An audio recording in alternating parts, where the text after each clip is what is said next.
Hello and welcome into the live stream. For everybody joining us on YouTube, I really appreciate you so much for being here. Alongside everybody that is already tuned into the live stream over on TikTok, welcome into the very first 3.7 thousand people over there. I hope that you've had a great start to your Friday. Yippee, it's the weekend. But in all reality, we have very little to celebrate in this country with Trump as president.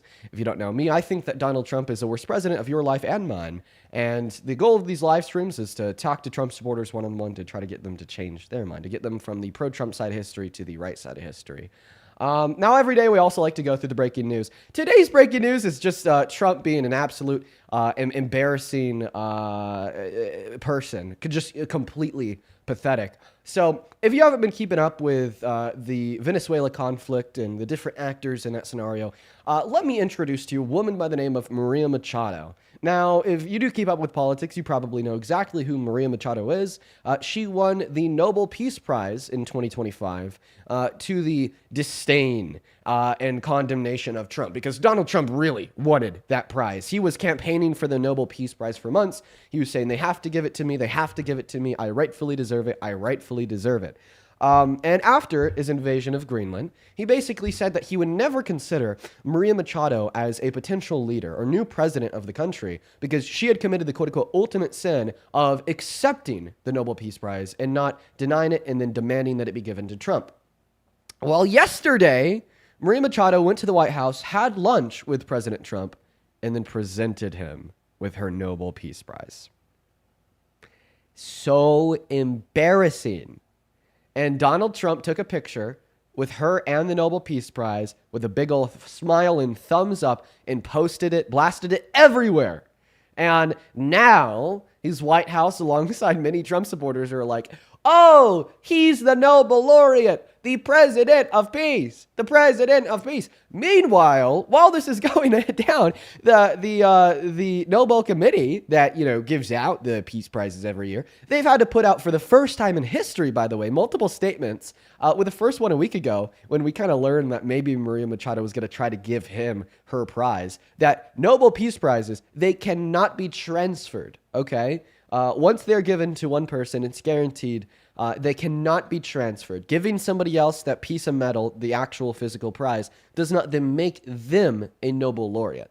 A good analogy here would be like if Tom Brady gave you one of his Super Bowl rings. That wouldn't mean that you won a Super Bowl, okay? Because that accomplishment can't be transferred to anybody else, even if he transfers the physical material of the ring. And according to Donald Trump, this is just completely wrong.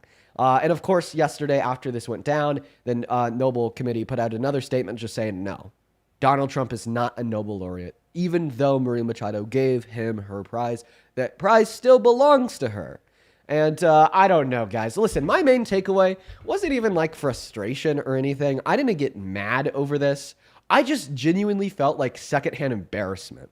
I find it so utterly embarrassing. Like, it's just like a third grade mentality. It's just so immature, so embarrassing. And anyways, so that's what I wanted to share with you today. At this point in time, folks, I'm going to go ahead and thank like 3 people. The very first early donors of the first 8 minutes of the stream. Shout out to you guys. And then we will hop into the debates. We already have the very first Trump supporter of the day connected into the live stream. First and foremost, I'd like to thank Link for the 20 Australian dollars over on YouTube Super Chat, who says, does Dean read the top 10 comic books of all time? That being Invincible, I love it. Unfortunately, Link, I've never been a comic books guy, but thank you for the very first Super Chat of the day over on YouTube. Shout out to you for the 20 Australian dollars. Thank you, thank you, thank you, thank you, thank you. All right, let's also just real quick thank one person for the very first donation of the day over on Venmo, who says, Sydney, thank you for the $5. How do you not get overwhelmed doing this every day? I do get overwhelmed. I'm not going to lie. Like, more recently, I've been very overwhelmed trying to keep up with all the news. Charlotte, thank you for the $10, who says, watching you at the gym so I could fuel my workout with rage. Let's go, Charlotte. You're going to kill the workout. So we're all caught up on the donors. And then, of course, there's some other news that I want to go over as well. I've been posting videos about this. We'll surely talk about it throughout the day. On January 3rd, ICE agents killed a migrant in detention at one of their facilities, most likely. So there's this man, and the detainee that was in the same cell as him said that he saw this guy getting choked out, okay, by the guards while saying, I can't breathe.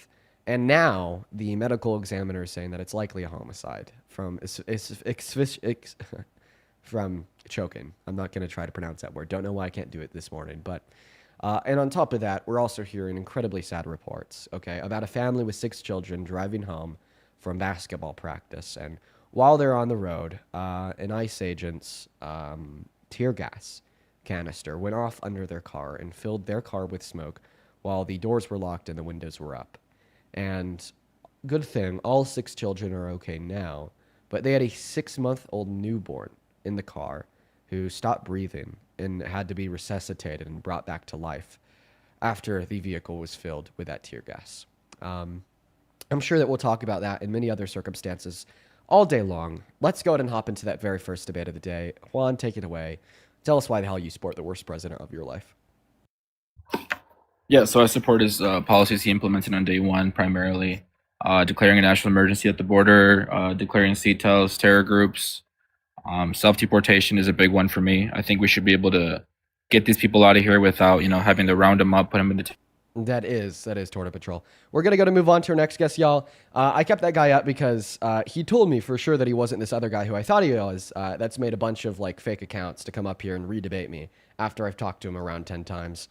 And I waited to hold off to hear his argument in order to make that definite and final determination that it was or wasn't him, even though they have the same voice. And I'm 99% confident that it's the same guy because he just ran the same argument.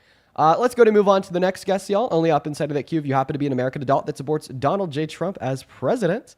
Here we go, y'all. Here we go, guys. I will politely ask y'all to follow the rules. Please try to do your best. Make sure that you are at least 18 years of age, and an American and an adult. Sin Muse over on YouTube says, Dean doesn't read YouTube chat, by the way, so spamming your question a million times does nothing. Well, I agree with the sentiment of not spamming, but I actually do. I actually do read the YouTube chat.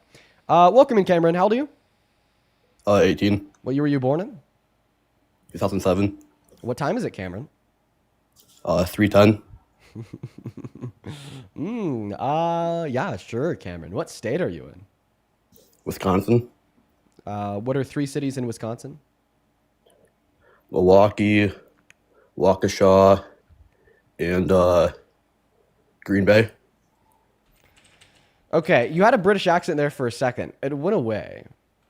Okay, you know what? I'll preemptively trust you if you could answer one more question. What's one state that borders Wisconsin? Illinois. Okay, all right. I'll trust you for now. Go ahead. Take it away. Tell us why you support Donald J. Trump as president. Wait. I don't really support Trump. Wisconsin. But, yeah, take it away. I'm not really, a MAGA fan. I'm, far right. I kind of support Nick Fuentes. And people tell me, it's bad. And I want to, hear, another person's opinion on it, Well, we went live today to debate Trump supporters. I'll entertain this for a little bit. You really shouldn't support Nick Fuentes. I don't really, support his list with, the Nazi stuff. No, you can't just ignore the Nazi stuff, okay? Okay, yeah. This is like saying that you support Hitler because he was a really good painter if we just kind of ignore the whole Holocaust thing. All right? Yeah. And then on top of that, did you hear what he said 2 days ago?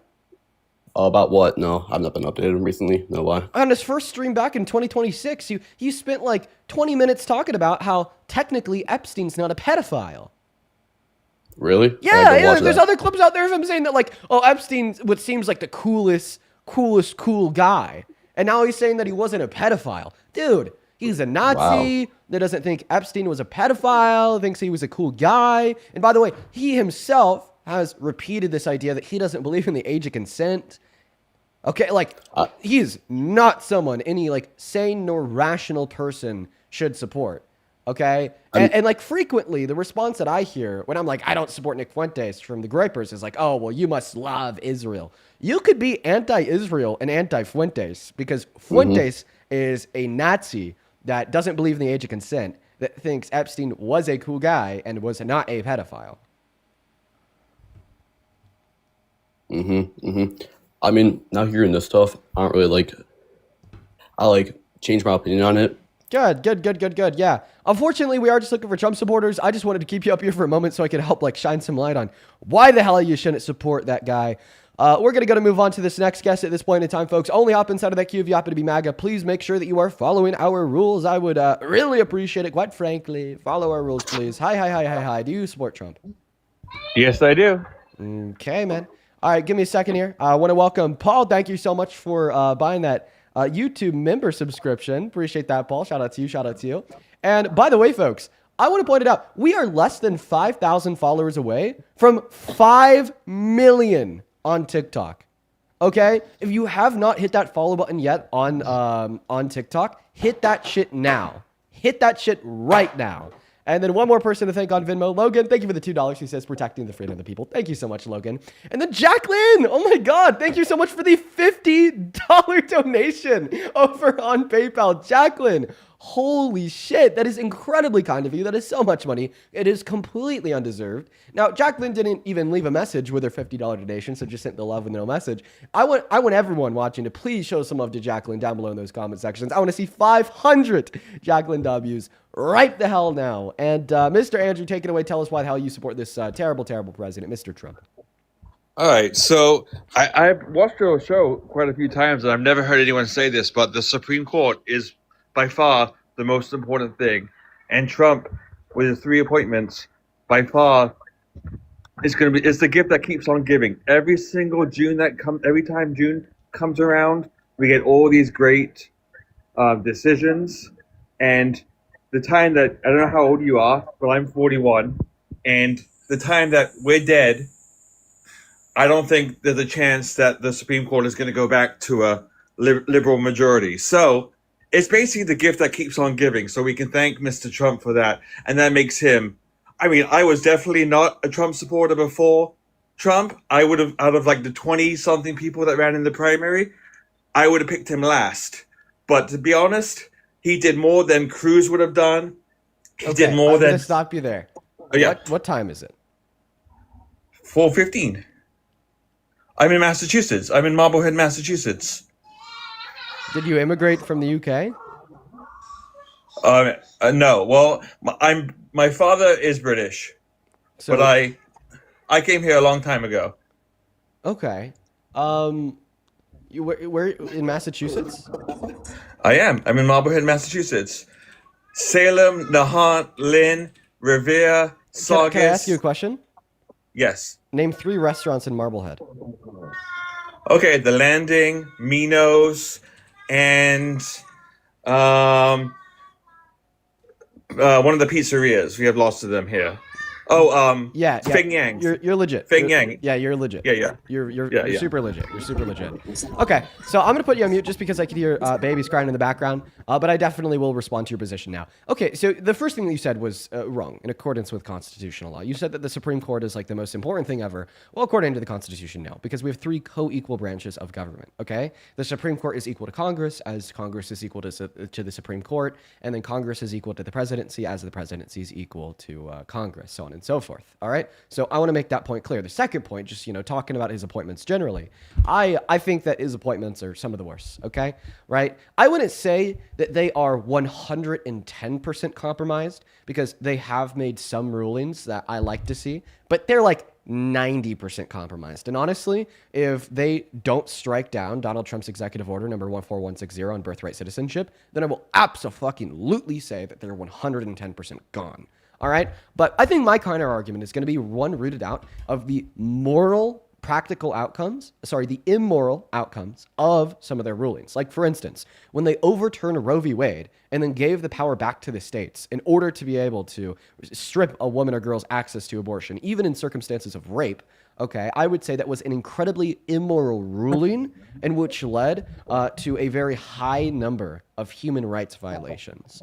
Because I think it is the case that when you infringe on a woman's access to abortion, you are also infringing on her human right to bodily autonomy, because there's just simply no good reason to infringe on her access to abortion. Okay. I mean, so the question is, how do you still support Trump? And as you know, because you're educated and well informed, it's not even the Supreme Court. It's the federal judges in general. It's the district courts, which make the majority of those decisions. Oh, you mean him? You mean him like firing, lifelong judges that have a great track record and qualifications, and then replacing them with his lawyers that will do whatever he wants with absolutely zero fucking background and judging whatsoever, no qualifications at all. You mean those judges? Well, I would ask you this. I just generally don't think it's a good thing to put a criminal in charge of the courts. That should be obvious. Donald Trump has no respect for the rule of law. Donald Trump has no respect for the Constitution. Donald Trump has no respect for civil and electoral processes. He is a 34-count felon that's also been held civilly liable for rape, that's also been held civilly liable for lying about the valuation of his properties, that said he doesn't even know if he has to hold by the Constitution. I would say in general, okay, under a veil of ignorance, that the judicial appointees of a man of this type are going to be bad, all right? And I think that we know this because of his priors. We know from J6 that he doesn't think you should go to jail if you try to kill a cop on the steps of our Capitol and then roam inside while smearing your shit on the walls. We know that he doesn't think that you should go to jail if you're the ex-Honduran president that has trafficked 400 tons of the C drug into this country. He knows, we know that he thinks a war crime should go unpunished because he is now asking the ICC to revise their Rome Statute to give him and his administration full immunity because they violated Article 8 with their double tap on a suspected narco boat in the South Caribbean back in September. So obviously, because of these priors and more, he's probably not going to be too good at making judicial appointees because he's not going to be focusing on judges that will uphold the law, but rather judges that will bend the law to his whim the same way he already has in the past. So, Dean, question. Do you think winners and losers, whether it's Romney, McCain, or George W. Bush, they would have appointed Kavanaugh, Gorsuch, and Amy Coney Barrett? They would have appointed all three honest, of those. Because of my age, I don't know enough about George W. Bush or Romney in order to give you that answer. And then again, going back to the Supreme Court, my counter argument against your position that his appointments were good is that practically, I believe, their rulings have led to high levels of harm for Americans, particularly their ruling to overturn Roe v. Wade. So my point is, these aren't radical appointments.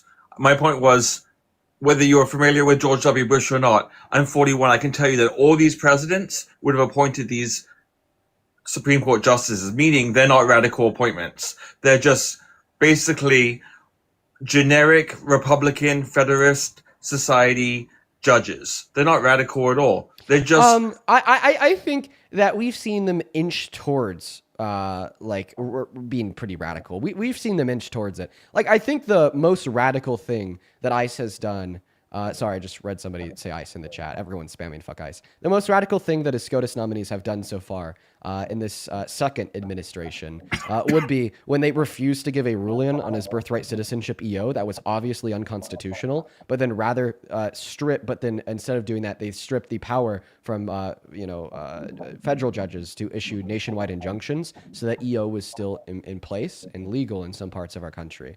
But I feel like I'm not really getting a response to my counter arguments here because you started by arguing that you support Trump as president because of his judicial nominees in SCOTUS. Yeah. I then gave you a counter argument to that position. Okay, the reason why I don't think that's a compelling argument is because some of their rulings have led towards great levels of harm for American citizens, women and girls. And then you kind of moved on just to talking about his judicial appointments in general, not just SCOTUS, but also looking at lower federal and circuit courts. Okay, and to that, I then gave you the counter argument of, well, just looking at Trump's priors, I don't believe he's a man who's going to make good judicial appointees of people who want to uphold the law, but will rather try to bend the law to his whim. And then I gave you a bunch of priors in order to demonstrate that that claim has a base. So at this point in time, would you like to respond to either of my two counter arguments against either of the two positions that you purported so far in this conversation? No. I mean, I'll go in a minute. I just want to say that the reason why we support Trump is because he's given us the red meat. This is what we wanted, and he gave it to us. So then answering your question, how do you still support Trump? So specifically, so did you just want SCOTUS to ignore an EO from the president that was blatantly unconstitutional? Well, that's not what's happening. That is what's happening. Executive Order number 14160 signed into law over a year, close to a year ago, week shy of a year ago at this point, and SCOTUS still hasn't done anything about it. Sure, it's been struck down by federal courts, okay, but it's like, damn, I would really like SCOTUS to rule it as unconstitutional too, especially considering the fact that they've been saying that it's on their docket forever now, and they've just simply done nothing about it. They've done so many good appointments when it comes to the Second Amendment, You're when not, it comes to Roe v. so Wade. you haven't you haven't responded to any three of my counter arguments so far. So, sir, But please, with- at this point in time, I am going to ask you to respond to one of my three counter arguments so far before you make a fourth position. You could either choose to respond to the counter argument that the ruling on Roe v. Wade led to a great level of harm experienced by American women and girls. No, Alternatively, it you could didn't. respond to my ruling that Donald Trump, because of his priors, is not a man who would make good judicial appointees who would uphold the law, but would rather be likely to install judges who would want to try to bend the law to his whim. Or you could respond to my third argument that I think the current SCOTUS conservatives have demonstrated themselves to be ineffective since they've been arguing that evaluating Donald Trump's EO number 14160 that's blatantly unconstitutional, signed into law a year ago, has been on their docket forever. Okay, now. okay. They just simply haven't made a ruling on it. I'm going to ask you to Okay, respond to one of let- those counter arguments. I If you will. do not, I I'm will ban you. responding. You will ban me. Okay. Yes. Roe v. Wade. It was a great decision. No harm. Even Ruth Ginsburg basically said that it was terrible case law back in the 90s. So even one of the most liberal justices on the Supreme Court said that it was a terribly decided decision. And look what happened when Roe v. Wade happens. It brought it back to the states, and different states can basically make up their minds. Here in Massachusetts and California, they've gone the other way. In fact, they've expanded abortion rights in lots of these liberal Northeast states. And in some of the states, in the South and in the Midwest, they've done the opposite. But that's what this country is about. It's about states' rights, and that's basically what Roe v. Wade did. Was Do you think that states should be able to legislate on human rights? Oh, it's not a human right. I'm not. That's not an Abortion answer to is my not a question. human right. Do you think that states should be able to legislate on human rights? Yeah, I do actually. So if everyone wanted, if everybody in Alabama wanted slavery back, you'd be okay with that? Well, no, for example, abortion is one of them that I agree that you should be able to legislate. No, but you just said that abortion is not a human right. Answer my question. You just said that you do think that states should be able to legislate on human rights. So you think that Alabama should be able to legislate on slavery. And if, 100% No. of people living in that. So no. Okay, so then you don't think that states should be able to legislate on human rights. Human rights is a subjective thing. Okay, right. I it mean- is. But I'm asking you, this is an internal critique from your own perspective. So do you think that the state should be able to legislate on human rights, index to whatever you think human rights are? Yeah, I do. I do think they should be able to legislate on some social issues that I would consider to be. You do think that they should be able to legislate on human rights. So you think that states Like, for should be example- able to take human rights away.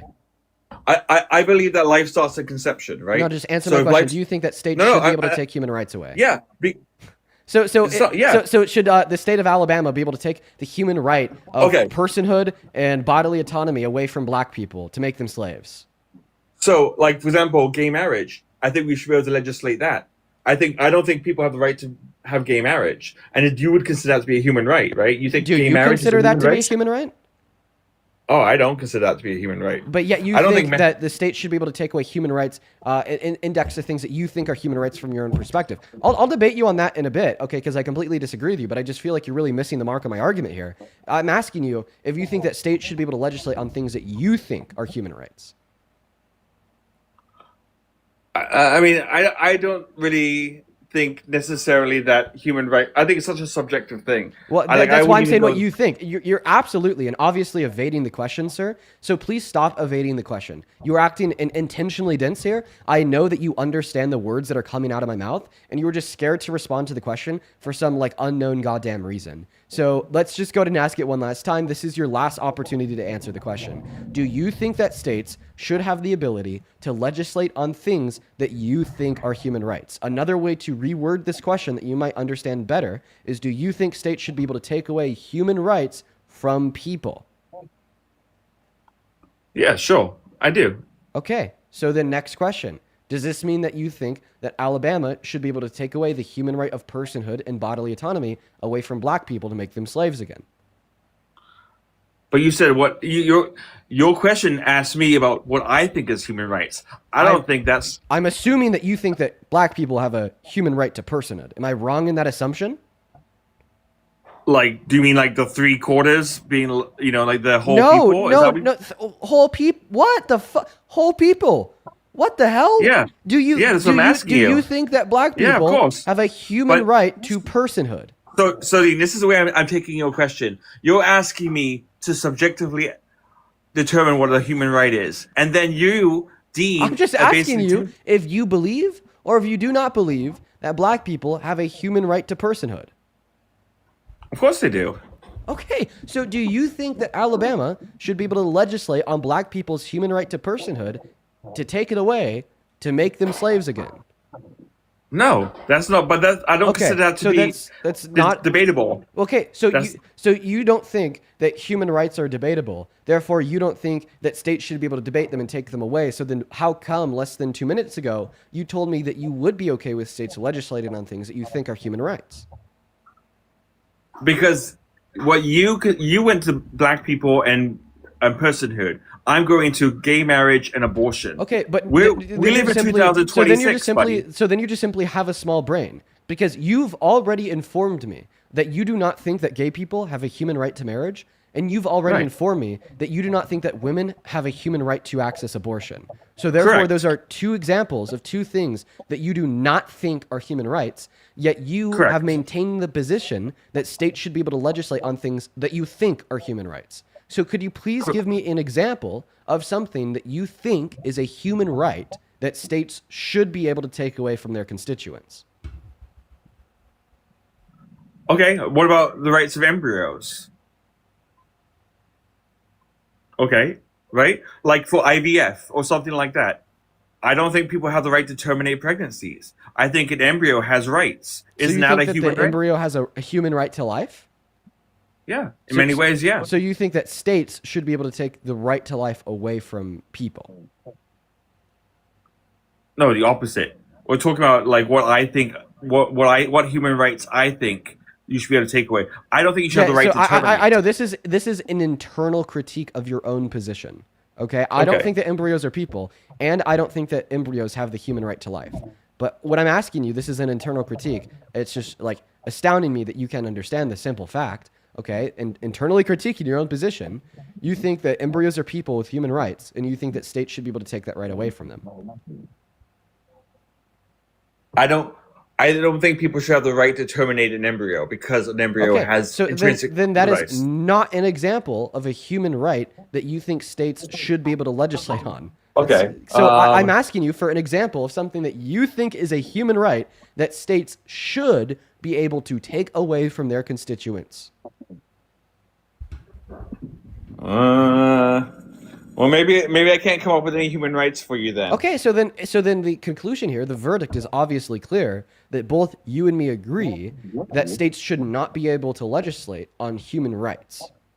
Okay, I think we've Right? so far departed. Okay, sure. Okay, Dean, Okay. sure. Well, it's unbelievable that it took me 15 minutes to get that conclusion out of you. In fact, because it took me 15 minutes to get that conclusion out of you, right now I'm very very much so considering just removing you from the live. But Okay. I've worked so hard to get you to this point. I'm gonna try to continue. All right. So No, now it's that okay. we've We can- agreed, okay, that states should not have the ability to legislate on human rights, here's the next question. Do you agree that when you infringe on somebody's bodily autonomy, and this is the really important part, with no good reason, that it is a human rights violation, with an example being kidnapping?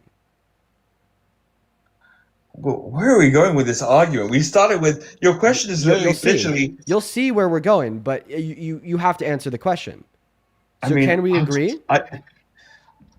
You're talking about kidnapping now?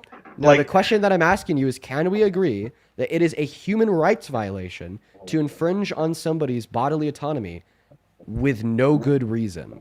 An example of infringing on somebody's bodily autonomy with no good reason would be kidnapping. No, because ICE, the FBI, the CIA, the police, there's many reasons why they could take you in without. That's not a violation of. So, And you- a police officer arresting a criminal is infringing on that criminal's bodily autonomy. But what we would say in that circumstance is that they have good reason to do so. Okay? And the question that I asked you is it a human rights violation to infringe on somebody's bodily autonomy with no good reason? So you think what ICE is doing is a good reason? I don't think that, but we've yet to Okay. get there. Does Because that I'm just contradict asking. your argument? It doesn't contradict my argument because I would uphold in that position in many circumstances what ICE is doing would amount to human rights violations. But I'm just simply asking you if we could principally agree here. Can we principally agree that it is a human rights violation to infringe on somebody's bodily autonomy when you don't have any good reason to do so? Yeah, sure. Okay. Perfect. Now, what is the good reason to infringe on a woman's bodily autonomy by taking away her access to abortion? Because if there's no good reason to infringe on a woman's bodily autonomy and taking away her access to abortion, then we would both principally agree that that is a human rights violation. And because we principally agreed 10 minutes ago that states shouldn't be able to legislate on human rights violations, then we'd both principally agree that therefore, okay, access to abortion should be protected by the federal government. So let's just go back to this first question. What is the good reason to infringe on a woman's access to abortion? Because the baby has a right. The baby has the right itself. Okay, the It's an baby extension has of the right. woman. Okay, so Yeah. why do fetuses have the right to life? What grants a fetus the right to life? Because there's a heartbeat. There's a potential for it to become a human being. It should be protected. Okay, so is your argument that if it has a heartbeat and it has potential to be a human in the future, then it has the right to life? I mean, for example, a I 1-year-old. just want a yes or no to my question. Is your position that if a life form has a heartbeat and has the potential to be a future human, then that life form has the right to life? Is that your position? Sure. Yeah. Okay. Okay, so therefore you do not think that fetuses, zygotes, and embryos before 7 weeks have the right to life because they do not fulfill your necessary criteria of having a heartbeat. That wasn't a necessary criteria. I told you at the beginning. I believe that an embryo. You just agreed. You just agreed that that was a necessary criteria. If you misspoke or you would like to revise your view, feel free to do so. Okay. I believe that embryos should be protected as future life, and they should have the right to not be destroyed. Perfect. So then the heartbeat has absolutely nothing to do with why you think life forms have the right to life, since you think that they do have that right before they have a heartbeat. Okay, and now you're arguing it's because of a future potentiality. So what is that embryo going to have in its future that gives it the right to life now? The fact that it can develop into and be born and become a functioning human being. I mean... Okay, a functioning human being. So, I don't know, would you say like a mind, sentience, consciousness? Like you're basically saying that consciousness is what is of value. Consciousness is what grants the right to life. And because a fetus will have consciousness in the future, therefore we should extend the fetus the right to life now. Is that your position? No, so Dean, I have a 1, a 3, and a 6-year-old, and I can tell you right now, the 1 and the 3-year-old can't take care of themselves, and they basically can take care of themselves as much as an embryo can take care of themselves. So there's not an argument about, because once a baby is born, they still can't do anything for themselves. So that's not a criteria for, So no one, not you nor me, has brought up the fact that fetuses can't do anything for themselves and are dependent on the mother. No one has brought that up. What you're doing right now is you're attempting to introduce a red herring into the debate. Because so far, our only conversation on the morality of abortion has just been the discovery of why you believe that a zygote has the right to life. Nobody has mentioned dependency on the mother. Nobody has mentioned fetuses' lack of ability to do things for themselves. No one has mentioned this. You're introducing a red herring into the debate. Yeah, I think that's an important argument, though. I don't think it's a red herring at all. But I don't mind getting off the chat. It is absolutely a red herring. I literally came on to tell you that the Supreme Court is probably the best reason to support Trump, to have voted for him 3 times. So before you get off the chat, can I ask you one last question? Go for it. So you said that a zygote or an embryo have the right to life, okay, because of future consciousness. So let me ask you a question. Do you think it would be murder to unjustly kill a zygote or an embryo because they have the right to life? Like, should you be prosecuted for murder? No, we're if just you killed a asking you zygote? if you understand it colloquially to be murder, because we typically define that word as the unjust termination of a human life. So do you Well, I would- personally think it's murder to kill a zygote? If someone intentionally tried to kill a zygote, then that's a killing, an unjust killing. But it's not murder, because murder is illegal. For me, it's a legal thing. So I completely hope, I really hope that you're not telling us the truth. Murder shouldn't just be a legal thing. And I could give you a really good example of it.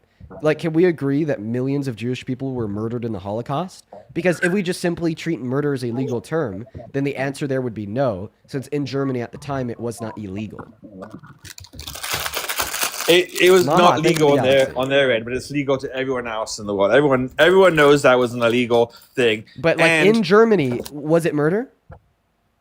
of course it was, because you know Okay. what? Yes, Guess what? 500. Thank you for the meteor shower. Okay, which is exactly my point here. Okay, laws don't describe what murder is or murder is not. Okay, that's just simply not true. Because in Germany, okay, killing a Jewish person wasn't defined as murder, legally speaking, but obviously it still was. And before like governments and societies existed at all, okay, it was obviously like still murder. Like, let's just assume here that the Bible is true. Okay, are you a Christian? I wouldn't say so. Okay, well let's both just like assume that we're Christians. Under the Okay. Christian worldview, was it murder when Cain killed Abel?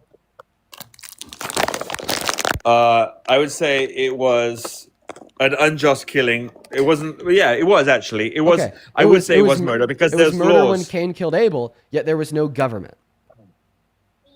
Or there was law. You could say Moses and all that So stuff. there was You could- moral that law. But we all have moral law. Yeah, exactly. It is our moral law in which would determine if something is murder or not murder. Okay, not the law of a government.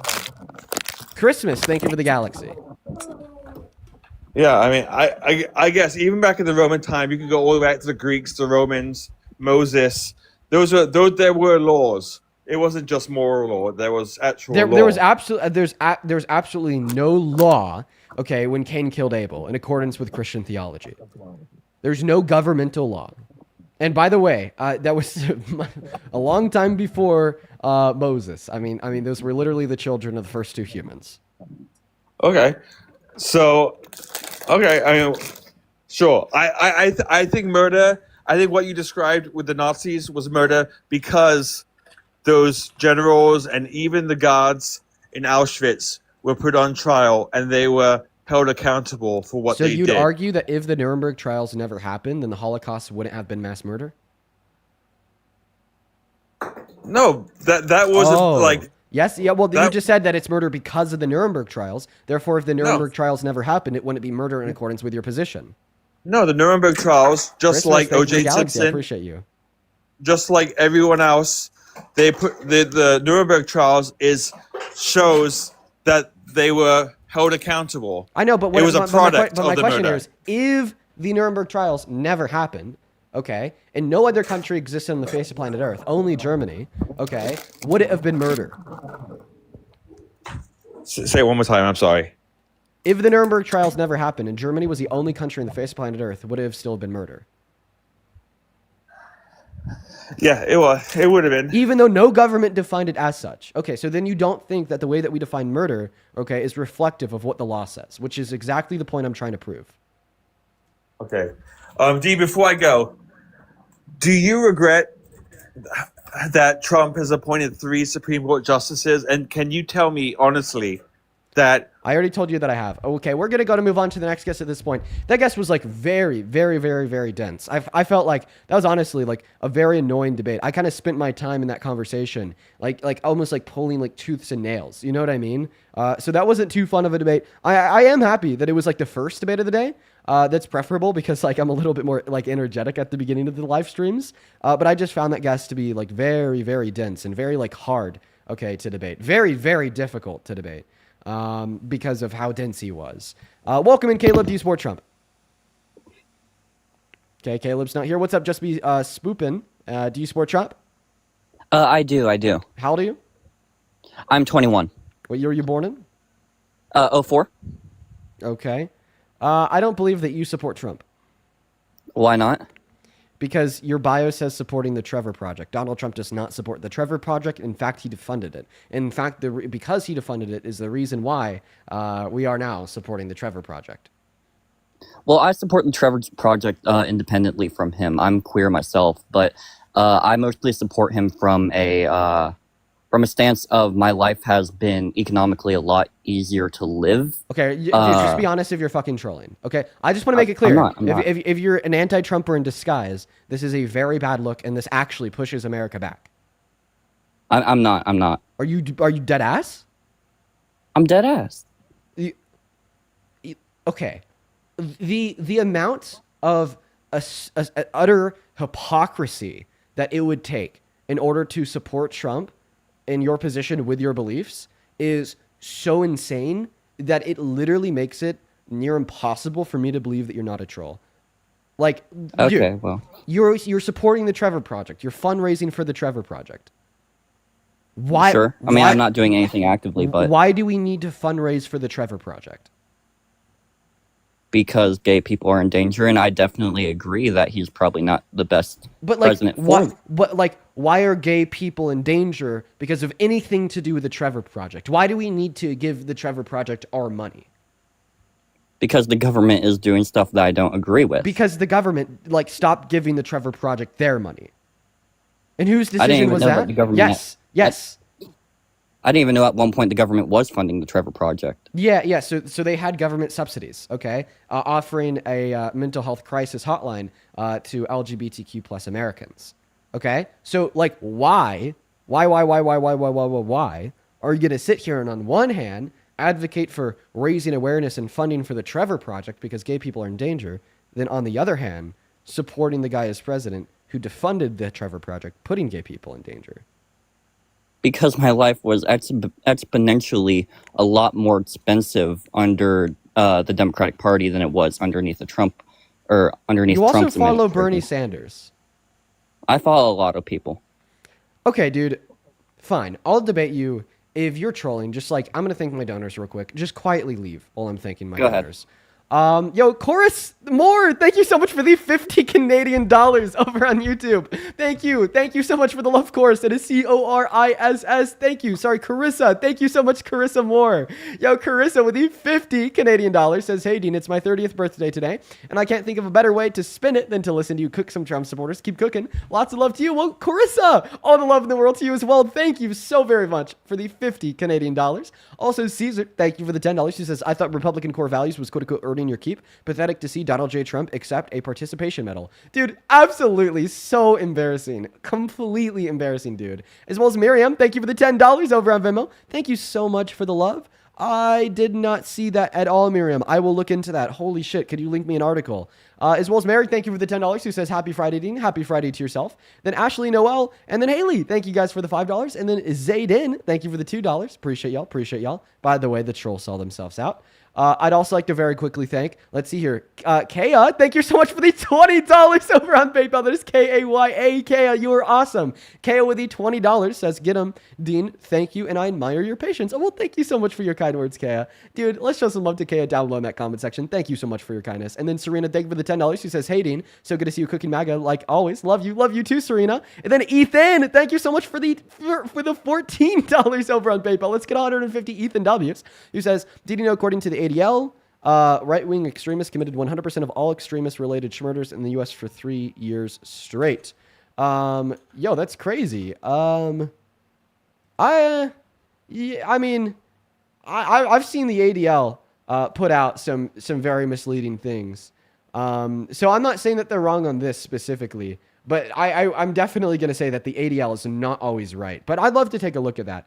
And then Nevea, thank you so much for the $25 as well on PayPal. Thank you so much for the love, Nevea. That is Nevaeh. Show some love to Nevea down below in that chat, who says, I just wanted to say thank you. It is because of you that I no longer support Trump. I went from being the most staunch Trump supporter, defending his every action, to absolutely hating him and everything, and doing everything in my power to warn people of the danger he poses to America. I love you, bro. Nevea, I fucking love you too. You shouldn't be the one sending me 25. I should be the one sending you 25. You're a fucking patriot. And then Ren, Sophia, Karam, Thank you guys for the 5. And then Brad, thank you so much for the $10 over on PayPal. Thank you so much, man. Show some love to all of our donors. Seriously, I appreciate y'all so much.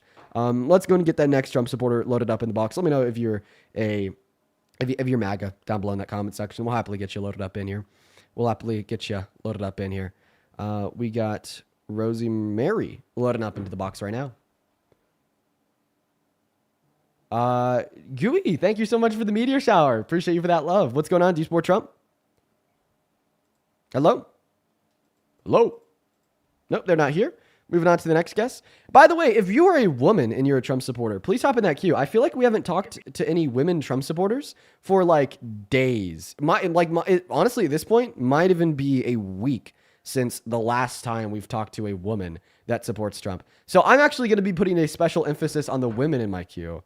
And make sure if you're a woman in the queue that you are an American adult that supports Trump. So welcome. And do you support Trump, Shelbs? Oh, looks like Shelbs is already leaving. Okay. All right. That's unfortunate. Yeah, guys, especially if you're a woman in the queue and you're not MAGA, at this point, I am going to ask you to leave. Because like I said, I'm going to be putting an extra special emphasis on the women in the queue. I'd like to try to find a woman that supports Trump to debate. I feel like it's been a week since the last time I spoke to one. Hello, Kara. Do you support Trump? Kara, you have 5 seconds. 5, 4, 3, 2, 1. Banned. Okay. Like I said, just please leave the queue. It looks like Brooke left as well. Guys, like I said, if you're a woman in the guest request, leave. Okay. Unless you are MAGA. Been a week. Hi, do you support Trump? Yes, I do. Okay. How old are you?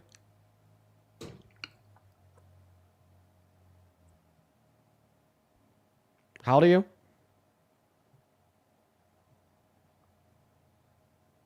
Okay, well, they left. By the way, I just want to clarify. They're super fucking racist. I'm going to go ahead and just read you one of their posts. Quote, unquote, life after Trump/ICE gets rid of Leering Center fraud illegal criminal Zumalis. They refer to Somalis as Zumalis. What the fuck? So racist. Oh, guys, shit. I forgot to go get the new cord for the mic. Oh, man. I'm terrible. Casper, are you MAGA? No, but I wanted to bring up something. You literally spammed the chat saying that you were, okay? Mods, ban Casper. We're going to go to move on to the next guest right now. I'll try to fix that buzzing real quick.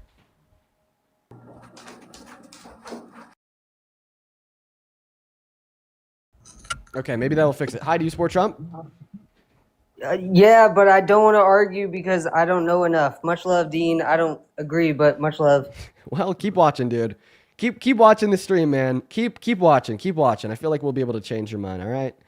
Moving on to the next guest, guys. We are finding we're trying our absolute best to get any Trump supporters watching this live loaded up into the live to have a debate.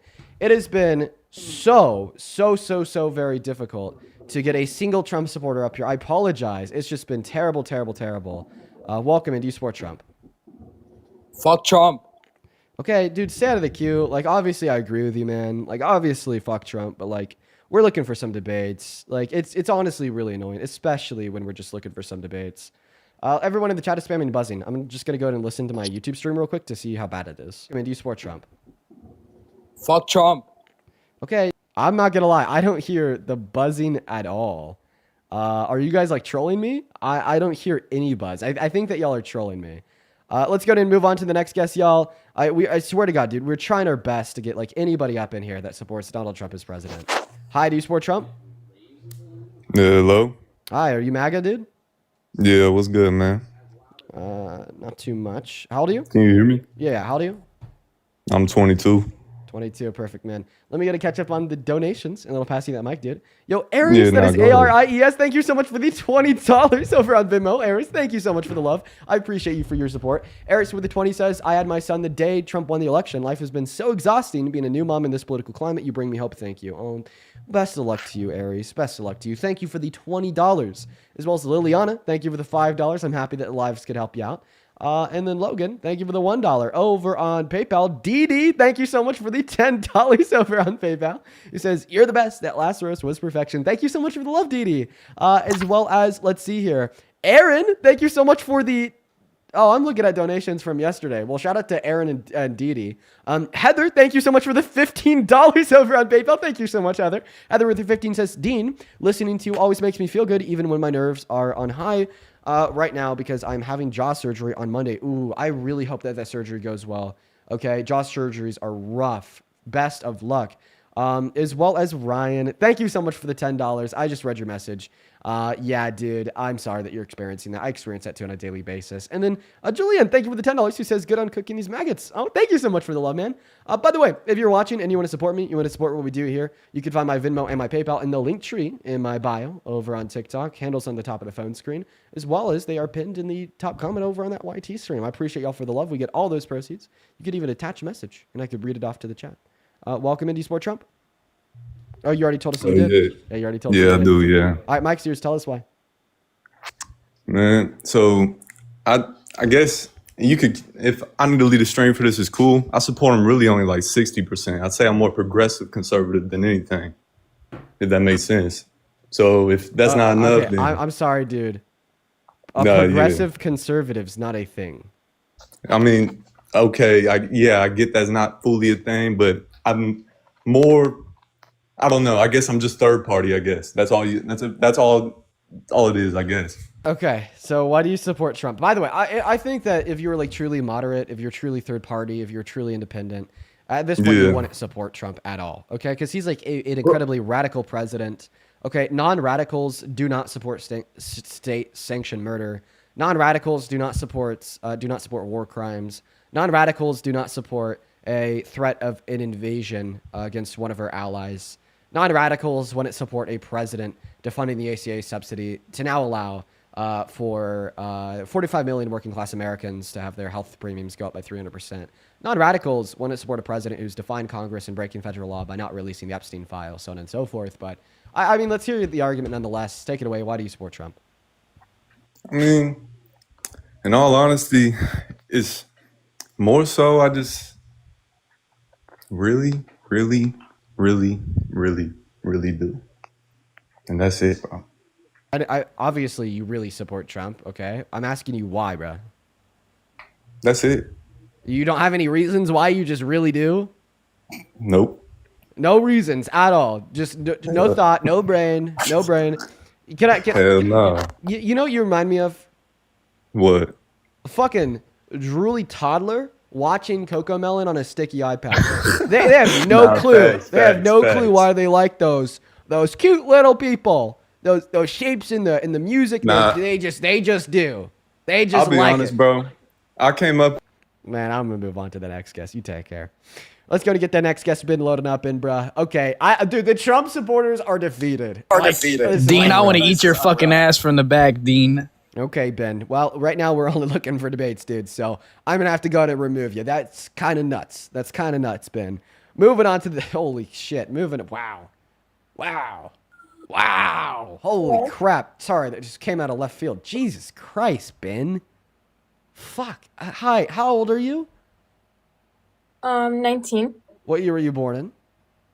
2006. And do you support Trump? Yes. I don't know. You sound like a troll. I guess that's yet to be determined. Why do you support Trump? I really just support his policies.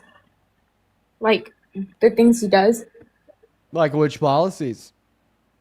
Well, I see why he would want to get like the immigrants out. The mass deportation. So what do you see? How does that benefit America? Name one specific way. Well, I see a lot of immigrants that are like danger to America. Immigrants are dangerous to America. How so?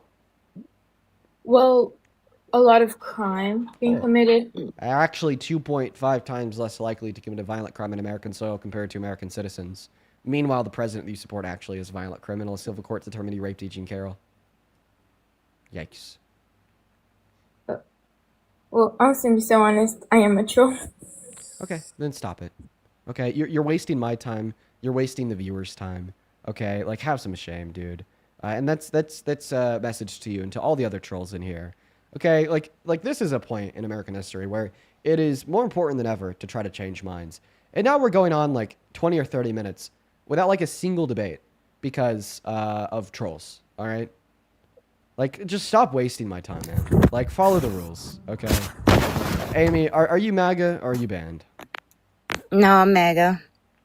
Okay, Amy. It's a pleasure to meet you. It's a pleasure to meet you. Pleasure to meet you. Let me just thank a couple people here, Amy, then I'll pass you that mic. Christian, and then Sounds Darren. good. I appreciate y'all for the $1 over on Venmo. The Noel, thank you for the $5. Who says keep up the great work, watching you every day from Lorena and Noel. Thank you so much, you guys.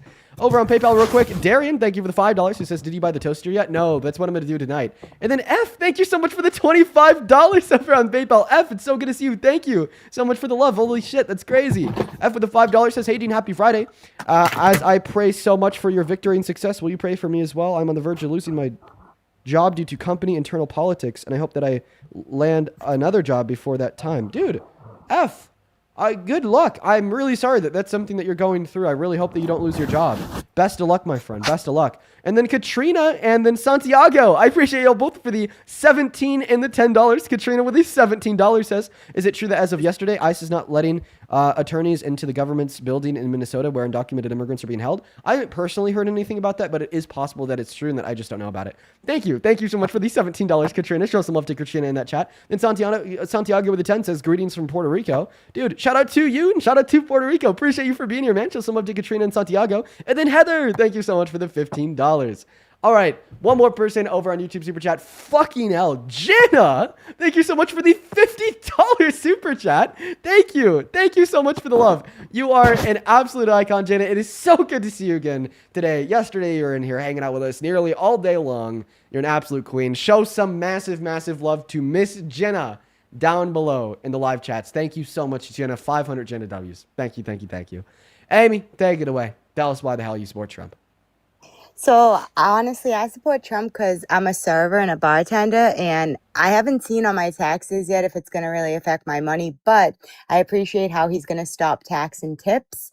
And I just think that since Trump's been president, I've seen that a lot of prices on things have gone down. I know there's still inflation, but every president wasn't perfect. You know what I mean? Yeah. Clinton with his whole affair, like Obama had more immigrants deported than Trump, and no one talked about that because he was like the secret killer. Like, he was secretive about it. Trump just has a big mouth and he expresses what he's doing, and like, he's not ashamed to admit it. He is a wacko. I agree. I'm not like big MAGA, but I don't understand why people hate him so much. Okay, well, we'll get there. First and foremost, you said that you support him because of no tax on tips. Kamala Harris ran on no tax on tips, but the difference is that her no tax on tips is not going to expire in 2 years like Trump's, and wouldn't have a max deduction of $17,000 like Trump's. So, really big point there that I'd like to make. And when we take a more holistic, broad-reaching view of the policy that no tax on tips was passed in, the big, beautiful bill, according to the Center on Budget and Policy Priorities, it's actually more harmful than it is helpful to the average American making at or under $51,000 per year. So that's something for your consideration. You also said that Obama deported more undocumented immigrants than Trump's. Sure, of the 8 years he was serving in office, he deported 3 million undocumented immigrants. But proportionately, in only 1 year, Donald Trump has been able to deport 1.3. So he's deporting significantly more. Then also the scope of his deportations are a little bit different. Obama, for the most part, focused on undocumented immigrants with like prior criminal/violent criminal offenses. And not only can I back that up because that's what he said, but I can also back that up because he created systems for undocumented immigrants without those prior criminal offenses, like DACA, like work permits, and other systems to help those who are just genuinely and sincerely here for a better life. And then the cherry on top is the fact that, Obama did all those deportations without shooting Americans in the face and killing them, or without illegally deporting Venezuelan immigrants with no due process in violation of their constitutional rights to El Salvador, where they're being beaten, tortured, and starved. And then the last point is you said that all presidents have their downfalls, like Clinton cheated on his wife. Dude, Clinton cheated on his wife, yeah. But Donald Trump has cheated on all of his wives, even one with a porn star, and then caught 34 felonies because he was caught paying hush money to that porn star to not, come out about it prior to the 2016 election, and in the process of doing so, committed business fraud. Okay, and on top of that, a court has adjudicated him to have raped a woman. On top of that, he was best friends with Epstein and knew what Epstein was doing, according to an email that Epstein sent to Ghislaine Maxwell in 2011, saying, of course, Trump knew what he was doing with those girls. And fucking hell, on top of that, okay, he's also boasted about sexually exploiting the naked bodies of women and girls. He's hit on a 10-year-old girl, sexualized his own daughter, and about a billion other things that would probably take me like 30 minutes to go over that just demonstrate that he has the worst character out of any president that we've seen running this country in a very, very long time. I get what you're saying, but you have to think about this too. Not all presidents had social media back in, the 90s and 2000s. And if they did, we would probably know a lot more about them than we know about Trump. I don't know all my facts like you. I don't pay attention to politics like that, but I just don't understand why everyone hates Trump so much. Like, he's our president. It is what it is. Like, making your life miserable over it and like crying about every day, like, isn't going to make your life better. But I get what you're saying. And the whole thing with that lady getting shot in the face, if she just like listened to the cop tell her to fucking turn the car off and, stop or whatever, and if she just listened to him, like, that wouldn't have escalated. They were going out looking for a fight. Like, that's like me going to the mall and starting with someone, and then when they beat me up crying about it. Like, I get it, but I also get both sides. I'm always like giving people the benefit of the doubt. But I just wanted to tell you that Can I respond to that? appreciate Trump for the no tax thing. But we'll see what happens in April. And maybe in April, when I see if I'm getting any money back, I'll come back and join you live. But maybe I'll listen and see if, you can persuade me. Well, let's see if I can persuade you in that last point that you made. We're just going to assume that she obstructed upon their official duties intentionally, okay? If she wasn't killed, but was then arrested for obstruction and brought in front of a judge, what would her punishment be? Honestly, probably nothing, because I don't know. I'm from Massachusetts, and judges don't really exactly. punish It'd probably be anyone. nothing, or like maybe a night in jail and a $2,000 fine. Not the fucking death penalty. Like, are you kidding me? Or like, are you joking me? Like, I don't get it. You're saying, oh, well, she asked to literally get murdered, okay, because she didn't listen to an order from a masked guy with a gun trying to unlock her door. Even if she was intentionally obstructing, the punishment wouldn't be death. So stop making the argument that it is. Stop making the argument that the shooting was justified and she had it coming because she disobeyed a LEO. Completely insane. And on top of that, by the way, LEOs have to abide by the goddamn Constitution, and it really doesn't take two brain cells to connect the Fifth Amendment to her execution, even if she committed obstruction, and the death penalty was the punishment for said crime, which is lunacy. That's never the case. Never has been either. That still yet, she would have had a right to due process and would have been able to go in front of a judge and a jury of her peers. Not just a clear day execution in the middle of the street in front of her wife the moment of. Yeah, but what if she ran the cop over and he died? Then what? Okay, well, yeah, there's definitely another series of events where the shooting was justified because he was in imminent harm's way of serious bodily damage or harm. But I mean, this is just like literally saying, oh, well, what if the grape victim gave consent? Would it have still been grape? Like, no, if they consented, it wouldn't be grape because by definition, grape is unconsensual. But guess what? In reality, they didn't give consent, and that's why they are a victim of grape. Just like by definition, in reality, okay, Officer Jonathan Ross was not in the path of her vehicle, saw her turning the wheel away from him, and by the time he shot his first shot, was off to the left of the vehicle, leaning over the hood in order to line up a bullet and to put in her brain. I mean, everyone perceives things differently, so I'm not gonna like sit here and like go crazy over it. But all right, I just wanted to like honestly hear like you rant and rave about hating Trump. I see it all day online. I just wanted to hear someone say it like on live because I just read it all day. I'm going to give you one But last it thing. was Is it okay to hate rapists? yeah, The court determined he raped a woman 2 years ago.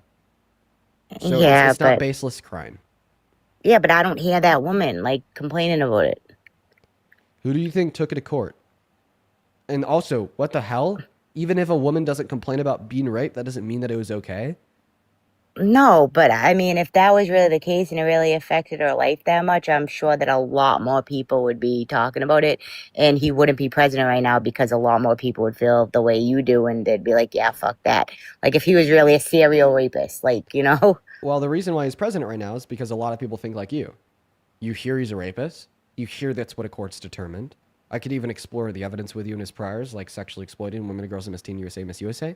But ultimately, you're like, oh, well, guess what? Well, because he's president, because he's running for president, must never have happened. Okay, this is the problem. You are the problem. You are the reason that he is president today, even though a court found him guilty for raping a woman. That's you, dude. I know, but what about Biden and all the shit they say about him and all the other presidents? It's everything. It's every person in the world. No court determined that Biden raped a woman, and you couldn't even find as much as a fucking parking ticket on Kamala Harris. And by the way, even if it was Biden, even if a court did determine that Biden was president, the very obvious rational takeaway wouldn't be, oh, because Biden was a rapist and so is Trump, it's okay to support Trump. But rather, the rational takeaway would be because both Biden and Trump are rapists, and therefore I don't support Biden, nor do I support Trump. Yeah. See, I don't know. I just feel like it is what it is, and there's nothing I can do to change it. And I don't know that much about politics. I just started, like, digging in because Well, I I mean, haven't followed it. the moment that we become complacent with a tyrannical regime, because you have your immediate needs met of food and entertainment, it is the moment that that tyrannical regime explodes and takes even more control than they already have.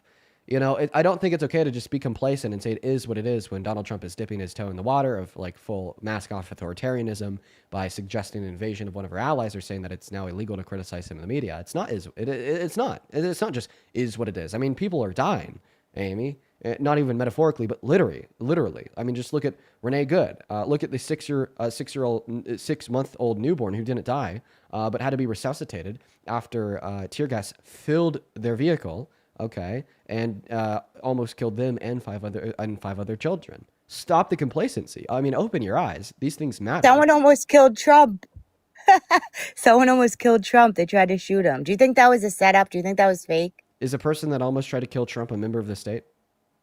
I have no idea. Who was it? I don't even know who it was. Actually, that's a really good question. If Biden turned around and said that the person that tried to kill Trump is a patriot, that should have full immunity, would any reasonable American stop supporting Trump? Probably not. Wait, I'm so sorry. Would any reasonable American stop supporting Biden? My bad. Oh, yeah, 100%. Okay, so if the state sanctions murder or attempted murder, then any reasonable person would stop supporting them. So because Donald Trump's state sanctioned the murder of Renee Good, any reasonable American should stop supporting them. Yeah, I mean, that was because he was a cop, and like a law enforcement. Cops could just do whatever they want. Yeah, they don't have to like follow by anything. Definitely not law. I know there's mad corruption though. Right, There's a case in Massachusetts. You hear about the Karen Reed case in Massachusetts? No, I haven't. Okay, but now you're just saying that, it was obviously corrupt when he murdered her. Donald Trump says it was defensible. Also, if Biden called for the execution of his political opponent, said that maybe Trump or other Republicans needed to die, okay, would any reasonable American stop supporting him? But probably not.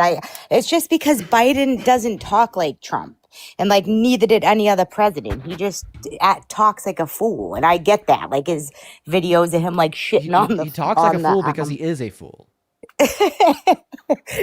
I get it. You hate Trump, and like I'll listen. Maybe I'll hear something. But let me I'll Montana? read some facts, and I'll touch base with you again soon. Okay. All right. You have a good rest of your day. Bye. Montana, hop in that queue. I'm calling you out, Montana. I see that Montana is watching this live right now from the guest requests. Montana, I am calling you out. Join the guest requests right now. I'm calling you out big time. I'm even going to invite you in front of everyone. Guys, here's Montana's account. Okay, she is a conservative debater. She runs her own lives. Montana, I'm going to click this little multi-guest button down here.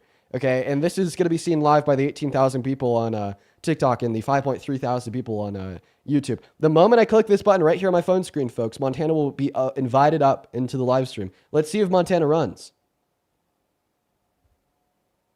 Invitation sent. Let's see if she runs. She's like down in the comment section saying W guess. Okay, let's see if she runs. I'm working, dude. I'm working. I work for a living, more than I can say for you, sitting up there putting a bunch of fucking lies out. Okay, well I definitely work for a living too. You're in my office right now. No. And why are you like watching the TikTok live and spamming W guess in the chat? Thank you for the $20, Amy. Thank you so much. Thank you so much for the $20. Exactly. Yes. That is the income generated off of my business. Yes. I mean, like, isn't it your business doing what, dude?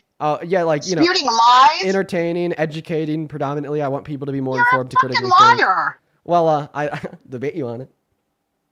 Yeah, I'm sure you would. But listen, I am working right now, and I would love to debate you because you're sitting up here just spewing a bunch of lies. Well, Oh, and little Parker's going to come and help you. Oh, look at sweet little Parker. He needed the help. He needed the help really Parker. badly. Oh, yeah. Okay. Yeah, he needed the help. So come on, let's team up. Let's team up on Montana.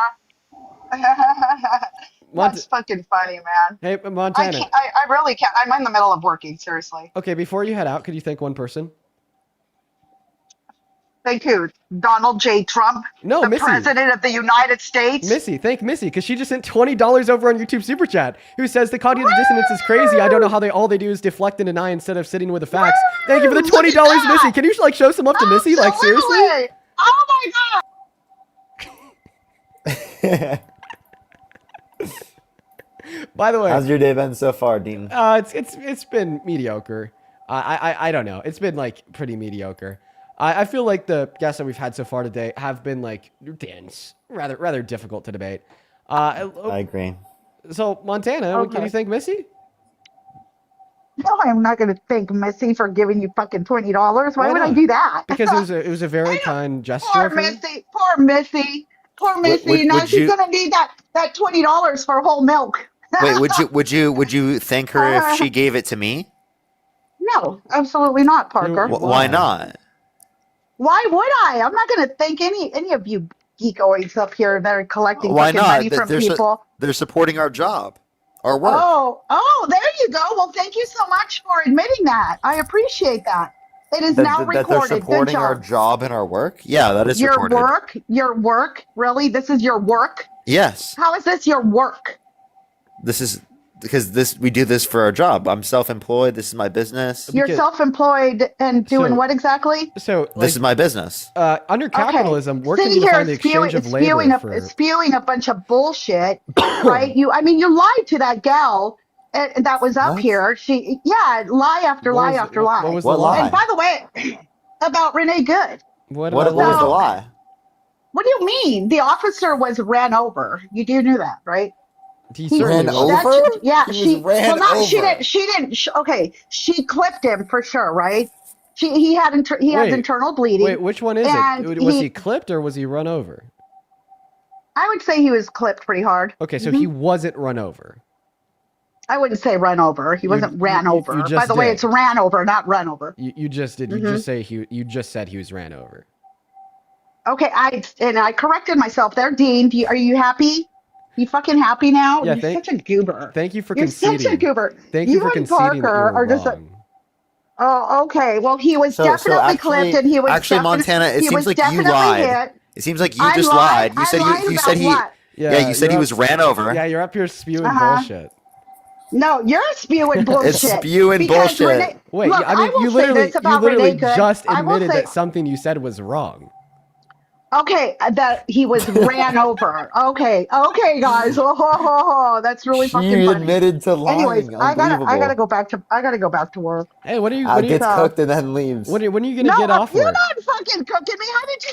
Yeah, I mean, we literally got you to admit that you were wrong about something that you said in like less than a minute.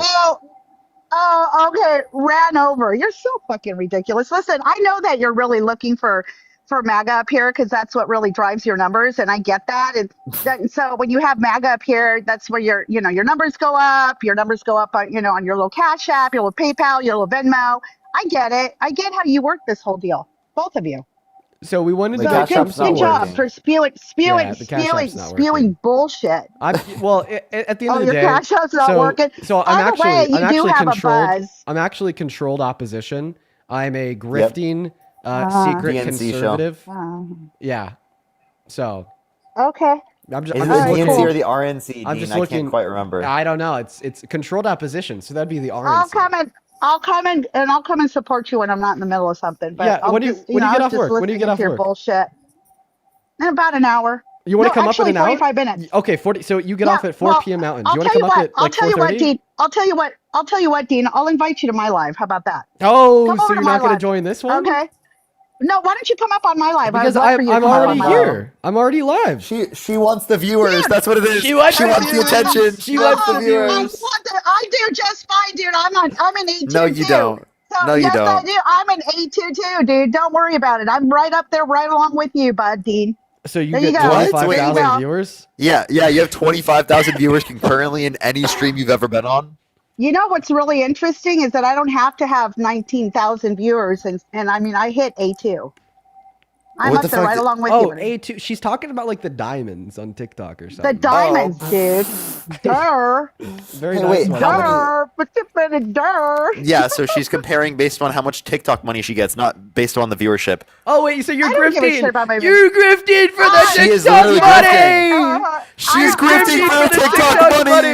I don't have to grift, dude. I You're don't have to But grift at all. actually, proportionally, she's more of a grifter because she gets more money proportionally for the viewership. You're grifting. You can say it however you want to say it, but I gotta go. All right. I'll Well, come so back. so I'll are come back are you some other gonna time. are you gonna join the live after you get off work? Yes or no, Montana? We need a final verdict. I will definitely try, okay? But I gotta go. I gotta get back to work.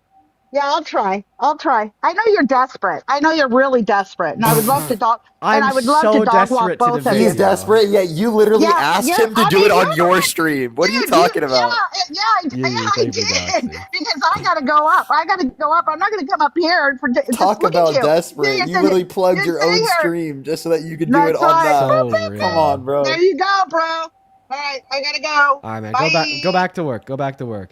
Parker, you want to? How long do you want to stay up here? Do you want to stay up here for a minute? Yeah, I can stay up for a bit. Cool, because I actually really do have to go pee. Yes, I was. I have to go pee pretty bad. We're gonna go to get that next guest loaded up in the box here, folks. As soon as we find a Trump supporter, I'm gonna go piss. Welcome in. Do you support Trump? Oh, they left automatically. Guys, make sure if you're in that queue that you are an American adult that supports Donald J. Trump as president. Just make sure that you're not like a complete crash out like Montana. Preferably, quite frankly. Hello, Aaron. Do you support Trump? Yes. How old are you? I'm 24, about to be 25. And are you driving? No. Okay, all right. Parker, I'm going to pass the mic to you, my friend. For everyone watching, I'll be back in like 45 seconds. Just got to go use the restroom. BRB. Okay, why do you support Donald Trump? Well, you see, the thing is, Parker, I kind of just lied to you guys just so I could get this out. I want to say I love both of you guys. You guys are doing amazing things. Appreciate you very much. Alrighty, let's go on to the next individual. Only send a guest request. If you're a Trump supporter above the age of 18, everyone, if you're on TikTok, tap that screen. If you're on YouTube, hit that thumbs up. Let's get the next person up here. Do give us a quick second. Let me get someone up here for Dean. Dean's going to come back and be like, oh my gosh, no way. What's good, man? How old are you? I'm 13, but I have valid points. Listen, I have valid. You got to be 18 plus to join the live. TikTok rules, everyone. TikTok rules, everyone. Let's go to the next person. Dude, give us a quick second. Nope, that person literally has fuck Trump in their profile picture. Oh my gosh. Dean's guest box is horrible. It's just atrocious. It's like, I don't even know if half the people here are real. Like, I'm so confused. Dean, they lied. They lied, Dean. Bro, they lied. I could hear it on my I could hear it on my headset as I was walking away. That was fucked, dude. That was so mean. That was mean. That was fucked. That Hello? was fucked up, man. How old are you? 19. Do you support Trump? Yes, I do. Okay. Why do you support Trump? I think he would have been a better president than Kamala Harris. Before we hop Okay. into it, I just want to thank a couple people. Is that all right, y'all? Go ahead. Cool. Tom, thank you for the $20 over on YouTube Super Chat. Appreciate you so much for the love and the support, Tom. Let's get 200 Tom W's down below. Seriously, thank you so much, man. And then Jitta, thank you so much for another $50 over on Super Chat for the quote-unquote grift. We are grifting so hard today, Jitta. The grift is unbelievable. Please, guys, show some love to Miss Jenna and Mr. Tom down below in that chat. Seriously, Jenna, that is so incredibly kind. Thank you for the $50, as well as Luna. Thank you for the 12 euros. Who says thank you, Montana, for enabling an orange clown to probably cause World War III. Thank you so much, Luna. It's good to see you again today. And then Missy, thank you for the $10 over on YouTube Super Chat, saying an extra 10 just to set her off. Well, if she was still here, she'd be losing it. She'd be absolutely losing it. Then real quick, I'd also like to thank Rosa. Thank you for the $10 over on Venmo for quote-unquote fighting for the right thing. Thank you so much for the love, Rosa. Nina, thank you for the 5. Grace, thank you for the 7. Then Tina, thank you so much for the $25 on Venmo, saying thank you for what you do. Well, Tina, thank you for being here. Thank you for the love. Thank you for the $25. And I hope that you're enjoying this stream. Let's get 250 Tina W's and 300 Nicholas W's. Thank you so much for the $30, Nicholas, who says, does Montana even know what the definition of a donation means? Or any of these MAGA idiots? Never regret funding the future. Nicholas, thank you. Thank you so much for the $30, man. I'm happy that you're enjoying the live stream. Please show some love to Nick. And then April, down below in that comment section. April, thank you for the $20, who says, for fighting the good fight. Thank you so much, April. Kimberly, thank you for the $10. I appreciate that so much. And then Mycon, dude, thank you so much for the $50 on Venmo. Holy shit, Mycon. That is Maicon, Mycon. You are the absolute goat, dude. Holy shit. Mycon with the $50 says, Dean, thank you for all that you do. 15,000 nurses in New York City are still on strike. Greedy corporate hospitals are trying to cut our healthcare. Please support us if you can. Mycon, I've actually heard about that. Right now, New York City's offering travel nurses $10,000 per week, dude. Thank you so much for the $50, Mycon. Show some love to Mycon down below.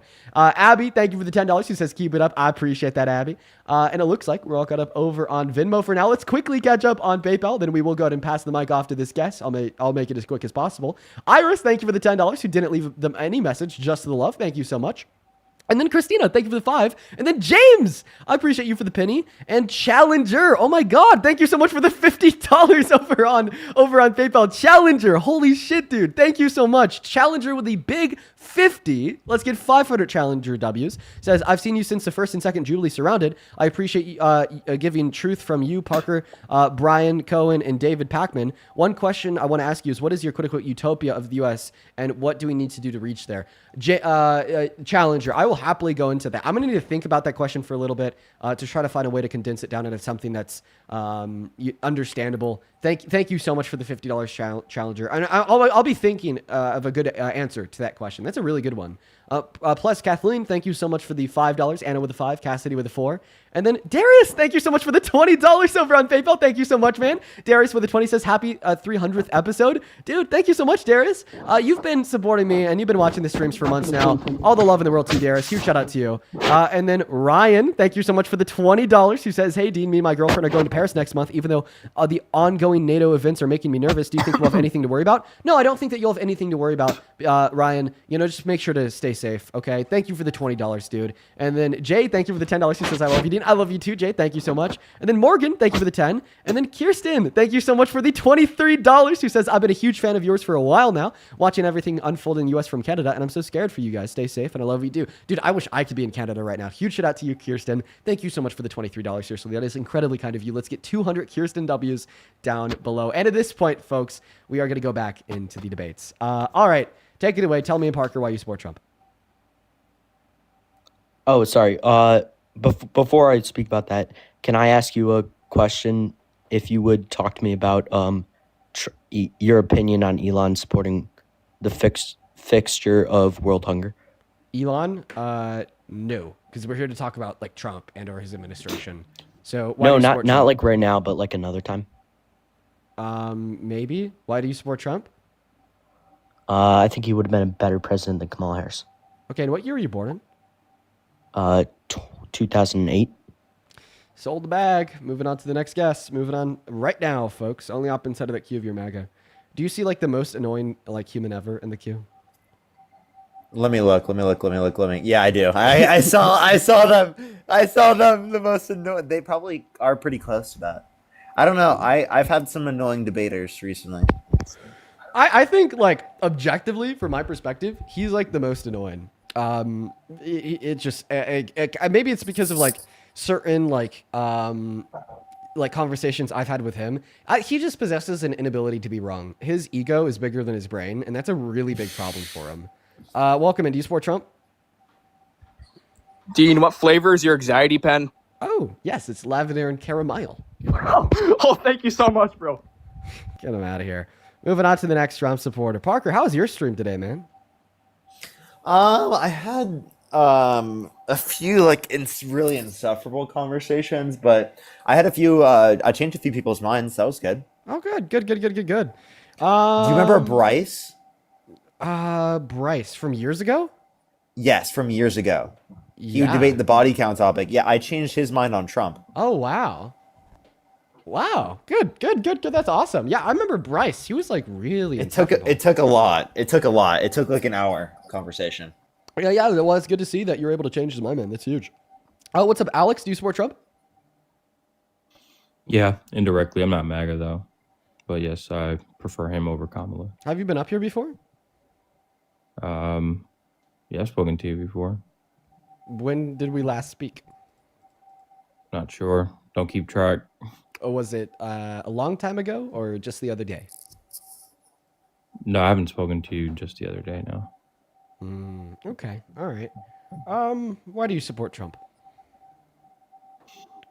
I think the tariff play was okay. I think that's a good risk to take without raising interest. I mean, taxes on corporations and lowering the deficit overall. China has a $1.2 trillion surplus annually, and we have a deficit. So I think trying to get that under control. I don't think that trade heading in the right deficits are a direction. bad thing. Okay. In fact, we should expect a trade deficit as being the richest country in the face of planet Earth. Obviously, we're going to buy more goods from other countries than they buy from us because we have more money. Yeah, so more money per capita, you mean? But in terms of growth, the way that China has positioned themselves on global trade is a better position to be in. We gave that up for the millionaires and billionaires who decided to just cut out the middleman and cut out the American worker. So just cut them out and go make millions by hiring So cheap you want to labor help in the China. working class, and you want to benefit. You want to benefit the working class to the detriment of the elite. So let's stay focused on what I'm saying. I know, but I'm So just saying it's you not asked me a question. conceptually. It just conceptually sounds like, oh, well, you want to help the working class at the detriment of the elite. I mean, like Well, yeah, right now, the so- working class is definitely being hurt. I mean, last year we had the most layoffs in like 5 years at 1.3 million. We had the most manufacturing bankruptcies since the Great Recession, more than the pandemic, by the way, and the worst job reports, ignoring periods during recession, since 2003. And then the big beautiful bill, according to the CPPP, is hurting the average American more than it's helping them. Meanwhile, last year, billionaires in America made $1.5 trillion. Like, I definitely don't think that Yeah. the Trump administration So- is helping the Sure. working class at So- the expense of the ruling elite. That's definitely not true. So in terms of what you're saying, you're using it and framing it as a negative, a net negative in terms of overall policy being detrimental to people, but allowing people to keep their money. The big beautiful bill was a tax extension to the original tax cuts. Like allowing people to keep their money without it being inflationary is good for the economy. So that's But the thing showing is, up in the is that numbers according to and the GDP CPPP growth numbers. Well, actually, GDP growth was down 1% from last year compared to where it was at in 2024. And then another thing here is it actually reduces the overall purchasing power of the working class on average, according to the CPPP, which we should expect. Allowing people to keep their money. Yeah, and overall, the big beautiful bill had a more detrimental impact than a positive impact because in many ways it did not allow people How to did- keep their money. I could explain. How would you even know that if the policy I could just definitely came? tell you. So you don't know what effect it's going to have on growth and GDP over time, allowing corporations to So we keep have their money. So projections. why do you? So I got a question for you. So we have the so- TCJA already. It's an Yeah. extension of the TCJA, and then there's a Right. few things added on top of it. So let me ask you a You're question. claiming that we don't know the effects of it, but we've literally lived them already. So let me ask you a question. So you asked. Can I So actually just I wanted explain to how it's clarify. to the detriment Hang of on. American Let me people? clarify. Okay, you just contested that premise, and then you're acting as if I have no base for that claim. But I Because absolutely you do have went a base off. for that You claim, kind and I of could give it to you. pivoted. You've kind of pivoted. So what I wanted to get back on track. So when you asked me I did why, not. I did not pivot. Okay, because you told me that you support the tariffs because you believe that they're helping why the are working you class. why are you not allowing me to speak, man? I'm sorry. You want to debate, just- or do you made want an to just like accusation talk that I to pivoted, yourself? and I guess I did hop in there just to refute it because it's certainly incorrect. I did not pivot. So what I was mentioning is, again, I think the tariff play overall was a better play than raising corporate taxes on, and then this whole idea that millionaires and billionaires are the reason why people are suffering is just a lie told by the left and told by politicians like Kamala Harris or Bernie Sanders and ALC. So I'll give you an example. If we may just have Are you going one to address the example. point that I made, or are you just completely avoiding it? So let me. So we disagree. We disagree on the effect. So the reason why that's we what we're disagree. here to debate, dude. So what is the counter argument to the claim that So overall this is my the Trump counter-argument to your- administration? One moment. that overall the Trump administration is hurting the working class more than they're helping them?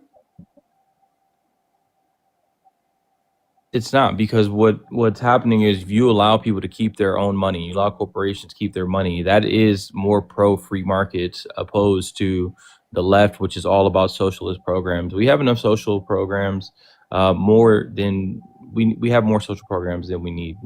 And the reason why I disagree with you about this whole millionaire billionaire boogeyman, Jeff Bezos is worth. Let's just stick on the. Hang on. No, I'm not. I don't want to hang on. I just want one refutation to the one claim that the Trump administration is hurting the working class more than they're helping the working class. We could talk about Jeff Bezos later. Just I want to go point by point. It's a linear dialogue. What is your one refutation to that one claim? So, it's the reason why I didn't want to go down this path, because it's hard to actually narrow down what was actually happening post the Tax Cuts and Jobs Act. So TCJA was passed. It wasn't inflationary until the COVID bills were passed. So you don't really actually know what was going to happen after that. Then we had massive inflation because of the massive spending, but allowing corporations and individuals to keep their tax money is not inflationary like those spending bills. That Now, doesn't the make reason any why sense. you Actually, the can I reason, tell you why that doesn't make sense? Because if you give them more money in terms of a tax cut, it increases demand. Yeah. Okay, so it is inflationary. A lot of economists talked about how Trump's policies in terms of the TCJA were inflationary pre-pandemic. they were, but where was the inflation? So post It was TCJA, above where 2%. was the inflation? It was above 2%. No, it was no. It was Yes, it not. was. It was above 2% in 2019. 2% is the baseline. 2% is where you want it to be. Is it not? But it was well above 2%. There was upward No, pressure on it 2% is because where of you the fact want that it to there's be. It was within the 2% standard. is where you It was want. within the standard of deviation. It was not this like Within jump and increase. what in is the standard inflation deviation? Until What I've is said the it was standard within. deviation? So again, it was within a normal standard deviation. Like there What was no is the real standard deviation? Hang on, Parker. If you allow me to finish. What I'm saying by standard deviation, like there was no huge deviation from the standard of the prior years. So if you don't understand that, bro, I don't understand like what's so hard. Like there was do you no know what real standard deviation is? there It's was like no a huge specific increase. statistics term. I'll frame it to you another way. There was no huge increase in inflation post TCJA until the COVID spending bills, which makes sense because you just funnel so much money into the marketplace, which is why there was a bunch of hiring, which that's why we have job losses now, is because those jobs are basically supported by spending, which is no longer there. So, and also being removed by this current administration, which is fine with me because although you see it as a good thing for companies, I mean, for the public sector to just be inflated with jobs at the taxpayer expense, I disagree. Private jobs is what we need. So private corporations creating profit for themselves and then passing that money along to you through, or to people who watch in your live and me through a paycheck is the better way. And instead of taking it away from Dean's donations, instead of taking it away from Dean's donations, giving it to somebody from a public sector that doesn't create any type of profit, yes, I do agree with what's going on. Are you ready for the absolute truth nuke? It's going to just destroy your argument. You said that we need to create more private sector jobs so companies could get more profit and pay their employees more. First and foremost, last year, we saw the worst job report since 2003, ignoring recessions under Donald Trump's first year of his second term. Already wrong. So what about it's not wrong. Companies? I'll refute you because hang on. That it's only been a year. Alex, it's only been 6 months my friend, actually. I'd appreciate it if you could calm down. It's Allow only me to 6 months. speak. Calm down. It's only been 6 months. GDP's up, man. Okay, Alex, this is not how you debate. Because I'm going to need to be able to make my argument before you could respond to it. Can I I'm just ask you to giving. stop talking? I'm just acting like you are, bro. No, I don't think I'm that just you're acting like you I are. am. I literally Yeah, had my hand absolutely. up waiting for you to finish speaking. Go ahead, man. Okay, Finish. good boy, very good boy. But Bro, anyways, don't fucking patronize me, Brandon. Like, I'm don't just telling use you this. that you're a good boy for like being quiet. But anyways, just to now try to respond to what you said with no interruption. Hang I'll on. simply Hang on. Before you go Yeah, on, this guy's very whiny. I'm not whiny. You absolutely are.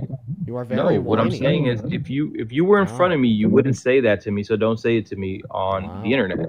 Yeah, honestly, that is the first time I've ever had somebody join my life and say that. You were so big, macho, and tough. Really. I'm not so big, macho, and tough, but that's literally racist. To call me a boy, you're calling a minority a boy as a white man. You're absolutely fucking insane for doing that, bro. Okay, Like don't call me boy.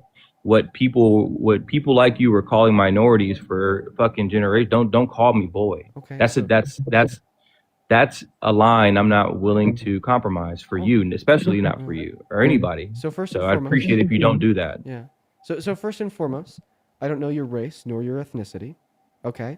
Second of all, okay, I call people good boys. I don't say derogatorily boy. But third of all, I'll respect your wishes, and because of that, I won't call you a good boy. All right. But anyways, let's go to get back to the debate. So here's a counter argument to your position. Your position was this claim, okay, that we need to create more private sector jobs to generate American boy. companies. Good boy, Dean. You do as I say. I'm just... No, man, we're going to move on to the next guest. That guy's not here for a debate.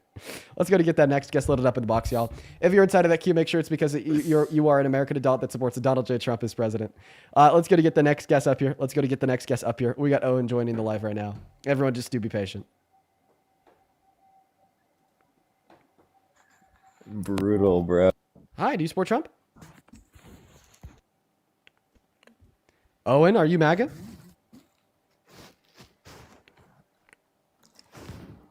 Hello? Poop. Okay, this guy's just not here. They were just saying random things. Let's go to the next individual. Yeah, trying our best, man. Truly trying our best, dude. Yeah, today's just been rough, man. Bunch of terrible shit. Moving on to the next guest right now, we got Unkeezy loading up in the box.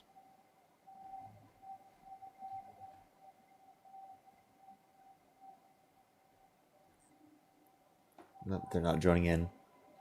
Okay, they didn't join. Moving on to the next guest, we got Susan Edits loading up into the box. You know, they were asking for Phil earlier. I did see that, but I did not see Phil in the queue. Hello, do you support Trump? Yeah, How old are you? I'm 19. What year were you born in? 2006. Cool. Before we hop into the debate, let me thank like 3 people, then I'll pass you that mic. First and foremost, Miss Luna. Thank you so much for these 60 euros over on YouTube. I appreciate you so much for that love, Luna. I want to see 600 Luna W's down below in the comment section. Thank you. Thank you so much, Luna. Luna with these 60 euros says, no love like MAGA Christian hate, no murder like MAGA ICE, quote unquote, self-defense, and no democracy like MAGA fascism, no peace like MAGA imperialism. God damn, Luna, you are spitting, my friend. Show some love to Luna down below in that comment section. Luna, I hope that you're having a great day. And seriously, thank you so much for the love. I really appreciate it. As well as Avery, Aivree. Thank you so much for the $15 on Venmo. Thank you so much, Avery. Show some love to Avery in that chat, who says, I just want to support you. Your posts help change my friend's mind who used to be MAGA and now hates Trump. Base, dude, let's go. As well as Jenna. Thank you so much for the $20 on Venmo. Yo, all the love in the world to you, Jenna. Thank you so much for the love. Jenna with the 20 says, I come from a very conservative MAGA family, and being the only Democrat is honestly draining. I love my family, but I wish they'd be more open-minded to change. I absolutely adore you and all the facts that you bring to light. Love you, Dean. Fuck Trump and fuck ICE. Love you too, Jenna. And I get it. I also come from a conservative family. Thank you. Thank you so much for your kind words and the $20. And then Alexander, thank you so much for the $15. She says, hey, Dean, as a political anarchist, I just want to say that I love your streams and you give me more insight about why the government sucks. Oh, I appreciate you so much for the $15, Alexander. Let's also get 100 Kathy W's for the $10 on Venmo for, quote unquote, hating Trump. Oh, dude, you know it. Yeah, I fucking hate that guy. As well as Catherine, thank you so much for the $10 on PayPal. Thank you so much, Catherine. And then Challenger, thank you so much for the $10 on PayPal. Show some love to Catherine and Challenger. And then James, thank you so much for the $5. Who says, I forgot Adam Mockler. Have you met him? Plan to meet him? Yeah. No, I have met Adam. I like a lot of his work. I do. Thank you guys so much for the love. If you're watching and you want to support me, you can find my Venmo and my PayPal in the link tree in my bio on my TikTok account, pin message on YouTube, and the handles at the top of the phone screen. Let's go to pass the mic off to the guest. Tell us why the hell you support the worst president of your life, Mr. Trump. No, he's not the worst. But I do support him. Yeah, he's better than Kamala. Okay. Go ahead. Make the argument. He's better? Yeah. Yeah, so what about it, though? What makes I'm you asking think you that? to make that argument. What makes you think that? Are you talking to me? Yeah. Yeah, we're talking to you. Oh. I didn't know if you're talking to the other guy in here. Nope, I'm Yeah, talking hello. to you. I'm liberal. So you don't support Trump? No. Oh, okay. I thought you supported Trump too. I'm confused. What's going on? Buddy, we are What's up? asking you, okay, Yeah. to give us an argument insofar as why you support Trump. Because he's a good president. Okay, and what makes What you has he think done that he's that's a good good? president? What do you mean? Do you have a brain? Dude. Huh? We're asking you, what is Donald Trump doing that makes him a good president? What are you talking about? Okay, yeah, this guy's just... You're confusing me right now. Complete idiot. Moving on to the next guest, He's guys. totally trolling. There's no way. I hope, I pray to God, I pray for the future of humanity that he was trolling.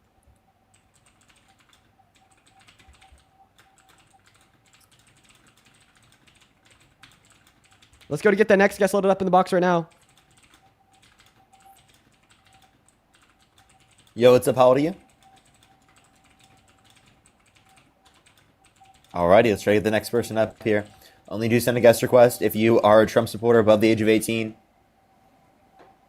Let's go to the next individual. There is that really annoying person. He's sitting in the box like a little good boy. He's just waiting for his turn because he knows that there's no more Trump supporters left. He knows he's the only one. He knows he's the only one left. No, not You're you, talking about Jared. me? No, not you. Jared, do you No, support not Trump? you. Yeah, of course. What's up, Dean and Parker? All right, man. Why do you support the worst president of your goddamn life? Oh, dude, I mean, we've talked about this before, but I really came on here because of the hot take video I saw you post the other day about the Renee Good and the ICE agent. Okay, so you're telling us that we've already debated? I mean, like a year ago. Yeah, I've been on here before. Okay, yeah, a year ago. That's fine. Go ahead. But I wanna know why are you defending Renee Good over the ICE agent doing his job? I gotta talk to you about this. Well, I have mean, to know. you're already wrong. You said the ICE agent doing his job. So, I mean, the rules of his job say what he did was wrong. Title I of U.S. DOJ use of force policy says that what he did was outside of, his department's policy. It specifically says that you could only discharge a gun directed at a moving vehicle if it is the case that vehicle poses an imminent threat of serious bodily harm or death to you and your life, and there's no viable means of defense like getting out of the path of the car. And he wasn't in the path of the car. Not only. Well, Dean, what are you gonna do if somebody tries to hit you with a vehicle? What would you do? Well, I don't think that Renee Good tried to hit him with her vehicle, and I could prove it. Well, I'm just saying. Also, like, Jerry, are you I telling know- me in that circumstance you wouldn't be able to jump out of the way? Oh, I might be able to jump out of the way, but If you would be able to jump out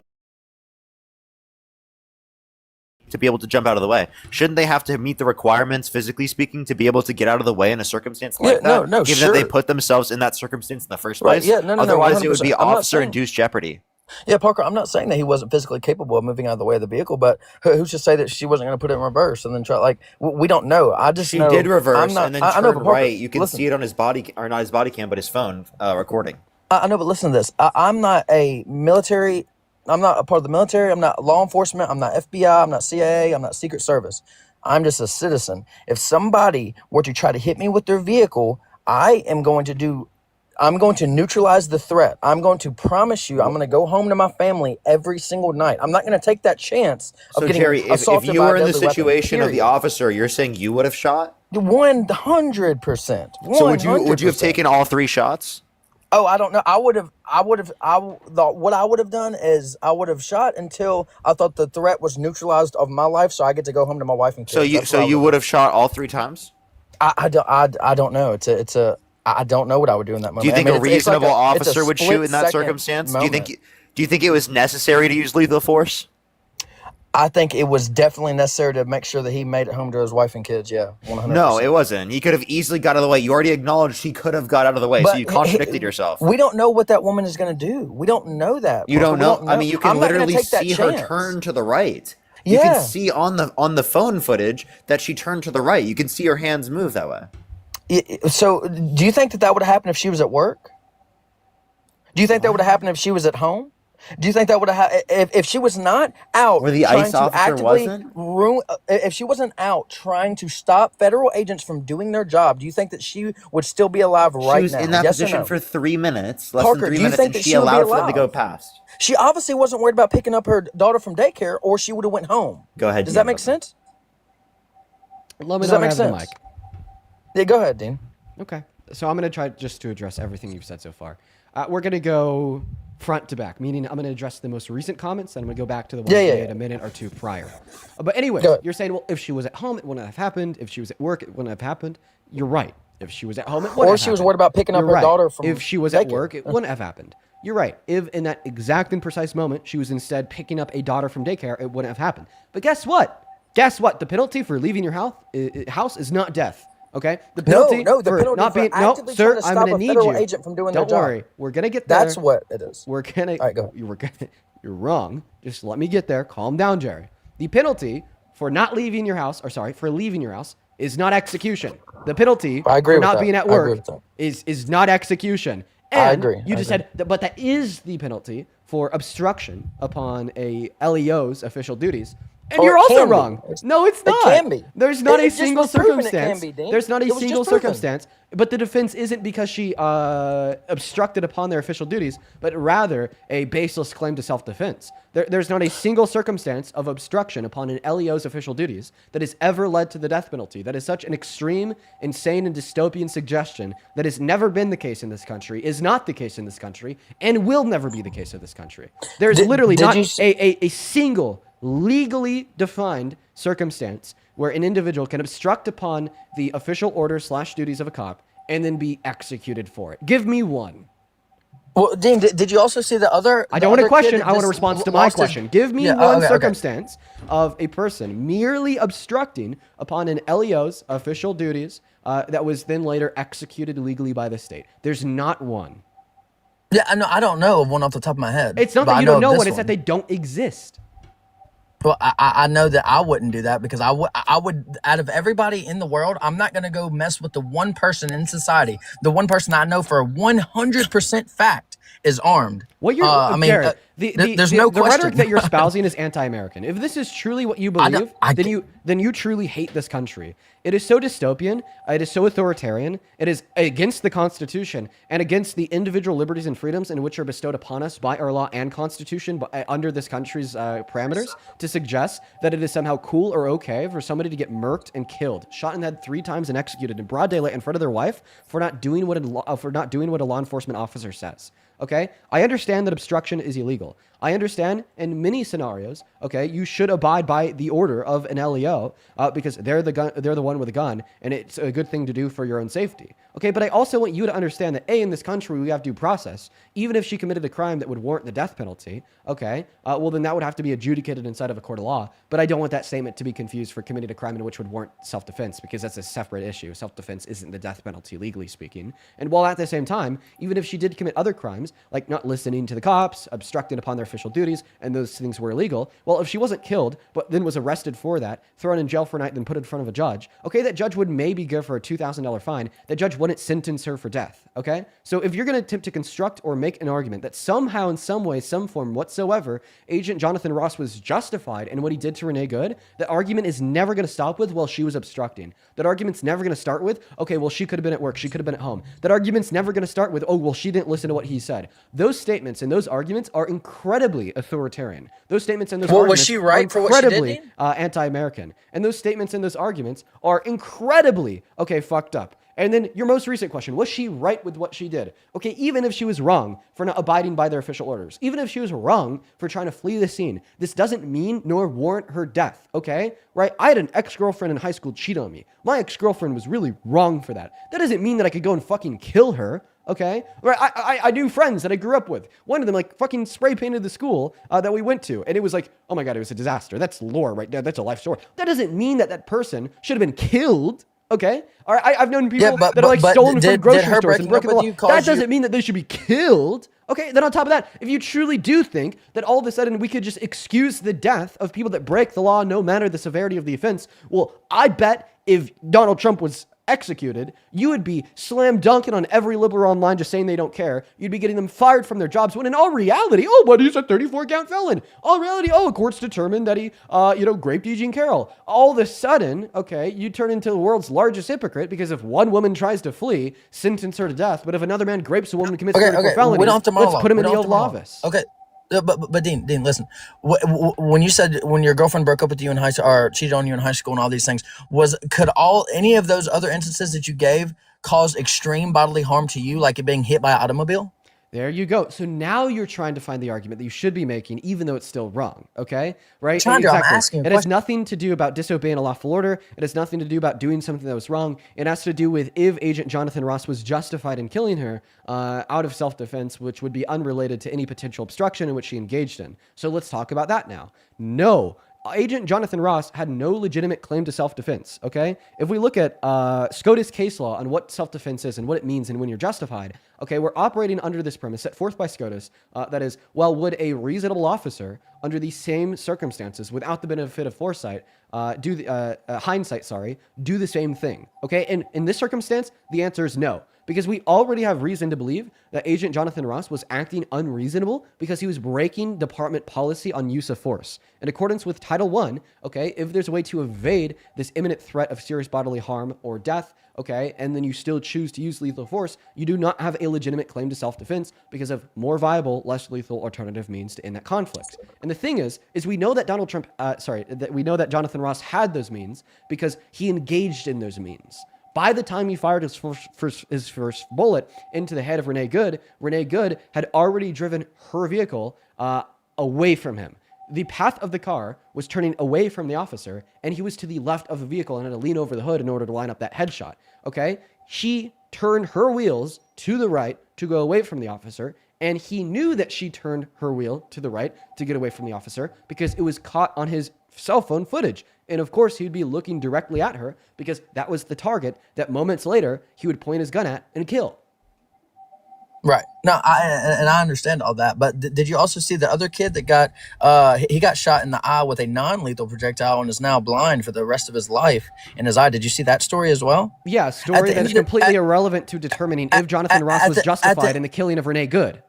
No. The moral of the story is the moral of the story is that you're pivoting because you know that you're out wrong. Here messing with federal agents while they're trying to do their job. I think that maybe the moral of the story is that federal agents need to follow the damn law if they're going to be claiming to be the enforcers of the law. Set the fucking example, dude. They cannot disobey the Constitution and throw federal law out of the window, then murder citizens in broad daylight on the streets, and then expect citizens to give them that same compliance of honoring their lawful orders, not obstructing, and following the example that they set. Okay? If the setters of the law and the breakers of the law are going, and the enforcers of the law are going to break the law, okay, well then I don't think that you have any right to turn into like such a hypocrite, okay, sit here and condemn people that maybe committed obstruction while in that same breath defending the enforcers of the law that committed murder.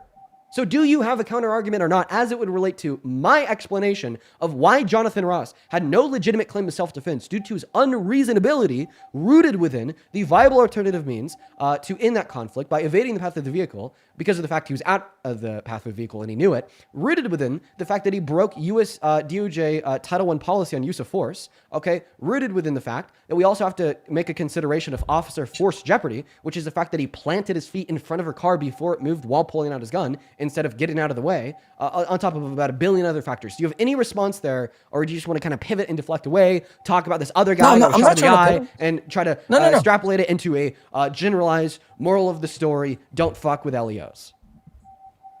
Well, yeah, no, I mean, that is the moral of the story is we need to stop doing that and stop messing with federal agents while they're trying to do their job. That is the moral of the story. But no, I'm not trying to really pivot. I'm not saying that what he did was right. I'm not saying that he really should have just executed her right there. I'm thinking when he thought the threat was over and the vehicle was not coming towards him, I think that I don't know about the other 2 additional shots, but I'm just saying we see clearly the consequences of messing with these federal agents while they're doing what they are called and sent there to do. And then getting on here and defending this woman that had no business being there. She should have been at home. Are you defending what he did, even though it was illegal and morally wrong, amounting to murder, because you think that Renee Good was messing with him first? Is that wait, your wait, position? what was the question? Are you defending? Wait, what was it, Dean? Are you defending Jonathan Ross, even though you acknowledge what he did was illegal and you acknowledge what he did was murder, because you think that she messed with him? Well, if it was illegal, I think that he would be.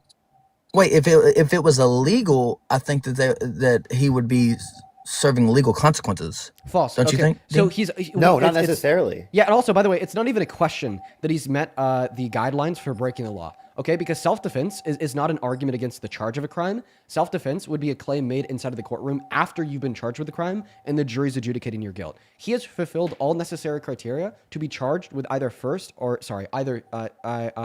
second or third degree murder in the state of Minnesota, because second degree murder in the state of Minnesota is just merely defined as the intentional killing of another person. Okay, we already know. So why is that that he's happening?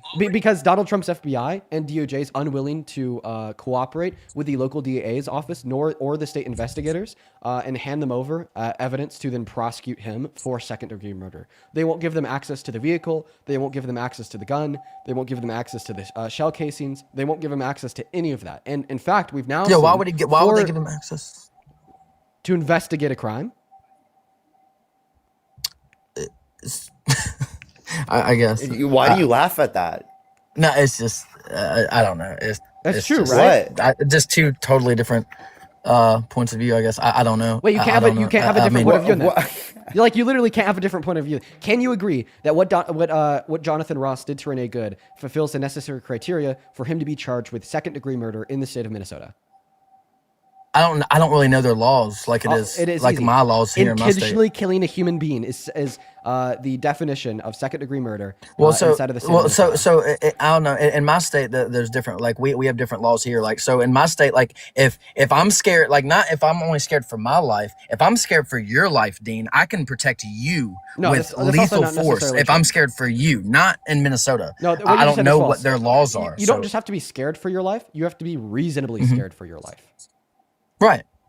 But it's not just me. I can defend you. If I think that you are going to get harmed, I can defend you in my state. Wrong. But I don't know what it has I'm to not be a reasonable really fear of imminent harm to yourself or others. Okay? Right, correct. Okay, exactly. But I don't know how Minnesota's that gets Minnesota's adjudicated laws in are. court after he's charged. Can you agree that because the definition of second-degree murder in the state of Minnesota is just intentionally killing a human being, although you think he may have a claim to self-defense, the time to make that claim to self-defense isn't before a charge to then forego a charge, but is rather after he's been charged as a defense inside of the courtroom in front of the judge and jury? Well, I think he definitely would have. I think he definitely would have had his day in court until they released his body cam footage and then they saw the vehicle actually striking him. I think that kind of like changed everything. Okay, and then first and foremost, it wasn't we body see there's cam no footage. case. Second of all, the cell phone footage did not prove that the vehicle struck him. And third of all, okay, No, I'm talking FBI about and his the body DOJ cam footage. There was no body cam footage. You haven't seen the body cam footage of him jumping out of the way of the vehicle? There's no body cam footage. And then hitting him and then the camera moving up in the air? You're talking about a cell phone footage. I'm not talking about the cell. I'm not talking about the one on the side where it captured the whole thing. I'm talking about his footage. The one where the vehicle hits him and his camera. His cell phone that he was carrying. Yes. Have y'all seen that footage? Yeah, the cell phone footage. I think that's what kind of put the nail in the coffin for Titus. that case being thrown out instantly. Yeah, the cell phone footage did not prove that he was hit by the vehicle. What did it prove then? Nothing. Did you watch it? You didn't? Yes, I did. It proved that Renee Good's last words were "I'm not mad at you," and his first words after he killed her were "fucking bitch." And that he saw that she turned right. Yeah. Yeah, no, I mean, I definitely saw all that. Yeah, no, 100%. I definitely don't think he should have said all that, and I don't think that's justified. But I'm just saying. So, by the way, he's willing to say that him saying that is unjustified, but not willing to say that him shooting 3 times into her head was unjustified. I mean, I don't think that he's like. I don't know. Like, I mean, it's just like if I can just put myself in that situation, I'm not thinking, hey, let me execute this person. I'm thinking, let me neutralize the threat so I can get home to my family. It's not about let me make sure this person is never. Go ahead, Parker. Could he get out of that circumstance without using lethal force? Yes, correct? I mean, we don't know what her intentions were or what she was going to do. We have no idea. Could a reasonable officer determine that they I'm not going to take that chance. I know me. I'm not going to take that chance. Could a reasonable officer determine that they can get out of the way without using lethal force? Yeah, no, 100%. Oh, okay. So then, like, you think that he, as a if he was a reasonable officer, he should have been able to determine that he could have got out of the way. So what if she goes down the street and then turns around and comes back full speed? Then what? Then you make a different determination. Then that wasn't happening. But why don't you, instead of doing that, you neutralize the threat right then to ensure that you make That it home makes safe? no fucking sense. You have no evidence that they're going to do that. At that she point, literally said, when she wait, listen, she literally said, I'm not mad at you. Like, you can see her turning, not even going towards him. He can easily see that he can get out of the way. You have no reason to believe in that circumstance that she is trying to go after him. Why did she back up? Why did she literally not just go forward? I'm gonna ask you. You seem like you have your head on your shoulders pretty good, and you seem like you're a pretty smart guy. If any law enforcement officer, anyone, military, law enforcement, ICE, FBI, CIA, if a police officer, if any of them are actively grabbing on your door and you're in the vehicle and they're telling you to stop, get out, are you going to just take off and floor it? Or are you going to stop and get out and follow the orders of the officer, no matter who that officer would be? Which one are you going to do? Disobeying an order from an LEO doesn't make you an imminent threat to the No, I'm to the asking. life of I'm one not another. asking that, Dan. I'm asking what would you do? You're asking me what I would do. What I would do doesn't necessarily entail what every other person would do who's reasonable. Would you stop and listen I to the think it's officer? reasonable to not listen to an unlawful order, but then I would tell people specifically, obviously, to be in concern of their own safety in that circumstance. That's why I would, in concern of my own safety, I would in that circumstance listen, and I wouldn't specifically decide to drive away. But still, they had no jurisdiction, and a reasonable person could have easily done that and drove away in that circumstance. And now we see the consequences of that. It's not good. Wait, why do you blame the person driving away rather than the person who shot the gun and murdered them? That's not the consequence of fleeing. The consequence of fleeing is not death. The consequence of evading is not death. The consequence of there's plenty of people that have ran from cops and been shot. Yeah, we've seen that consequence over the years. If they were justifiably shot, and that's what courts ruled, then it was not because they ran. So you think that if someone just runs from the police, you have justification just to shoot them? They lose their right to No, life. I'm not saying that's justification, but I'm saying we've seen plenty of cases where people have fled scenes and fled stuff and have been shot. Wait, if you don't think that's justification, why did you just use it as justification here? Well, no, I'm saying any smart person would stop and listen to the person with the armed individual. Wait. So you're saying that doing something dumb makes you lose your right to life? So from your perspective, doing something that's not... Oh, okay. So then it doesn't justify it. Fucking idiot. No, it can. Yeah. Now, 100% can. He literally does think... It has to be it. Wait, Jerry, you literally think that if someone doesn't comply that they should die? Yes. No. I'm saying that can be an effect of that. Yes, 100%. I'm not saying it should be. You're saying that an outcome of non-compliance is death, okay? So therefore, the takeaway... It can be. If that statement is true, which in many scenarios it is, by the way, we've seen this happen so much, okay? Well, then the takeaway should be that we need to revisit the policy, okay, that police officers and LEOs like ICE agents are operating under. We need to revisit the training in which they undergo before joining the ranks. I can agree with that. To these moral outcomes. And then we need to ask for accountability and punishment for the LEOs that do this. Okay, the solution is not to blame the person that didn't comply and then was murdered, but rather the solution is to blame the officer that murdered them out of non-compliance unjustifiably, okay, and throw their ass in jail, and then revisit and revise the operational policy and training guidelines in which these officers are undergoing. All right. Go ahead, Parker. I see you want to say something. Go ahead. Would you apply this reasoning to January 6th? Do you think that the officers would have been justified in just gunning down all of the protesters running into the Capitol? Oh, no. I mean, if these officers are in fear for their lives, yes. 100%. I'm always going to back with the officer that he makes it home to his family. If he thinks that his life is in danger, I think that he should use whatever force necessary to make sure he makes it home to his family. Whatever force necessary? So you're anti-American. You literally think that they could just gun down all of them? Yeah, you're anti-American. I mean, SCOTUS has ruled what you are arguing is strictly unconstitutional on top of the immoral implications of said belief. You are anti-American. You are a traitor to this country. How? You want authoritarianism to supersede this country. How? Because you don't care about the Constitution. You don't care about individual liberties and rights. And you don't care about tyranny.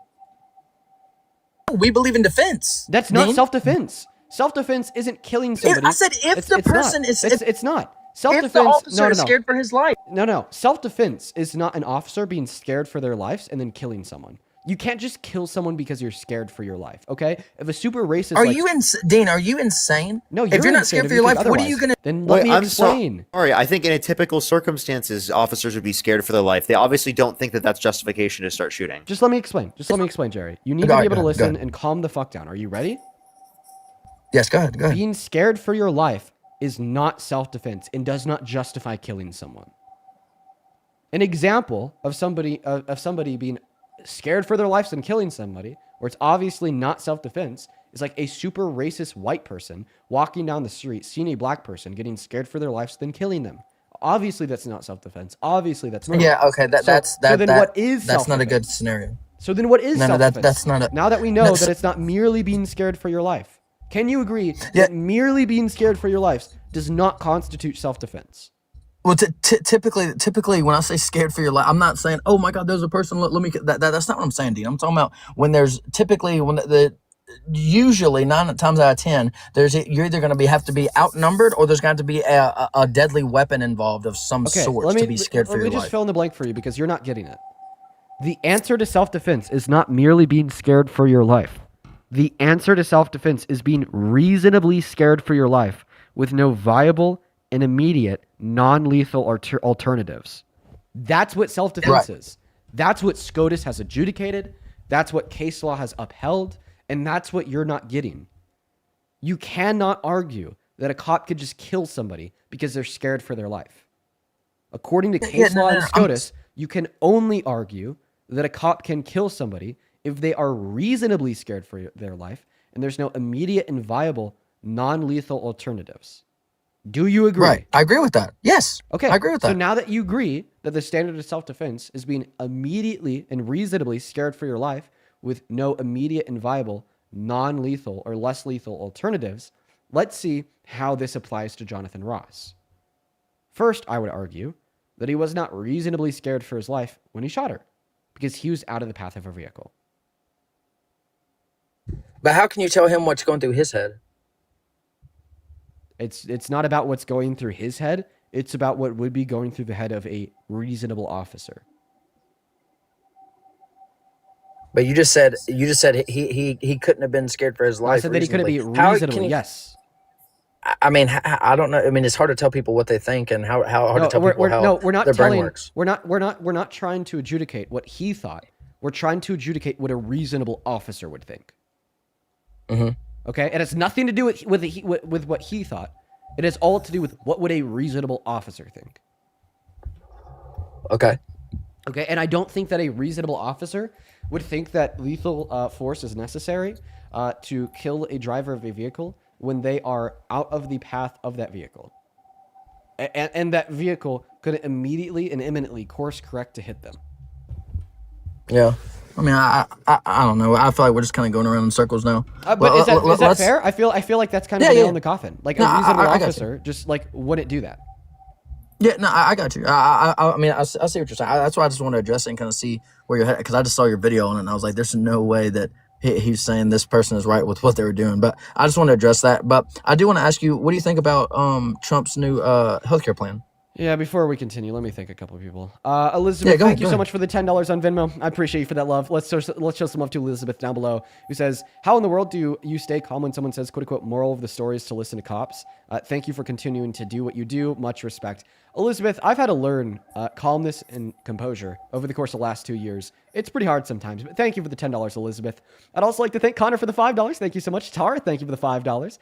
Jennifer, thank you for the $5. Then Jenny, thank you so much for the $6, who says any officer involved in a shooting has to be investigated. Yes, any shooting ever has to be investigated. Abso-fucking-lutely. Then F, thank you so much for the $5, who says, hey, Dean, I noticed that you struggle to say my name. I got you, brother. It's pronounced Fussy. Yes, okay, Fussy. I'm really happy that I now know how to pronounce her name. Thank you for the $5, Fussy. I'd also like to quickly thank Jennifer for the $10. Thank you so much. Let's get 100 Jennifer W's, who says, hey, Dean, it's Jen, that Republican that enjoys your videos. I remember you, Jen. Love to talk to you someday, bud. Have a great day. I hope that you have a great day as well. And I don't truly think that you're a Republican, but we should talk about that sometime. And then, dude, Peter, thank you so much for the $75 donation over on Venmo. Holy shit, man. Peter, it is so good to see you. Thank you so much for your kindness, and thank you so much for the love. I want to see 800 Peter W's down below in that comment section. You are a dude, we got the GOAT over here. Peter, with these $75, says, all that I hear from Jerry is a coward who's too afraid to admit that he knows deep down that ICE is terrorizing innocent American citizens. Dude, fucking truth nuke. Peter's always dropping the truth nukes. Love you to death, brother. Thank you for the $75. It is so kind. It is so kind of you. I'm taking my girlfriend out to dinner tonight. You literally just paid for the whole fucking tab. Thank you so much for the $75, Peter.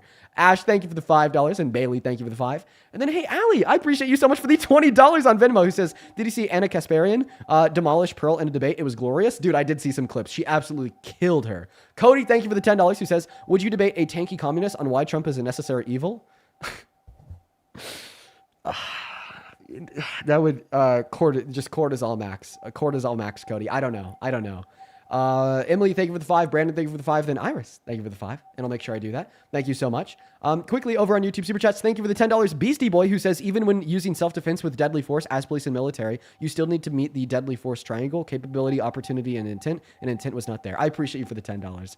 And then Lisa, thank you for the $10 as well, who says their policy, quote unquote, DHS LEOs should also avoid intentionally and unreasonably placing themselves in the positions in which they have no alternative to use deadly force. Yes, because that has been an argument used to strike down self-defense in courts. And then Lola, thank you so much for the $20 over on YouTube Super Chat. Thank you so much. Let's get 200 Lola W's down below in that comment section. Thank you so much for the $20 and your comments, by the way. You're absolutely right. And then Coral, thank you so much for the $20 as well, who says, as a woman, if a masked guy tried to open my door, I'd drive away. Yeah, like, how do we know that she knew that they're even ICE agents? And then Jenna, thank you so much for the $20. Thank you so much for the love, who says, as somebody in Minnesota, our self-defense law is strict. It's not a typical, quote unquote, stand your ground state. Well, because he's an LEO, things change a little bit. It's not quite like if it were a private citizen at home, but I mean, I get your point.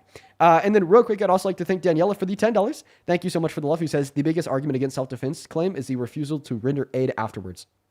Really good point, Daniela. I'd also like to thank Cornell. Thank you for the $10, Cornell. Show some love to Cornell down below in that chat.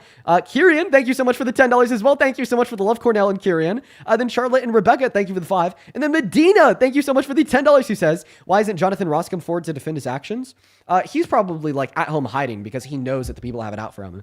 And then Joanna, oh my God, thank you so much for the $50 on PayPal, Joanna. Holy crap. Thank you. Thank you so much, Joanna. I want to see 500 Joanna W's down below in that comment section. That is JOANNA. Thank you so much for the love. Who says, was late to the light today. Listened to the news at the beginning. So sad and pathetic that Trump literally took over a country to thieve their oil and is now has their Nobel Peace Prize. Absolute terrorism, in my opinion. Nothing to do with saving the Venezuelan people since they are worse off. Well, I appreciate you so much for the $50, Joanna. It's good to hear from you and it's good to see you. As well as Christian, thank you so much for the $20 on PayPal. Says, hey, Dean, your videos pop up on my FYP. It's really opened my mind to see how shitty this administration is.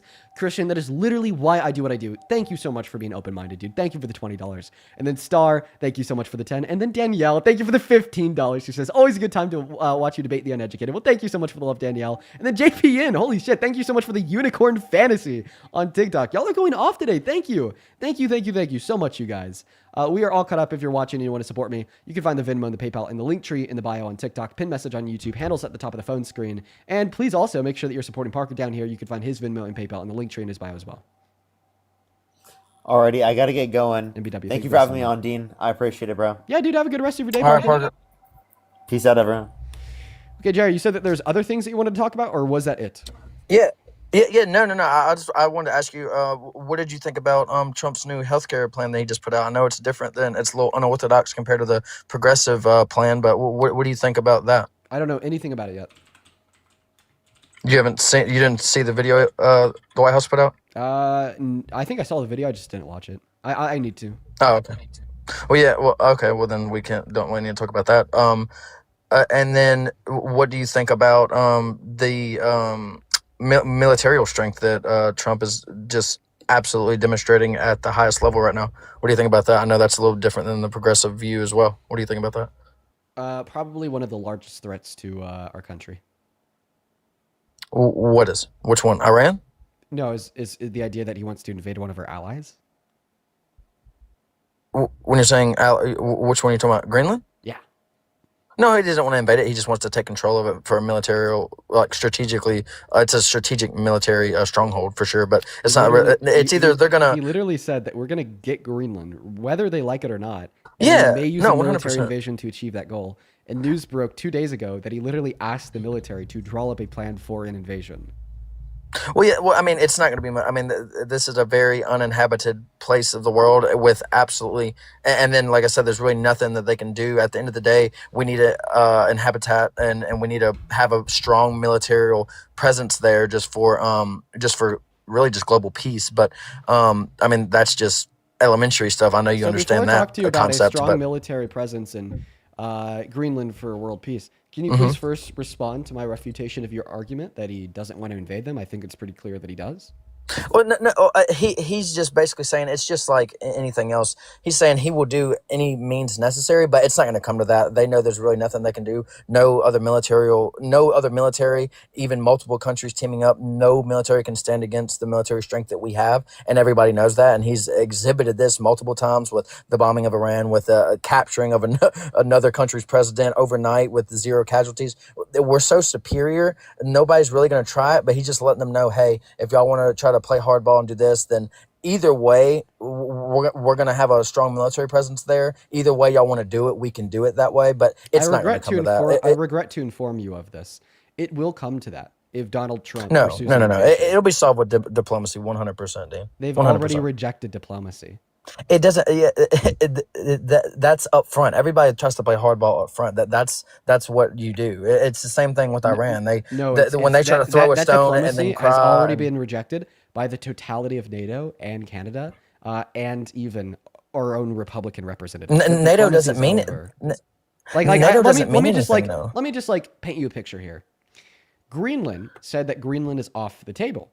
The Greenland people said that Greenland is off the table. The Danish kingdom said that they will never own Greenland. Then the UK, France, Germany, Sweden, and Norway all sent their troops into Greenland. And now Greenland is saying, if America invades our country, we're going to shoot first and then ask questions second. And now Canada is saying that if America invades our country, we're going to stand with Greenland. And now Republicans in Congress are saying, okay, that if Donald Trump invades them, we are going to impeach his ass. Did you know that? Enough Republicans in Congress have agreed that if he launches an invasion, that they're going to fucking impeach his ass. Even the Republicans. Yeah. And now just to quickly refute the argument that you're giving me here, you're saying, well, ultimately, because of how powerful America is, it's never going to come to a war because ultimately the other side knows that they'll lose. Here's the thing. Just because America is powerful does not mean that America gets to do whatever they want. And I would argue... Well, that's not exactly our true. Our government... Okay, so you're basically saying the more power you have, you just get to do whatever you want. And you're okay with that? Dean, no. When we look across history, we look across wars. Whoever has the biggest gun calls the shots. Period. That's just. It's not how necessarily it should be, or the ideal thing. But so you that agree that is Donald life, Trump wanting to period. invade Greenland is bad.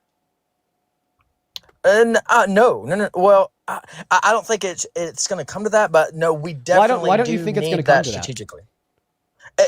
Because they know the consequences.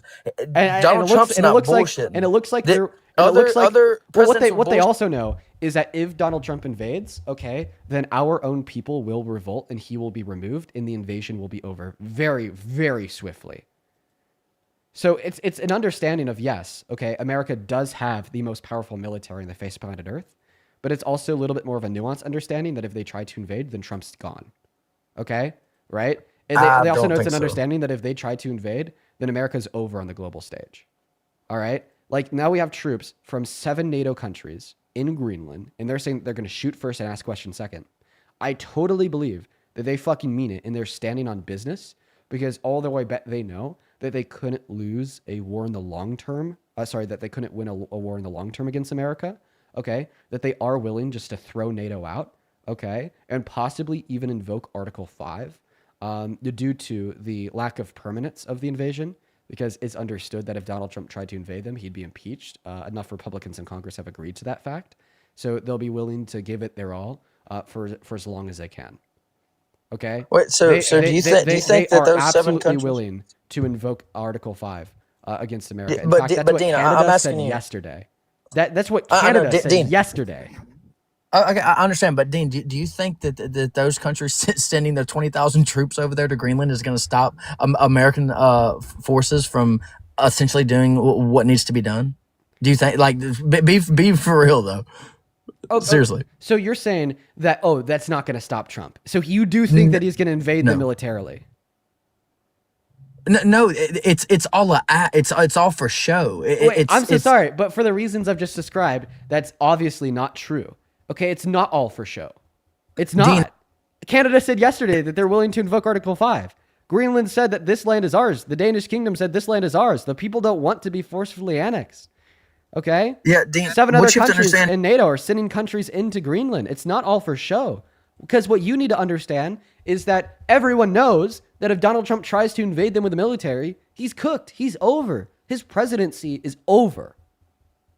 Dean, but I don't think you understand. Congress by the will end not of, allow it. See, that's the check and balance right there. Congress will not allow that invasion to continue, either by striking it down and ending it or by impeaching Trump. That fact is why it's not all for show. But look, I don't think you understand. By the end of Trump's term, Greenland, we will have a very strong military presence in Greenland, and Canada will be the 51st state. 100%. Why aren't you responding 100%. to what I just said? Come on, Jerry. Now you're just trying to make other imperialist claims because you know what you're saying is bullshit. Yes, you are, because now you're just pivoting away from what I just said. The reason I know that it's not all for show when Canada says that this might invoke the 5th article of the NATO alliance, and when 7 other NATO countries send troops into Greenland, is because although they know that America has a stronger military than they do, even when all together, they also know that Congress just simply will not allow the invasion because that's what Congress has already said. Congress didn't even know about the capturing of the Venezuelan president. So we obviously know that at the end of the day, Congress doesn't have much say in this, Dean, or they would have not given the green light on the invasion of. They do. So they do. Then how come they haven't? So then, what did they say about the capturing of Venezuelan president, Dean? We could talk about. Were they aware of that? Yeah, we could talk about the end. Which no, they weren't, and that might have been breaking the law in accordance with. Exactly. That might have been illegal. Breaking the law. The command. That might be breaking the law. Commander in chief. Hey Jerry, that might be breaking the law. The commander in chief has control of the military. Not totally. Not that's not as true. we saw with in accordance with Article 1 of the War Times Powers Act, that's false. It's not war. We're capturing somebody. We are capturing someone. Okay. It's not war. So we could debate that after we're done talking about Greenland, because now you want to debate me on if the armed conflict and the capture of Maduro was in violation of Article 1 of the Constitution and the War Times Power Act. We could do that as soon as we're done talking about Greenland. And by the way, I just want it to be clear. If Congress doesn't give express authorization over any military directive and action taken by the president within 60 days of it occurring, then that action has to immediately stop. Fun fact, okay? But regardless of that, I want you to listen here, Jerry. Yes. I'm trying to get you to listen to me. I'm trying to get you to listen to me. Go ahead. Because Congress can stop an invasion of Greenland, okay? And by the way, according to the military, they actually need congressional approval before they were to invade Greenland. That's why leading officials from the military struck down Donald Trump's ask for them to draft a plan for an invasion. Okay. Canada, NATO, Greenland, the Danish kingdom, France, Germany, Sweden, and Denmark all know that although they may not have a military that is as strong as America's, if America invades, they'll be able to fight them off long enough, okay, for the invasion to be over, because either Congress will impeach Trump or Congress will say that that action is not authorized and they'll have to leave, or both.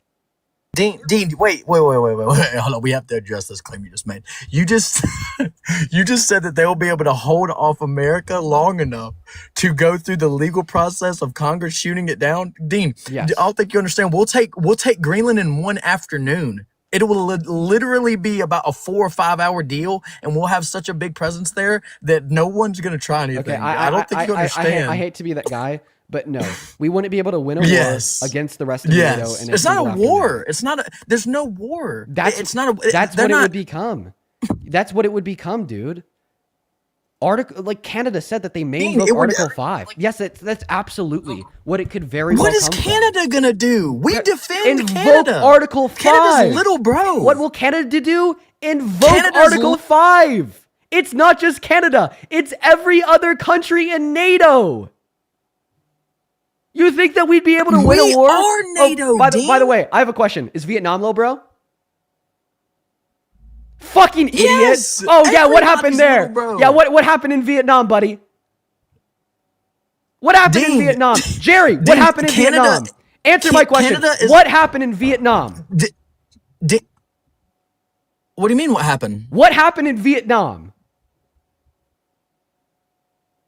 Are you talking about the end goal? You don't even know. Specifically. Yeah, see, this is Lives guys, being for everybody that's watching, okay, this is why people like Jerry exist. They're stupid and pompous. They're so stupid and so fucking pompous. We lost. We how am I lost to stupid? Vietnam. We fucking lost to Vietnam. Dude, we had to even enact a draft because of just how terribly we were getting beat. And then even after the draft, and more innocent American men lost their lives in a war that they didn't even want to fight. We lost and then had to pull out. We fucking retreated. Dean, what do you think would happen now? Do what do you you think would happen now? Do you We're acknowledge in that we lost 2026 against now. What do you think would Vietnam? happen? Do you acknowledge what would No, happen answer now? my question. Do you acknowledge that we lost against Vietnam? We lost after years of battle. Dean, you were after referring Vietnam. to the Can you answer my question? You're referring to the 1900s. Dude, then let's just We are fucking in- talk about what happened 4 years ago. What happened in Afghanistan? We're in 2026. So what happened in 2021? What happened in Afghanistan? Dude, we started. What do you mean what happened? We started an endless war in the Middle East. Okay. Also, by the way, in the 1900s. So it was 1970. Okay. We pulled out of Afghanistan. We lost there too. Okay. Millions of people died. Both American troops, okay, Iraqi militants, people from Afghanistan, people from Iran, they died. Oh, millions of people died. Over 1 million people died, reporters too. And then what happened at the end in 2021? We lost. We pulled out. An authoritarian regime took over. If we could just defeat these countries in a single day, Who did then that? why did it take us? Dean, who did then that? why did it take us 20 years? Who did that, Dean? You're not engaging with Dean. the substance. I'll happily talk to you. Biden and Trump did Who that. pulled out? Biden and Trump. No. Don't say that. Biden and Trump. Who pulled out, Dean? Biden and Trump. It's Biden and Trump. Yes, they both. Dean, They both pulled out. I'm so surprised you actually brought up that just But absolute. now I'm going to ask you to hold your question off until the end, okay? Because I'm still in the middle of a sentence. Okay, go You're just go getting ahead. absolutely fucking dog walked, so you're trying to interrupt and change the topic of conversation. So you're saying that we could beat the rest of NATO in one afternoon because they're all little bro, okay? We fucking fought for years in Vietnam and we lost. We fought for 20 years in the Middle East and we lost, okay? If we can't defeat, okay, for instance, if we can't defeat terrorists in the Middle East, okay, if we have to pull out and allow for the Taliban to take over Afghanistan, okay, if we can't defeat, okay, Vietnam, even with a draft that cost so many people their lives, okay, then why do you think that we would be able to take out the rest of NATO in an afternoon? Dean, it's not. I'm just mind blown by. You think that all these countries are sending their whole military force to Greenland? There's 20,000 troops being deployed there total. Oh, actually, yeah, that's exactly what would happen if Article 5 was invoked. Yes. Dean, it's 20,000 troops over all countries is being deployed there. Before an invasion even takes place. Before the invasion is so Dean, confirmed. Exactly. They have 20,000 troops, and they don't even know for sure that they're going to get invaded. I know, and Dean, that's what I'm saying. Those troops, all of that is for show. They're all going to be sent How do you home know this? with their tail between their legs. How do you know this? Because we can only go off the history of what has happened these past few years. I was just going off the history. What's happened in the past few years was this pulling out of the Middle East after a 20-year endless war leading to the takeover of the Taliban in Afghanistan. If we want to go off of history, let's go off of what happened in Vietnam. And you're talking about which actually incompetent refutes the idea leadership. that we could just, destroy and kill them all. And you're talking about incompetent leadership compared to Donald Trump. Donald Trump is the one that started the pullout of Afghanistan. Donald Trump is the one that started the pullout of Afghanistan, you idiot. If you want to talk about Donald Trump getting results, what the fuck happened to the results of the infrastructure bill? When he ran for president in 2016, he promised us gets results. Oh, militarily. We're talking about military. Militarily gets us results. Yeah, what happened in Venezuela? Yeah, for sure. Okay, so then answer my question, because I still don't feel as if you've answered it. I still don't feel as if you've answered it. I want an answer.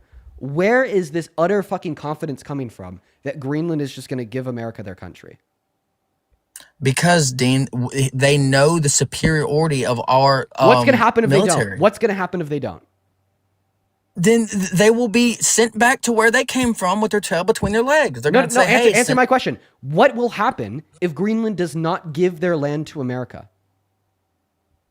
We are going to have such a strong presence there. We're like, hey, send a boat back over here. Take y'all's troops home to where they belong. No, you're not answering my question. I'm asking you, what do you think will happen if they say no? What's going to happen? I just told you that. No, you just said if they say yes, if they give the land, if they leave. No, I'm asking, what if they stay? What if they say this is not your fucking land? What's going to happen?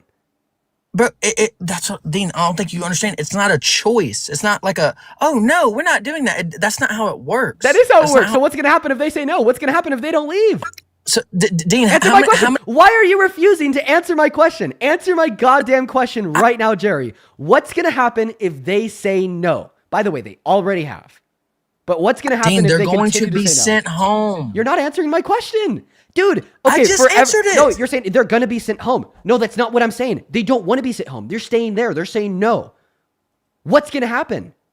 There's no choice.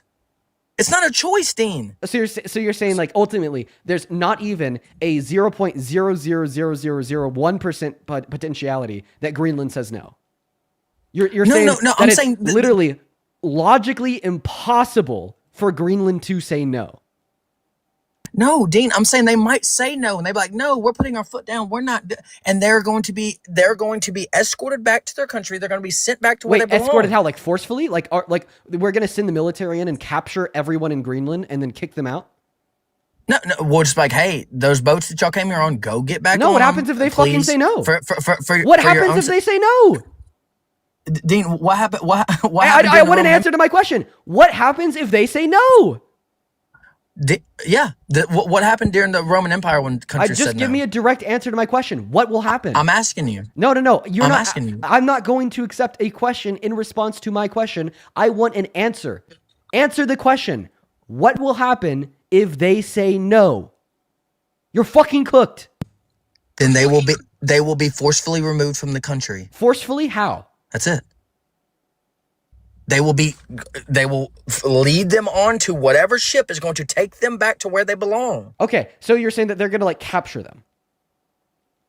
That our military is going to capture everyone if it comes to that, yeah, that's it.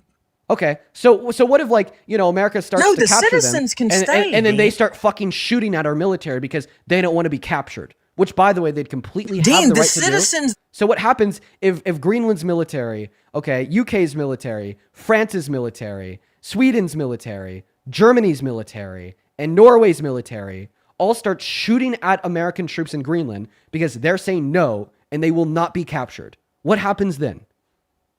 Oh, now, if they start shooting at American troops, then we already know the answer to that, Dean. That's not going to end good at all. So what's going to happen?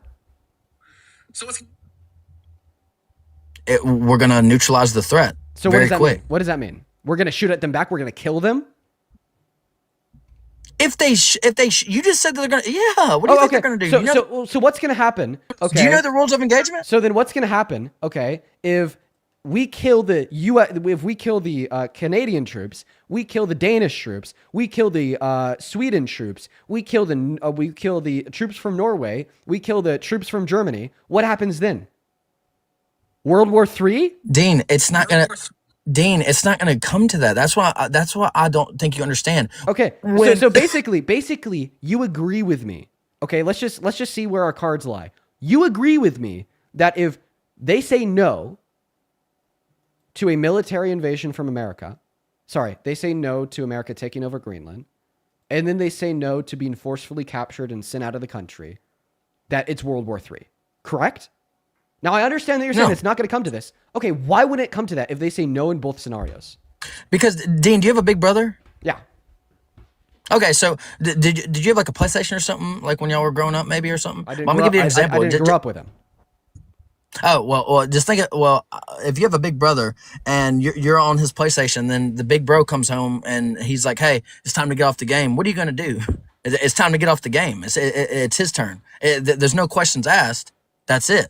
It's the same thing. When the big dog shows up, it's over with. All that talking and stuff is out the window. Once we get there, we're going to send little bro back to where they belong. That's it. Why didn't that happen in the Middle East? What do you mean, why didn't it happen in the Middle East? That's a very clear question. I think it makes sense. We weren't trying to take over their country, Dean. Okay, but they didn't say yes.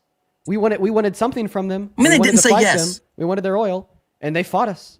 They didn't say yes. Yeah. Well, okay. Yeah. So obviously this is not true. Okay. And then what happened in Vietnam? Yeah, but what happened in Vietnam? Did they just roll over? Did they just roll over in Vietnam? I'm not saying that. Did they? I'm not saying that. Answer my question. I want a yes or no. I want a yes or no. No. Did Vietnam roll over to the big dog? I said no. Okay. So historically, we have seen countries not roll over to the big dog, right? And do you think that would happen now? Yeah, absolutely, dude.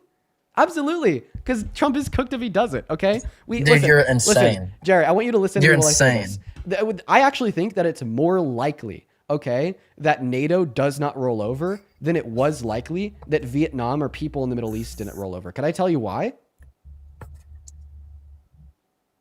Yeah, go ahead. Because they don't have the support of the people.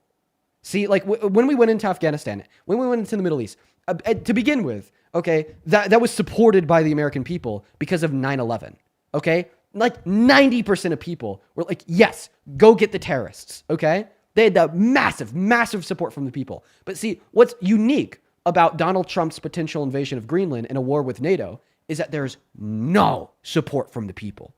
The people don't support it. The military is now refusing to draft the invasion order. Okay? Republicans in Congress now have enough numbers to impeach Trump if he invades Greenland. Okay? 9 out of 10 people you'll meet, except for the one fucking, Hitler Youth guy like you, will say, oh, fuck no. We absolutely should not be invading Greenland. Hitler Youth guy? Yeah, you heard me. I'm going to stand by it. Oh, fuck no. We absolutely should not support the invasion. So because there's just simply no domestic support for an invasion of the Greenland, both by the people and their representatives, okay, this absolutely emboldens the fuck out of NATO to stand firm in the ground because they know that ultimately they'll win. Because it's not just about force and military strength. It's about if the people want to exert that force. It's about Dean, if the it's people all about want to show that strength. And the answer to that question, do the people want to exert that force and show that strength? The answer is no. Our duly elected representatives in Congress have an obligation, or at least they should, to act on behest of the people. And they also want to be able to hold on to their seats. So if the people are saying, Dean, we do not want to invade Greenland, then those representatives turn around and they either thwart the invasion before it starts or they stop the invasion after it starts. That's why I know that the Prime Minister... Shut up, Jerry. That's why I know that the Prime Minister of Canada is being serious when he says that this could lead to the invocation of Article 5. That's why I know that the UK, Germany, Sweden, and Norway, and all the other countries are being serious when they're saying that we're going to shoot first and ask questions second. Because that invasion would not be crippled by them. Our military is significantly larger than theirs, combined. That invasion would be crippled from within. Because it does not have the support from the people, nor the support from our representatives. Okay, Dean, but do you understand that these people of NATO and these other leaders completely and utterly understand the consequences if the US of A were to back out of NATO? Do you understand those global consequences? We are NATO. Without America, there is no NATO. I don't think you get that. We are NATO. Our military is bigger than all the other NATO countries combined. We back the budget for NATO. We spend more militarily everything. We are the big bro of NATO. We are the big bro of the world. You know what else I So understand? if we were to back out, you know if what we're else like, I okay, understand? that's You know fine. what If y'all else I want to put y'all's understand? foot down, well, good. That the point of NATO is to protect the countries inside of NATO. And if America is the one serving as the threat to those countries inside of NATO, then NATO serves no fucking point. Exactly. There's no consequences for them if NATO dissolves, predicated on this understanding that America is already invading them. There's no consequences because the consequences have already made themselves clear. There's no point of NATO, okay, if Donald Trump invades Greenland. No point. No, Dean, listen to me. Listen to what I'm saying. Do you agree with that? That there's no point of NATO if Donald Trump invades Greenland? I agree. But Dean, listen. So if you agree that there's no point in Wait NATO, 1 second. Let me say something. If the U.S. invades Greenland, then of course they're going to throw NATO to the fucking curb and protect that country and maybe even invoke Article 5 because it no longer serves any point. I know, but Dean, if the one person, the military power of the world and also the military strength and power of NATO, if they're saying, hey, we need this land for military supremacy and we need it's not even about security. No, listen, Dean. It's not even true. We can send more troops there right now because they're part of NATO. We have bases in nearly every single NATO country. No one, not even me, would contest like a level-headed president sending a lot of troops into NATO countries to be posted up at our bases for like military supremacy for us and the rest of NATO. Okay? No one would contest that for security reasons. No one would. So it's not about that. Okay? And why aren't you addressing the one argument that I gave that's nail in the coffin? Okay? The reason why they're willing, the reason why all these other countries are willing to stand 10 toes behind Greenland, although America's military is significantly stronger and bigger than their own, is because there's just simply no support from the American people. I mean, at the end of the day, that's not. It doesn't matter about the support of the American people. If the people wrong. It does. You are constitutionally and governmentally illiterate. Okay, if you think that the support of the people doesn't matter, Dean, if the military brains and governmentally illiterate, if you think that's true, only Congress has the ability to declare a war. Only Congress has the ability to stop any armed conflict by the Trump administration or any president. But that's the thing. That's the thing, though. They would make it a war by protecting their land, which they absolutely have the right to do. You absolutely have the right to start a war to fight off an invasion. And see, the thing is they would want to make it that war by standing 10 toes down, meaning the only way America could get the land is by responding and engaging in that war. So then it requires congressional approval that they'll never get. That's why NATO has the upper hand. The whole reason why Greenland and NATO actually have the upper hand over America in this situation, even though America's government is so much larger, is because that invasion, that war, lacks the support of the American people and would never be approved by Congress. In fact, that's already what Congress has said. Therefore, they're going to ensure that the only way America could ever get Greenland is by starting a war. That's what you don't understand. Well, Dean, if the people in the military, if these generals and the people that are leading the military think that we need this strategically, I'm not going to argue with that. If these generals think that, hey, this is a strategic place that we need to answer what I said. Be in control of. The reason that NATO has the upper hand in this situation is because they're making it so the only way America could get Greenland is if America starts a war. If you want to call it a war, I guess. No, I mean a legit war against NATO. No, I mean a legit war. That's the only way that America would be able to get Greenland. And that's the hand that NATO is forced, and that's why NATO has the advantage. Because they know that's a war that Congress will never approve. I mean, okay, if that's what you want to call it, I would call it just a mission. It would just be Not a not a 1 day mission. mission. No, not a mission. Yeah. A war. No, like a war. Like It wouldn't Canada. be. No, listen to me. That's what Canada is saying. That's what Sweden is saying. That's what the UK is saying. That's what France is saying. That's what Germany is saying. A war. Like maybe even invoking Article 5. And then your response has been they're bluffing because they're scared of the US. No, they're not. They're not scared of the U.S. I can tell you why. Yes, they are. No, I can tell you why. Are you going to listen this time? Listen, I'm going to try to tell you one last time. Okay, I'm I need you to listening. listen. The reason why that Canada and the rest of NATO are not scared of going to a war with America is because although they understand if that war were to go on, they would lose, they also know with certainty that it would not, and that Congress would not approve it. They're basically forcing a hand on the Trump administration that the Trump administration cannot act on without congressional approval, which they know they will never get. Because that war requires congressional approval, the approval of the people, and they know that they'll never get it, they're forcing that hand on us right now. Are you finally starting to get it, dude?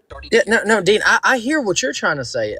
You're trying to say, oh yeah, this is going to be like a long, this is going to be a war where there's going to have to be funds allocated. There's going to have to be ammunitions, this, and this. I'm trying to tell you, this is going to be a 1 day mission, and we will have control of that land. Easy. Like it's not going to be a war. There's no war. Oh my God. That's what you don't get. You're not getting it. I am getting it. It wouldn't be a 1 day mission if Article 5 is invoked. That's just simply not true. What do you mean? If NATO invokes Article 5 against America, it's not a 1 day mission. And they will. They fucking will, because that's how they win.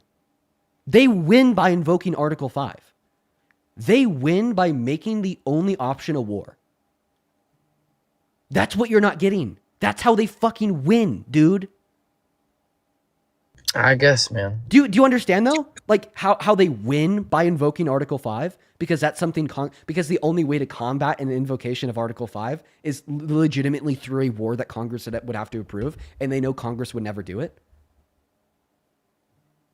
I mean, I guess I just don't see it ever getting the. I think that you're that's not strongly underestimate America's force. That's the only option. I think is what it is. It's not an underestimation of America's force. I know. It clearly is. No, listen to what I'm saying here. I know, okay, that there is a rather high probability that if we were to legitimately go to war with the rest of NATO, okay, that's a war that we could draw out. That's a war that there's a possibility we could win because of how big and strong America's military is. That's not what I'm saying. What I'm saying is that in order for that war to be started from America's side, Congress has to approve it. And Congress will not do that, and they've made it clear. They win by starting a war that America can never engage in. That's how they win.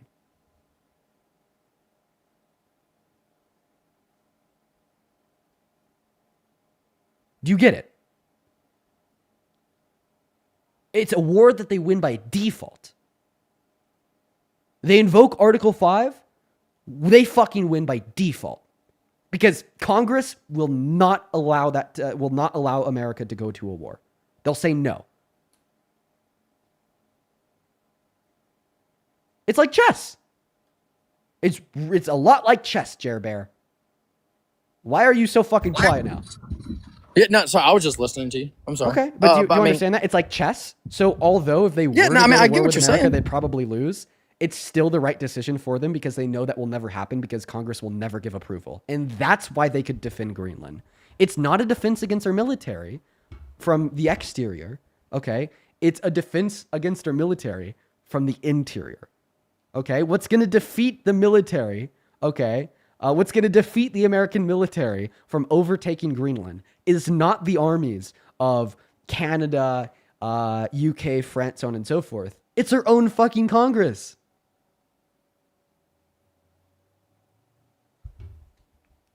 So would you call the capturing in Venezuela, would you call that a war? So the capturing or a mission? So the capturing in Venezuela is just completely different than the NATO invoking Article 5 against the US. Completely different. I'm not willing to give would my you thoughts consider on that Greenland. war? I would consider us getting Maduro and invading Greenland with the invocation of Article 5 to be two totally different things. How? One is a mission that has to be done. The other is a mission that has to be done. They're both just things that have to be done. See, it's not. But it's not a mission that 5 Navy SEALs could pull off. 5 Navy SEAls can't defeat the army of every country in NATO. No. It's definitely just. I mean, it's gonna be a strategical military. They extraction. don't allow that. They wouldn't allow that strategical military extraction. They'll force the hand to America, saying if you want this country, you are going to have to declare a war. That's the hand that they're forcing, okay? Because Greenland has already made their president clear. We'll shoot first and ask questions second. Who they would likely shoot at is at first strategic military extraction. They'll fucking shoot at them. They'll kill them, okay? And then the only option is going to be a fucking war. But see, the Trump administration already knows that. That's why the Trump administration asked our military not to draft an invasion plan of a strategical military action, but to advance an invasion plan of the full force of the American military. I guess I'll come back on here in a month or two when we have control of Greenland, and we'll talk about it and see how you think everything played out. Because I think you're just severely overestimating other countries and calling their bluffs, and I think that you are. It's not severely a bluff. underestimating. It's not a bluff because they have the upper hand. It is. No, it's not. You don't bluff when. Well, I guess you do it sometimes, but that's another thing. That's the poker dean coming out of me. You don't bluff when you have the upper hand. In this sense, there's many senses that you can bluff when you have the upper hand. You know, act like you maybe got a hand that's a little bit worse. Wait for the flop. Throw it big after you've caught the bait. That's poker. But in this scenario, they're not bluffing because they legitimately have the upper hand. They're saying that they have the upper hand, and they do. And I think that's where we disagree. I believe with confidence that NATO has the upper hand over America over the war. Okay, but the only reason why you think... Listen, I'm gonna try to explain this one last time. The only reason why you think that America has the upper hand over NATO in a war is because America's military is larger. You're only evaluating it from that single dimension. As it would relate to that single dimension, I can agree. No, it's not just the size. It's also like just the technological advancements that we have over every other country. Our military is larger and more technologically advanced, has more force. You're evaluating it from that single dimension of force. And the thing is, Jerry, and also the leader that we have leading that group of force as well. Just stop. Okay, I completely disagree with you there. But let's just assume that Trump is a great leader. Okay, whatever, because it's still fine. Okay, let's assume that we have the strongest, most advanced military with a great leader. NATO still has the upper hand. Want to know why? Yes. Because Congress wouldn't allow us to do anything with that awesome, big, huge, advanced military with a great leader. They want to prove war. How long do you say that they have to, that Congress has to, did you say 60 days, right? That's for armed conflicts. For war, they have to approve it before it happens. So Congress was also claiming that they had to approve that mission in Venezuela. Why didn't they approve that?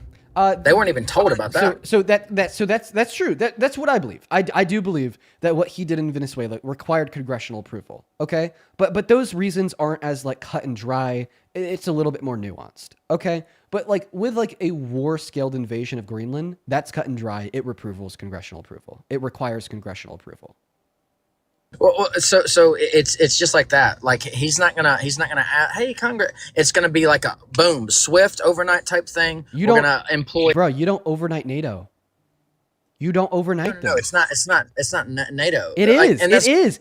That's what I've been trying to say this whole time. It is NATO. Yes, it is. You're not fucking getting it. It is NATO. They're not bluffing about that because they have the upper hand. So I'm going to lay out this hypothetical. If they weren't to invoke Article 5, they would not have the upper hand because then maybe Donald Trump would be able to do one of those small scale missions and not let Congress know. They only have the upper hand if they make it a war against NATO.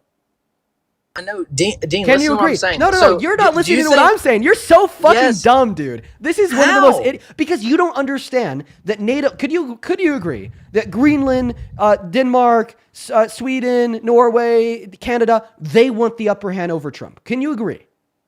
Yes, Can Dean. you Listen agree to what I'm that saying. the here. only way Yes. they get that upper hand is by invoking Article 5, making it a goddamn war that would never get congressional approval? Can you agree? So no, you I want a think- yes or no. I want a yes or no. I don't want a you think. I want a yes or no. Okay. Can you agree or not, Jerry? Can I agree or not? What? Oh my God, he's not even fucking following. You know what? You're such a child, a petulant man-child. Hitler youth. Get the fuck off my stream. We're gonna move on to the next guest. Oh my God, just completely outrageous. I started a cortisol max there. So I'm just. Hello, Dean. How are you? What's going on, man? You support Trump? No, fuck no. Hell no. He's an orange man. He's crazy. He's delusional. Fucking based. Unfortunately, we are just looking to talk to people that are a little bit less based than you because we're only looking to talk to Trump supporters. Moving on to the next guest, y'all. Only up instead of the QV MAGA. Oh my God, dude. That last conversation, dude. Cortisol maxing, dude. Okay, we have a couple people to thank. First and foremost, Lola. Thank you so much for the $20 over on YouTube. I appreciate you so much for that. Love, Lola. Thank you. Let's get 200 Lola W's, who says, I think that he thinks that NATO would be so scared that they would just not even bother to invoke Article 5, that American strength would be so scary and powerful that they would just back down instead of following procedure. Dude, Lola, literally, if they invoke Article 5, they have the upper hand. I don't know why he didn't hear me on that. Rodney, thank you so much for the $20 over on YouTube. I appreciate that. Let's get to it at Rodney W's. Rodney with the $20 says, remember the French when the Allies took France back? French celebrated us. NATO coming for Trump would be no different. Yeah, thank you so much for the $20. I appreciate you so much for the love. And then Gotcha Girl, dude, thank you so much for the $50 over on YouTube Super Chat. Gotcha. Thank you so much. It is so good to see you, by the way. I want to see 500 Gotcha Girl W's down below in that comment section for the $50 Super Chat. And another 500, let's see, Maria W's for the $50 Super Chat as well, dude. Huge shout out to Gotcha Girl and Maria, both for the $50 over on Super Chat. Let's quickly read their messages, and then we'll hop into that next debate. Gotcha Girl with the 50 says, hey, Dean, finally have money to donate to you. The news lately has been crazy. Hope you're doing well and staying safe. Love your vids as usual. This guest is getting on my nerves. Oh, dude, he absolutely cortisol maxed the fuck out of me. Thank you so much for the kindness, Gotcha Girl. Please show some love to Gotcha Girl down below in that chat for the massive $50 and the incredibly kind words. Maria with the $50 says, why are these monsters so willing to start a war? This is not a game. People's lives were not made to be played with like this. It's so disgusting. Stop justifying our country being brought into this mess because of a sad orange man-child's ego trip. Listen, Maria, that's not even something that I touched on or talked about with the last guest. See, I was just talking purely like war strategy and how NATO has the advantage, which is completely true. But like in all reality, what also just needs to be talked about is if we have a president that necessitates that conversation about in this war that our president may start, would we have the upper hand or not? That is a president who is not a person of the people. That is a president that should be so far away from the Oval Office. And oh my God, guys, we have so much love over on Venmo and PayPal.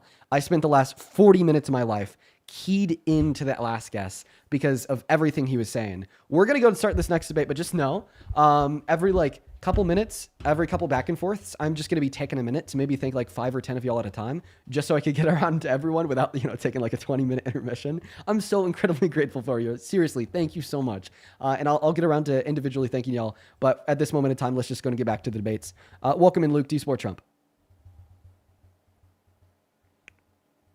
Okay, Luke, I sent you an invite to unmute. Are you here? Luke's not here, so we're going to move on to the next guest, guys. By the way, for everyone in the chat, how are y'all doing? I see Rangers FC, probably 14 years old, spamming W Trump. Okay, Rangers FC. Sounds good. Sounds good, man. Sounds good. Let's go to move on to the next guest. Here, y'all. Good. Yeah, all the normal people are coming back to the chat. I guess, like, you guys don't really have, like, a reason to comment when I'm just, getting ready to go into that next debate. So then it just kind of leaves like the 2 Trump supporters spamming the chat.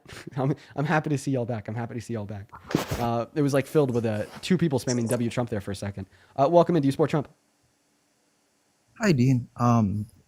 No, but if I may say something. I'm sorry, bro. We are just looking for Trump supporters right now. I appreciate you for coming up, man. I hope you have a great rest of your day. You're simply too based to be on the live. Hey, Josephine, thank you for the $10 over on Super Chat. Thank you so much, Josephine. Thank you so much. I appreciate that. Show some love to Josephine down below. Also, thank you so much, Allison and Barbara. And then Ash, thank you guys for the $5 on Venmo. Then Sean, thank you so much for the $30 on Venmo. Yo, let's get 300 Sean W's down below in that comment section. Thank you so much for the $30, man. Huge shout out to you. Sean says, when do we get to the point where trained LEOs can be afraid snowflakes, but citizens need to be the untrained professionals to not spook these scared children with boomsticks? Dude, Sean, okay, so that was way back in a conversation that we're having with that guy who was like, oh, it's okay when the LEOs break the law, but it's not okay when the citizens defy the orders of the LEOs, right? Well, no, we should expect the LEOs to be the trained professionals, not the citizens, okay? That is just a natural expectation given the job role, okay? Moving on to the next guest. Really good point, Sean. I wish I would have brought that up earlier. Hi, welcome in. Do you support Trump? Yes.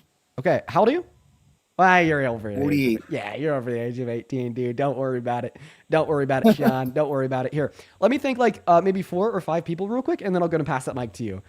Jin, thank you so much for the $10 over on Venmo. I appreciate you so much for that love, Jin. I hope that you're still in here. Let's also get 100 Jesse W's for the $10 as well, who says, remember that in every LEO, local, state, and federal, that officer created jeopardy nullifies any self-defense claim in court. Yes, Jesse, that is so true. And then Sanella, thank you so much for the $20 over on Venmo. Dude, Sanella, thank you so much. That is Sanela. Show someone to Sanella down below in the chat who says, thank you for everything that you do, Dean. Well, thank you so much for your kindness. I hope that you're enjoying that stream. Thank you so much. And then DK, thank you for the $10 as well, who says, don't know if you saw my super chat before, but asked this guest if the Nazis were justified in taking Poland since they had greater military strength. Ooh, that would have been a good one. Thank you for the love, David. And then Joseph and Ben, appreciate y'all for the 10. Andrew, I appreciate you so much for the 10. Please show some love to Joseph, Ben, and Andrew. And then Dan, thank you so much for the $25 on Venmo. Yo, dude, thank you. Thank you, Dan. Let's get 250. Dan W's, who says, Jerry is so ignorant, it hurts my soul. Dude, he was the worst, Mr. Dan. Thank you so much. Okay. Like I said, we're going to now go ahead and pass the mic off to Sean. I know that there's still a handful of people to thank. Don't worry, I'll get around to y'all. Seriously, guys, thank you so much for the love. Sean, take it away. Why the hell do you support the worst president of your 40 years of life? So I'll be honest with you. I do support Trump. However, I'm not super political like you and Parker are. I am trying to understand a little bit more of this stuff. And I'm trying to understand, like for right now, for example, one reason why I support him, I like the fact of him trying to put more money in my pocket with the no tax on overtime, no tax on tips. What's your thoughts on that? Do you not like that, or? What's that? Sorry, can you repeat that? Did you hear what I said? Sorry. Sorry, I was just looking at something. Do you want to repeat that for me? Yeah, I said I do support Trump. However, I'm not a big political person, so I don't know where to get the right information from. A lot of people lean one side, a lot of people lean to the other side. So I'll be honest with you, I'm not that great at figuring out where the true information's at. One of the reasons that I support Trump is he's giving money, trying to get money back into the Americans' pockets by doing the no tax on overtime, no tax on tips. Is that something that you agree with or you don't agree with? I mean, sure. So let me give you my view on this matter. So the specific provisions under the Big Beautiful Bill that give a deduction to Americans up to $17,000 per year in tips and then $30,000 per year in overtime. Keep in mind they expire in 2027. Correct. Overall, those of course are good. Okay, it's good that people are paying less on their tips. It's good that people are paying less on their overtimes. But here's my first point: Kamala Harris also ran on no tax on tips. And that's true. Okay. And I don't think that hers would have expired in 2 years. So hers would have been better. And then second point, and this is the main one here. Well, when we factor in the other 831 pages of the Big Beautiful Bill, which was the piece of legislation that passed the no tax on tips and overtime, it becomes clear that all things considered, it was a bad bill that never should have hit the floor of Congress. Like for instance, okay, according to the CBPP, the Big Beautiful Bill is reducing the purchasing power, hurting them more than they're helping them for the average American.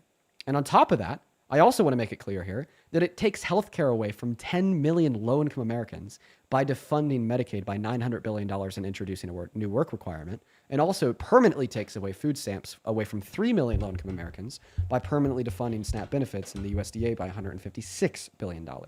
So when we consider that all things considered, this bill hurts the average American more than it helps, kicks 10 million people off of health insurance, 3 million people off of SNAPs, when we already have 40 through 60,000 people dying per year via lack of access to healthcare, it kind of like nullifies and overrules the minute amount of good being produced by the no tax on tips and no tax on overtimes guidelines, which we also would have seen if Kamala Harris had been put into the Oval Office. See, now I heard Trump mention that, and then I heard Kamala mention it after I heard Trump, not saying that, he said it before her or any of that stuff. Where I was talking to Parker about this yesterday. Where do you have any recommendations to help somebody that's trying to make the proper decision of which candidate is better for them, that's a more neutral location to get data from? I'm trying not to find stuff that's leaning one way or the other so I can make a proper educated decision. Actually, yeah, I do. And now I'm not being paid to say this. I was paid to say this like a couple days ago. I'm no longer being paid to say this now, but like I still mean it because it's legitimately a good product. Ground News. Ground News is a platform where you could see the same headline being reported on by multiple different outlets, those on the left, the right, and the center. Ground News is great for that. It also gives you like a bias rating of each article, and it shows you who owns the company who's reporting, and it shows you where they get their money from. Then it also gives you like a headline comparison, so you could like side by side look at one headline compared to the other. It's a great tool. In fact, like I said, I'm not being paid to say this, but the only reason why this is in my bio is because I was paid to say this a couple days ago. In my bio, there's ground.news/Dean, and you could get 40% off of their unlimited Vantage plan. That sounds like an ad. And this time it's actually not an ad. This time it's actually not an ad. And it'd be illegal for me to tell you that it was an ad when it's an ad. No, I appreciate that. All right, I have another one I want to go over with you. So I do believe in pro-life. However, I do believe in exceptions to the rule. Obviously, rape, incest, health of the mother.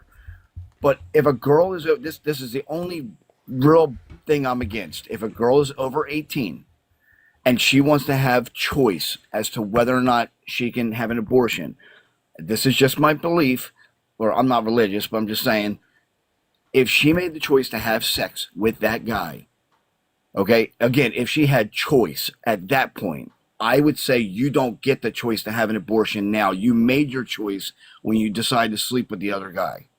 What's your thoughts on that? Well, I mean, that I disagree. I obviously think that women and girls should have access to elective lethal abortions because I don't think that there's anything wrong with them. Also, by the way, I just want to clarify here. A choice to engage in sex is not a choice to become pregnant. All right? I understand the underlying logic there that you're like implementing is the idea that, well, because sex is the environment in which introduces the possibility of conception occurring, that is a choice to have conception occur. That's not true. Because me driving my car in public roadways is a choice that induces this environment of the possibility of getting T-boned by a drunk driver. But like, if I choose to engage in driving, if I choose to engage in this environment where I could get T-boned by a drunk driver, if I do get T-boned by a drunk driver, I certainly didn't choose that. Okay, fair enough. But so you're basically saying though that if a girl gets pregnant, now I'm again throwing out the other variables that I mentioned earlier, incest, rape, things of that nature. Over the age of 18, she, for whatever reason, gets pregnant. You think it's okay to kill the baby? Yes, because I just don't think that levels. I don't care what you call it, man. But medically, it is called a fetus. I don't really care because I don't think that the fetus has any moral value. Okay, all right, fair enough. Are you? One last question before I let you go, or before I get off the call. Are you always a Democrat, or are you an independent where you could lean on a Republican side depending on what that president is providing? I'm just curious. Well, I wouldn't say that I'm always a Democrat, and I've actually like considered reclassifying myself as like technically an independent, but not because sometimes I lean right, but rather because sometimes I lean further to the left of the Democratic Party. Okay, fair enough. Well, I appreciate your time taking my call today. Yeah, of course, man. I hope that you watch the streams. This is a cool place to learn things. Obviously, I'm on the left, and you'll view that as biased, but I could justify anything in which I say with evidence, reason, and logic, and that's my big selling point. So tune into the live stream, bro. Go sign up for Ground News. Good resource. I'm very curious to see where you wind up in like a couple months. Quickly, I want to thank, let's see here. Phil, thank you so much for the $20 over on Venmo. Phil says, Jackass Jerry doesn't give a fuck about the lives of Americans. Jackass Jerry is an unpatriotic moron. Don't be like Jerry. Fuck yeah, Phil. Do not be like Jerry. Thank you for the $20 and the absolute truth nuke. I'd also like to thank Pot and Gina for the $5. Ben, thank you for the $25, who says, everyone's brave till it's young dudes getting drafted freeze for someone else's fantasy. This ain't risk. They're not little plastic soldiers. They're real people. Yeah, absolutely, Ben. Thank you for the $25, dude. Thank you. Thank you so much. I want to see 250 Ben W's and also 200 Aaron W's for the $20. Thank you, Aaron. That is ERAN. Seriously, thank you so much.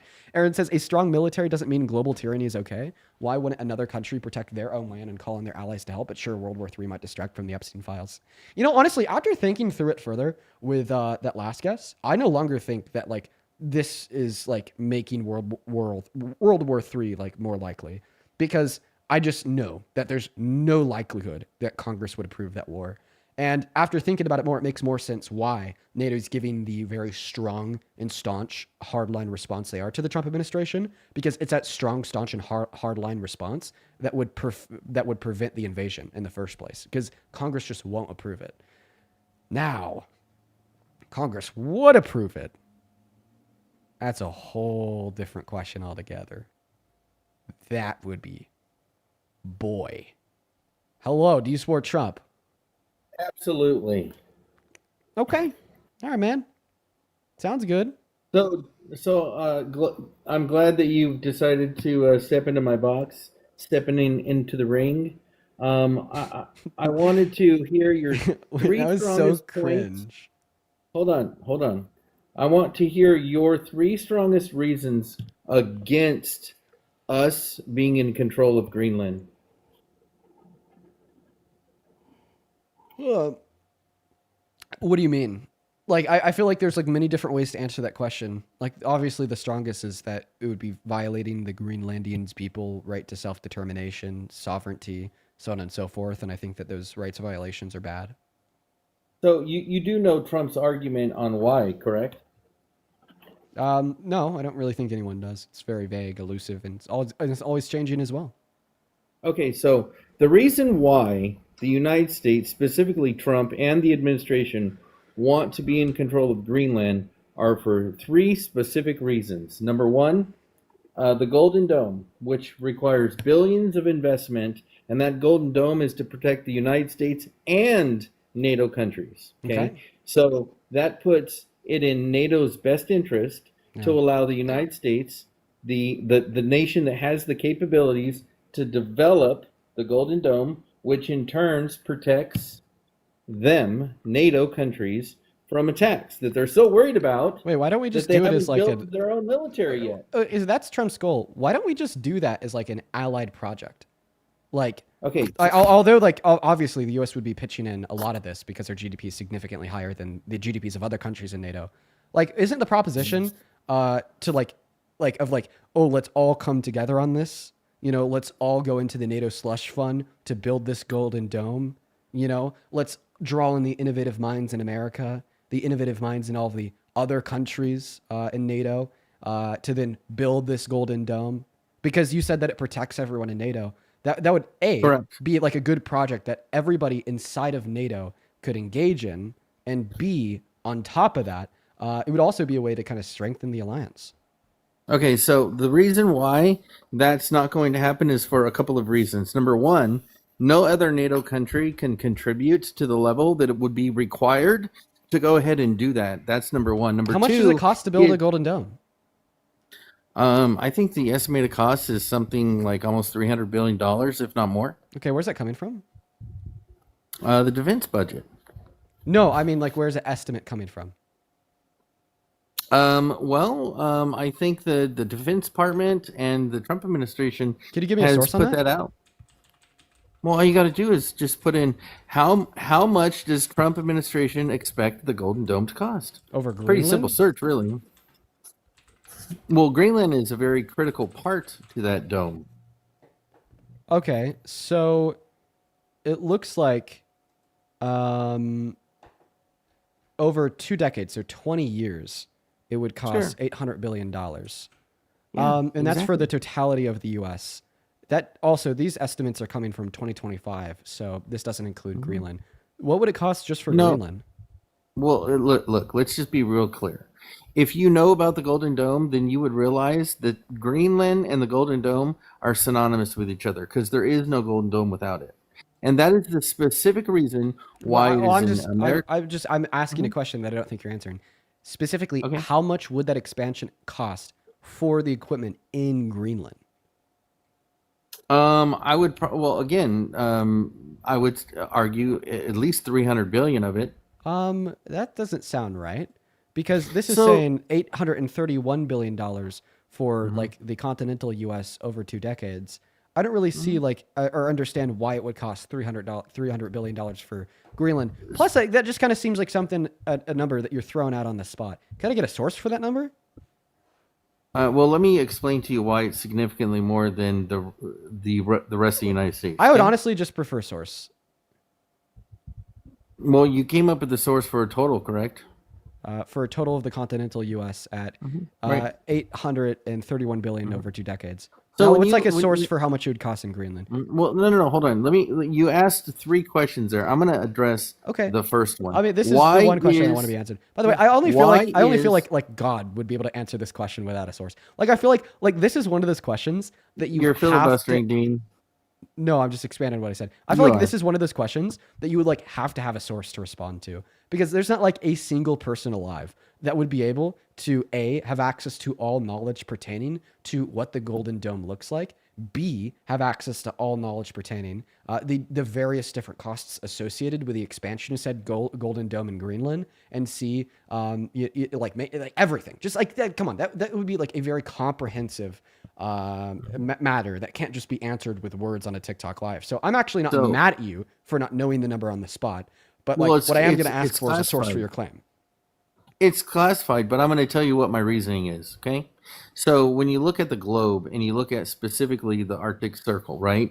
And if you look at it from where the other continents are related to, the Arctic Circle, is most likely like 95% probability that the boom booms are going to go over the Arctic Circle to get here, because it's the shortest route. Okay, they're not going to go around the globe, right? No. They're going to go over the top and then come down into North America. So that is why Greenland and its strategic position and the heavy amount of cost to the total program is significant, because the majority of the defense of the Golden Dome is in the Arctic. Okay, Because why? So it's just like, right? Does that what, make sense? how much would it cost to expand the Golden Dome in Greenland? What's the cost? I already told you, at least 300 billion. Okay, and then what's the source for that? Well, the whole program is suggested to cost 800 to $1 trillion, correct? Well, actually, Don, I just actually read further in this article. I mean, you probably think that Trump is right. Trump says it'll cost 175 billion. No way. Yeah. No, that's way low. My source Right. would be Reuters, quote unquote, Trump selects 175 billion Golden Dome defense shield design, appoints leader. Yeah. So our country has been looking at Greenland since First $1867. paragraph. President Donald Trump said on Tuesday that he had selected a design for the 175 billion Golden Dome missile defense shield and named a Space Force general to head the ambitious program aimed at blocking threats from China and Russia. According to Trump, that Golden Dome will cost $175 billion. So how much would the expansion to that Golden Dome cost in Greenland? Do you know? If you don't know, that's fine. Okay. But like, if you don't know how much that expansion would cost, I don't make a claim. I don't have a source for you. Okay. So then earlier you said, oh, well, like it would cost so much that like, NATO slush fund, where all countries are contributing, like wouldn't That's be able correct. to cover it. Obviously, Correct. if you don't know how much it would cost, then you can't make that claim. So here's the other thing. Our country Can you agree? has been looking. No, I can make that assertion Wait, 100%. Why? Because they can't even pay 2.5% of their own GDP. Actually, they to did. have a military. They are. Because why? Yeah, because Trump asked them to. Because and they Donald did. Trump made them. So you're saying that Donald Trump Why could weren't ask? they doing that before? So just to clarify, you're saying that Donald Trump Because could they ask, couldn't. Because they're. You're saying that Donald Trump can ask other countries in NATO for a lot of money and he will get it. Perfect. Honestly, I want to see the art of the deal from Mr. Trump. Okay, now completely in place. I want to see Donald Trump go into these other countries in NATO and asking them for money to build an expansion for the dome in Greenland. But you're saying that they couldn't afford it. No, they can't. Yeah, so you're already misstepping because you're positing that they Not can't really. afford it, even though you don't know how much it would cost. So let me just How can you say? Listen, I want a very succinct and direct answer to this question. How can you say that they can't afford it, even though you don't know how much it would cost? Because when you look at countries why? like Canada that you touted in the conversation with, what is it, Jerry? You said, "Oh, Canada said," right? And so Canada has made a commitment to the 2.5% over the next 10 years, but they're not going to get there until 2035. I'm not. So again, I'm not getting an Dean, answer to my question. How can you say that they wouldn't be able I to just afford gave it? you the reason.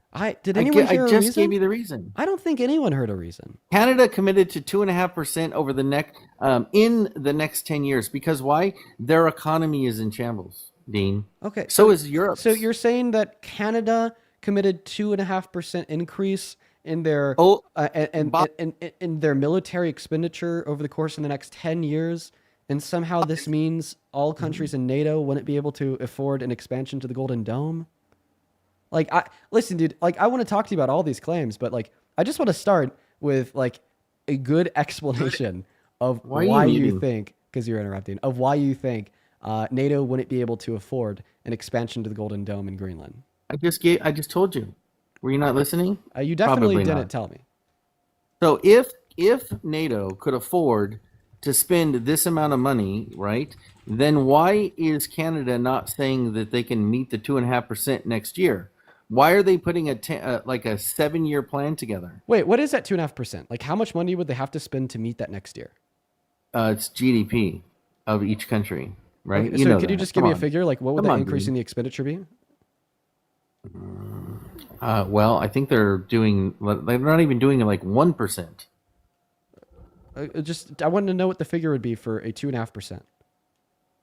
I don't know. I'd have to look at Canada's GDP. Yeah, because I just want you to tell me how much can they not afford? What's the number? How much money is Canada unable to spend? I would say Canada is not affordable to spend $10 billion.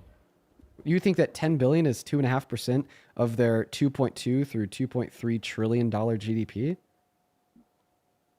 You're just making numbers up on the spot. No. How much? Literally, Okay, so Dean, you're literally speaking out of your ass. Try again. What is the obligation? Math, no, you do the math because it's your fucking argument. I'm not going to do the math for you. Come on, bro. You're giving me an easy dog walk. Got to throw a hard ball at me or something. You set yourself up for failure here, brother. I'm not even trying. It's just, god damn, dude. I almost feel bad for him. While he's on pause, I'm going to thank a couple people here real quick. Hey, Rebecca, thank you so much for the $50 over on Venmo. Rebecca, I really appreciate you so much for the love. That is fucking so kind of you. I want to see 500 Rebecca W's down below in that chat. Thank you so much. Rebecca with the 50 says, Jerry needs to learn that if we attack Greenland, the countries that hold our debt will have multiple strategies to ruin our economy, causing hyperinflation, high interest rates, and isolation. Yeah, we definitely do not want to be isolated from the rest of the world, Rebecca. Really good point. Thank you so much for the $50. Let's get 500 Rebecca W's down below. Seriously, that is so incredibly kind of you. Thank you so much, Rebecca. As well as Ali, thank you so much for the $10. And then Irene, dude, thank you so much for the $50. Holy shit. Irene, thank you. Dude, on top of those 500 W's for Rebecca, let's also get 500 W's for Irene with the $50. Dude, holy crap. Thank you. Thank you so much for the undeserved generosity. Irene with the 50 says, so this guy is actually arguing that because of how powerful the U.S. is, we just get to bully the world and then call the shots. Yeah, that's what Jerry was arguing, dude. He was an idiot. So is this guy. And then Tracy and David, I appreciate you all so much for the $5. And then Irene, thank you so much for the $50. Thank you so much for another $50. So shit, let's get 100 Irene W's.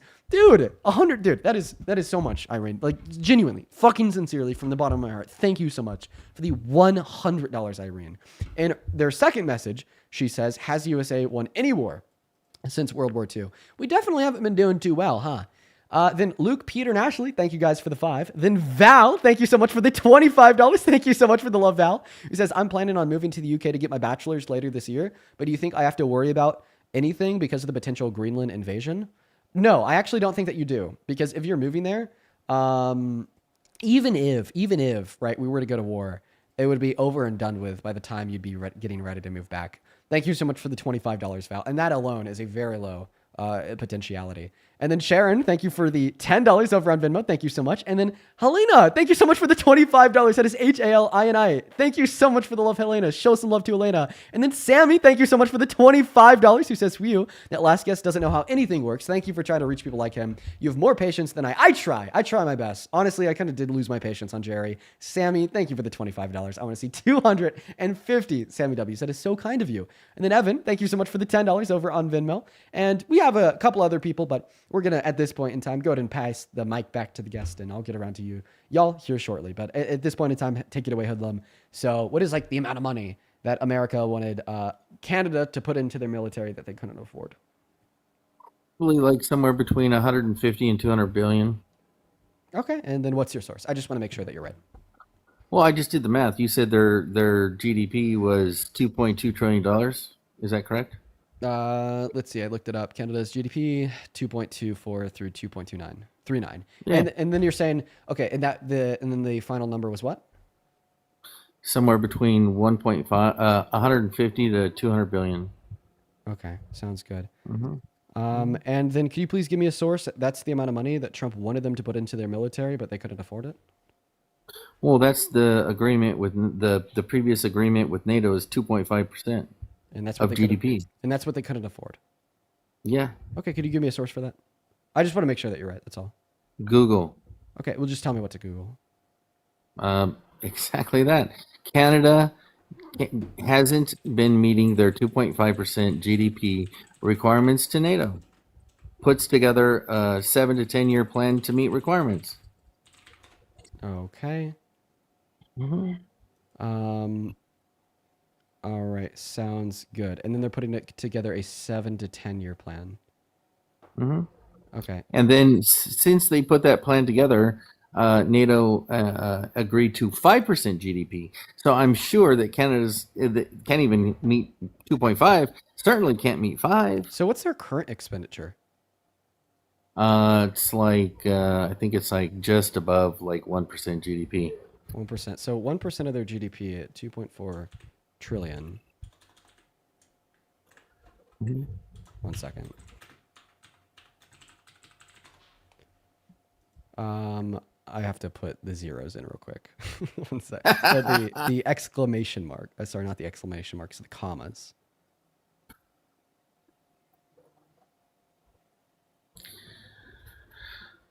So that's like 23 bill a year. Okay, so if Donald Trump is saying that the Golden Dome for America, okay, would cost $175 billion over the course of the next 3 years, okay, and then Canada's annual GDP contribution into their military expenditure right now, okay, is 24 bill, and it's going to be closer to 50 bill at the end of 2026. And then the expansion of Greenland would only cost a fraction of what it would cost in America. Let's just guesstimate like maybe another like 50, 60 billion over the course of the next 3 years. Like even if we were just going to ask Canada to cover that bill in full, they would be able to do it with a military budget hovering at around 1 to 2% per year, which are already meeting. But like obviously, as we're introducing like all of the other countries of NATO into this equation, as well and alongside America, it seems to be the case, right, that like they would very easily be able to afford it. Well, here's the problem with your assumption, and that is the 2.5 or 5% requirement is for them to spend on their military. This has nothing to do with the Golden Dome. The Golden Dome is not within that agreement. And so, by the way, when they do those expenditures, they buy their equipment primarily from the United States. Tanks, planes, all kinds of good, boom, boom stuff, right? And so, like, you have to look at, like, how weak of a position the other NATO countries are because they've relied so heavily on the United States for their weaponry. Well, so for that contribution of 5% of the GDP, it's split between defense, military needs, and then resistance/cyber. So I mean, I could actually see paying into a Golden Dome that you said would help them all to be covered under really any three of those three categories. That could be covered under defense. That could be covered under split between core military needs or like resilience. So I actually do think, okay, that in accordance with where that money is going insofar as a 5% requirement imposed by NATO and all allied countries, that they could actually dip into that 5% to help like pay for this military dome. So let me ask you, why would the United States, and this is where the root of the argument really comes into play. So we have a base in Greenland currently right now. There's a 99-year lease, right? And so like we are like maybe 2/3 of the way through that lease, right? So like why would the United States invest so heavily into a country such as this, right? And not have guarantees, right? So the other guest it's a guarantee through NATO. No, that's incorrect. So this is the Golden Dome is to protect the United States. You said you said that it protects all NATO countries. I know. The bonus is that it could protect all of NATO. But here's the problem. Why should we have why should we have expenditures on in a facility that we have no guarantees, right? We have no sovereign, right? And by the way, Denmark has done nothing. I'll tell you. I'll tell you why we should invest in a project like this without sole ownership. Are you ready? To strengthen our allyship with every other country in NATO and to prevent an invasion of one of our allies that could destroy NATO.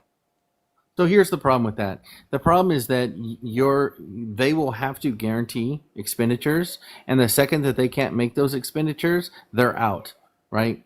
Period. And so this is an American adventure, and their protection is a bonus, right? And we already know that they can't afford it.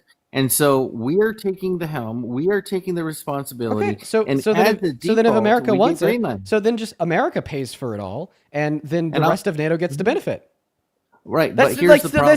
That's still yet a better plan. Okay, do not invade a NATO allied country. Don't do that. Okay, if you don't think that any of these other countries could pull through, okay, well, I don't really see any of these other countries saying that it's such a necessity to build a Golden Dome in Greenland. That's kind of just America. So if America really wants that Golden Dome in Greenland, let's wait for the next like NATO council or whatever to convene, and let's have our representatives say, hey, America is going to fully pay for and fund this project in Greenland. It's going to benefit everyone. You guys are going to be chilling. That would strengthen our allies and prevent the invasion. That is even that is a significantly better plan than potentially ripping NATO apart, okay, which would compromise our own security to an extent. Because of course the ally would help increase our security to an extent, but then B would actually like strengthen those relations. So, I mean, I think that this could be a project that is paid for by the totality of NATO, because in all reality, it doesn't sound too expensive. Okay, it doesn't. If Donald Trump is saying that a Golden Dome for the continental U.S. would cost $175 billion, I would imagine it would cost significantly less just to build those extremities in Greenland. Okay, wouldn't it be that expensive? I bet if everyone from NATO kicks in, we could get that covered. All right. But even if that's not true, all right, well, then how about America just pays for it all, but we're still like poising it as a protection for the totality of NATO. And then all of a sudden we all reap the benefits.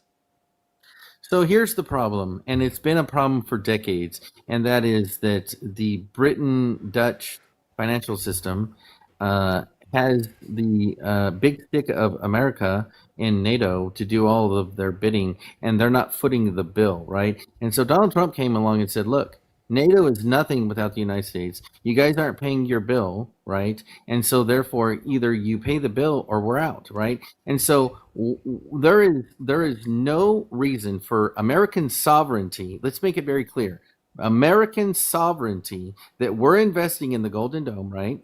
To expect that these thieves and these interlopers are going to make good on their promises, because many of these countries that are in NATO, they have laws that say that they can't go into deficit spending. That was the problem on why they couldn't pay the 2.5%. So what would be your argument and guarantee on that, Dean?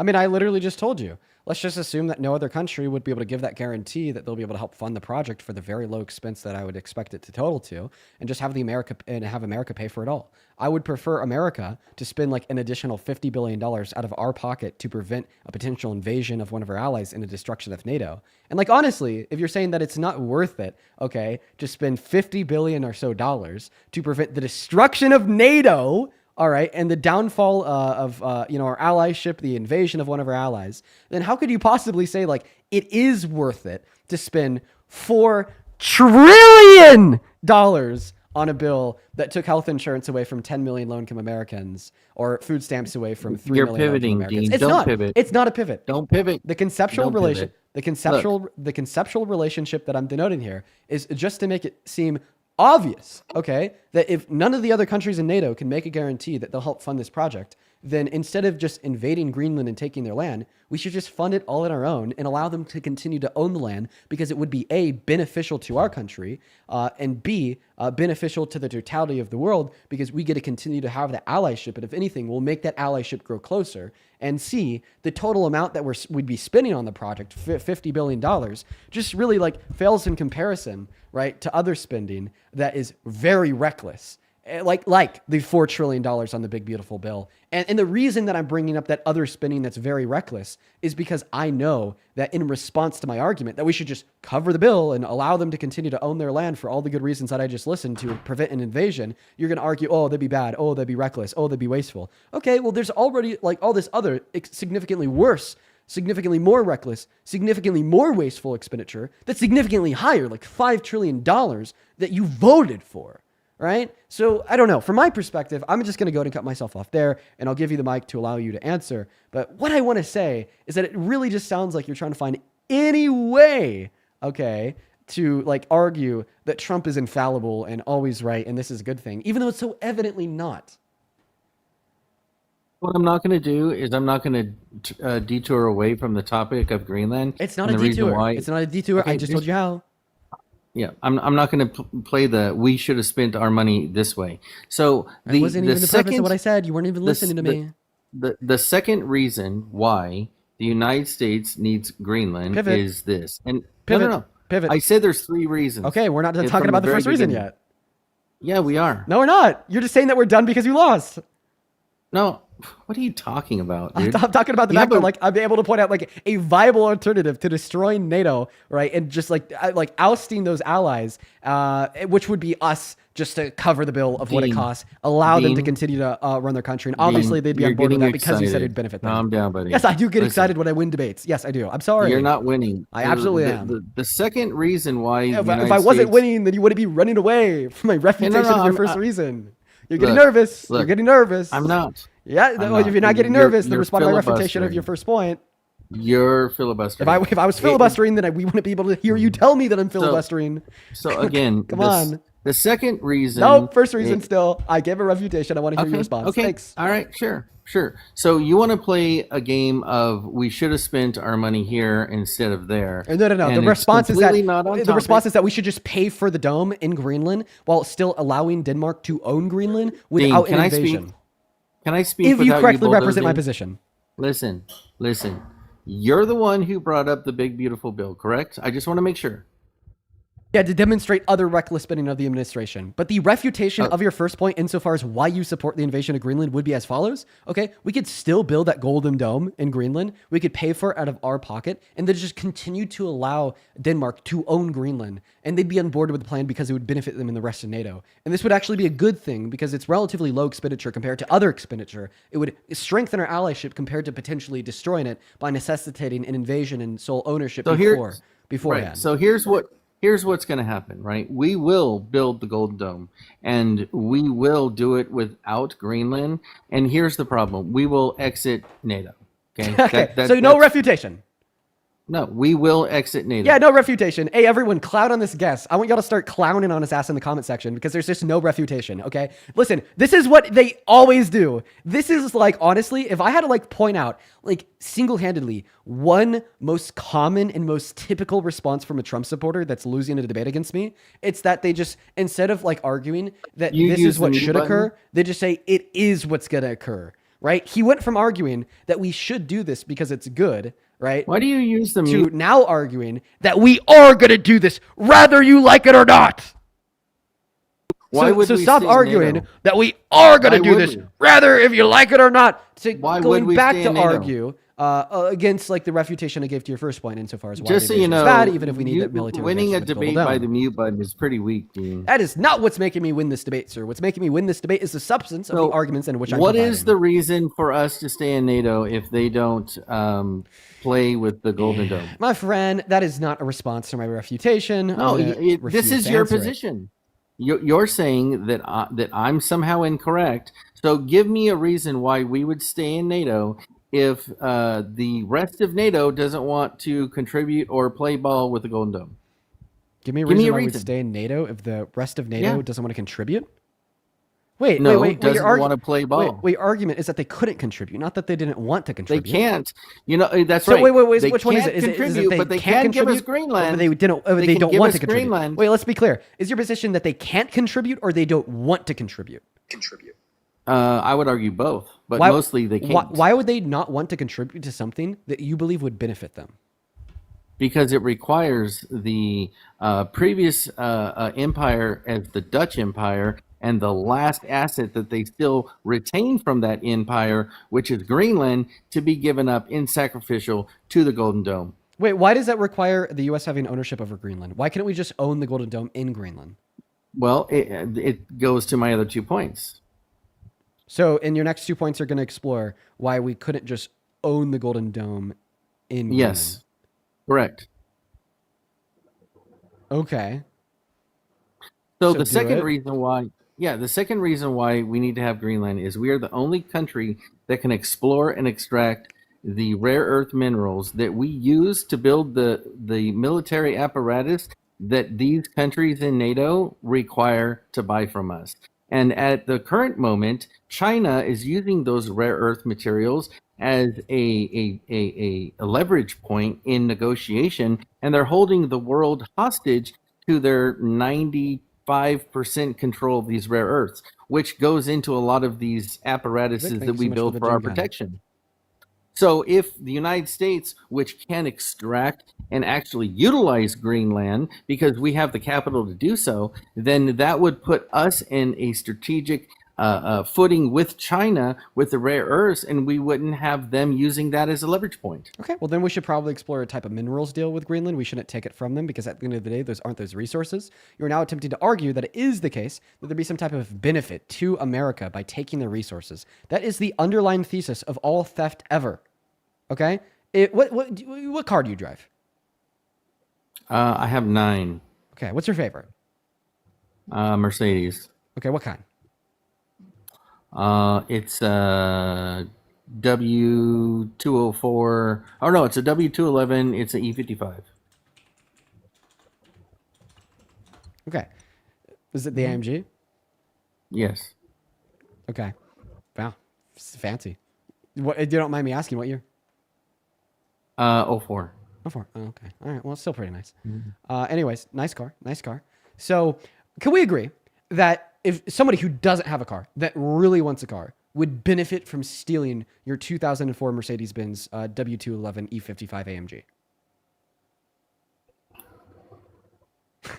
They would benefit from stealing They'd it? benefit that greatly. They'd benefit from taking your car greatly. If they don't have a car, but they really want one, they would greatly Sure. benefit by stealing your 2004 Mercedes-Benz Yeah. W211 E55 AMG. Yep. Yep. Okay. Yep. Obviously. Okay. Right. Because that's kind of the underlying thesis of all theft. You steal something from someone else because you think that something would benefit you. Okay. But does just simply like pointing out this fact justify the theft? No, absolutely not. It just explains the theft. And when you're telling me that we would be justified in the theft of Greenland and their raw minerals, materials, so on and so forth, because those resources would benefit us, right? In turn, you were justifying that underlying thesis of all theft. All of a sudden, this hypothetical person that's stealing your 2004 AMG is justified in doing so because that 2004 AMG would benefit them. Yeah, but it would also benefit me also in this perspective that we're talking about, right? Like this. No, hold on. The benefits of getting access to the rare earth is because we would be giving Denmark a percentage of the money that we get from extracting them. And so therefore it would be a way for them and NATO countries potentially for paying for the Golden Dome. Holy crap. And also it could be a way for them to, I don't know, maybe give a percentage to their total GDP, because that would be part of their GDP now. But in see, the thing collaboration is with you the can't- United States is the thing to is pay that- for the weapons that we're going to sell them. The thing Holy is, shit. the thing is that you just can't force people into doing that because they're not yours. Like for instance, I can't believe that I have to explain this to a grown man. Imagine that you have medical debt. We're going to assume that you have a lot of medical debt, okay? And that you're struggling to pay for. And then someone comes along and they steal your 2004 AMG. They put it up on fucking Turo or whatever that website is called where you could rent out a car. And every single month, okay, they make $10,000 off of renting the car out that they stole from you on this platform, okay? And then in turn, this person that is now making $10,000 a month by renting your car out on this platform is forcefully giving you $500 of that $10,000 to help you pay off your medical bills. Was that theft all of a sudden now justified because they stole your car to reap a profit, and then they're forcing you to take some of that profit to pay off of your medical bills? But Absolutely why fucking are you not. making It's because it's analogies? your private your Weird. private property. You get to do what you want with it. Okay? If you choose to not rent out your car, which could generate you money to pay off your medical debt, okay, that is your choice. That does not justify somebody else stealing your car, forcefully renting it out on the internet to then give you money to pay off your medical debt. It is still theft. It is still wrong. So I would argue that in your scenario, like I would be the victim in this case. But you know, maybe I go, wow, that's a good idea. Hold on. I say, wow, that's a good idea. You know what? Maybe I should rent out this car myself, and I'm going to take the $10,000 a month, and then I'm going to pay the person that gave me the idea a $500 consulting fee, right? And then so the argument at this point is, why doesn't Denmark do exactly that? Why aren't they we're extracting stealing the resources Greenland from themselves? Denmark just to give it back? No. Why isn't Denmark extracting the rare earths? I don't know. Why aren't you selling your AMG to pay off your medical debt? Because I don't have medical debt. Okay, well, assuming that you did and you weren't, okay, would either, because you're not using your resources to the best of your advantage, you're not selling one of your 9 cars to pay off your medical debt, that doesn't justify me stealing your car. So, like, even if I accept hypothetically, which I don't know that this is true, that the Danish kingdom, okay, right, is not taking advantage of the resources, right, inside of Greenland, that doesn't justify America going into the country and forcibly stealing it to then take advantage of the resources in Greenland. Well, now wait a minute. So right, and by the way, using this argument, by the way, you are justifying like the thoughts of a lot of lefties. Can I tell you how? Because billionaires are not taking advantage of the billions of dollars that they own.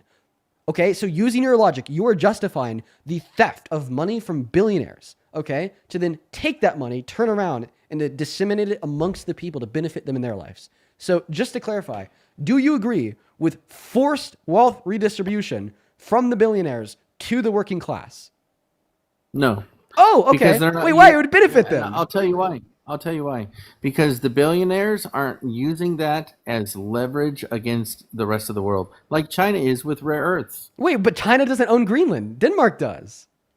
No, but wait, China and also, by the way, billionaires abso-fucking-lutely use their money as leverage against the rest of the earth. Are you kidding me? Huh? What the fuck? Are you muting me, or is it one of your mods? I'm muting you for the love of the game. Muted. Does that make you feel good? Yeah, it does. Do you have anything intelligent to say, or should I move on? Yeah, and it would be the third point, Dean. So you're bailing on the second point too. Okay, no, what's the third? I've already made my point. Yeah, I already defeated it. My car was stolen analogy. I know analogies. Well, if it was weak, then you would have been able to defeat it. You can't fight the argument, so you have to change it into something else. I get it, Dean. I get it. Well, But actually, here's the third it's just called critical thought, dude. Yes, we use logical parallels to understand why the logic underpinning your position is batshit insane. It's called the Socratic method. You can't read a fucking book, so I totally understand why you don't understand what the Socratic method is. All right, but that's what the Socratic method is. Okay, it's called critical thought. It's called testing your logic by applying it in scenarios in which that logic would apply to like see if like it results in absurdity or a contradiction. And like obviously the logic in this case absolutely does apply. You've been defeated in the debate, sir. Absolutely, Dean, are you telling me that you support China having a stranglehold on rare earths and holding the rest of the world hostage? No. Is that your permission? No, I but want I you just to- also don't support like stealing resources in order to change that fact. Okay, so do I get to go to my third and final point, Dean? Bail on the first two, buddy. Feel free. Yeah. So the third reason is while, environmentalists are telling us that the world's getting hotter and Oops, I accidentally kicked him. Let's go to move on to the next Trump supporter. All right, here we go, guys. Only up inside of that queue if you happen to be MAGA. Only up inside of that queue if you happen to be MAGA. We're going to go to get that next guest loaded up into the box right now. We got Burr joining in. We got Burr loading up in. A couple people to thank, by the way. Dude, Lori. Dude, oh my God. Lori, thank you so much for the $100 donation over on Venmo. Jesus Christ, Lori. Thank you. Thank you so much for the love, Lori. That is so fucking kind of you. Jesus, I want to see 1,000 Lori W's down below in that comment section. Dude, and 1,000 Caroline W's for the $100 as well on Venmo. Holy shit. Lori and Caroline, thank you both so fucking much for the $100 from each of y'all. Lori with $100 says, hello, Dean. I wish I could listen to you daily. It upsets me how many people in our government are so ignorant to what is happening. Can't watch the news either. Miss Lori G. Well, Lori, I love ya. And yeah, I feel the same way. So many people are so ignorant to it. Like that last guest. In fact, they try to justify it. Thank you for the $100. And then Carolina with $100 says, from a tiny blue dot in the quote-unquote great state of Alabama, I appreciate you schooling these idiots. Here's a little something to make you smile. Oh, Caroline, thank you. Thank you so much for the love. Show some love to Lori and Caroline. As well, show some love to Crystal for the $25. Thank you so much for the love. Who says, please get James Tallarico on your show. I'd actually like to have him up. I'd consider it. Yeah, absolutely. Thank you for the $25, Crystal. And then TMI, thank you so much for the $25. And Cassidy, thank you for the $30. Yo, let's get 250 TMI W's and 300 Cassidy W's. TMI says, I appreciate what you do. Oh, thank you so much, TMI. And then Cassidy says, as a woman, I'm terrified to live in this country right now, as I'm sure other demographics are too, but your stream and work gives me hope. Keep up the good fight you are seeing and so appreciate it. Oh, Cassidy, thank you so much for your kind words alongside the $30 donation. Show some love to TMI and Cassidy. And then Catherine, thank you so much for the 10. Ben, thank you so much for the $25, who says, if you're unwilling to sacrifice your own life, you forfeit the moral authority to demand that sacrifice from others. Does the caller want to sacrifice himself for this war? Oh, that guy? Absolutely not. He's too busy driving his 9 cars. Thank you for the $25, Ben. And you actually followed that up with another $25 donation. Thank you for the $50, bro. Holy shit. Ben with the 50. The second donation says, funny how people with the most cars always want the poorest kids to walk into war. Yeah, man. Thank you so much for the other $25. And I just appreciate you for standing up, for those who have their lives lost at war. My great uncle, he died in Vietnam. He was forcefully drafted and then went down in a helicopter. He's one of the 500 MIA, so I appreciate that. And then Danica and Anna, I appreciate you both for the 5. All right, we're all caught up over on Venmo. Let's go and get that next guest loaded up into the box at this point in time, folks. Is it just me, or like, I don't know, maybe it's just me. I just really haven't been enjoying the guests from the stream today. I haven't. I really haven't been enjoying the guests from the stream today. Maybe it's just me. Quickly, I'd also like to thank Anna for the $5 on PayPal. Who says, just checking in for the day. Was his toaster ever acquired? No, I still have to go acquire the toaster and a new cable for my mic. Then Mike, thank you so much for the $5 over on PayPal. And then Maximilian, thank you so much for the $126 donations on PayPal. Holy shit. Maximilian, thank you. Thank you so much for the love, Max. Oh my God. Max with the $126 says, hey Dean, wishing you well as always. You're amazing for what you do. I truly look up to you. I've been following for quite some time, and please shoot me an email because I have something I really need to share with you. It's a movement/idea that I have.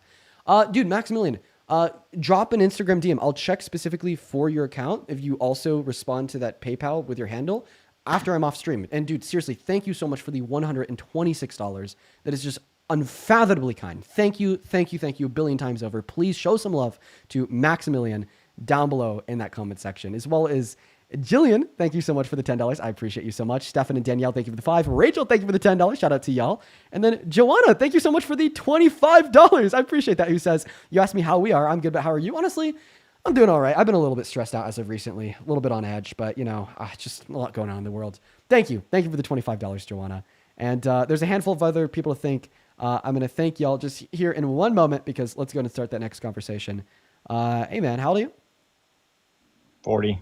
40? What year were you born in? No, you sound over the age of 18. Yeah, you sound over the age of 18.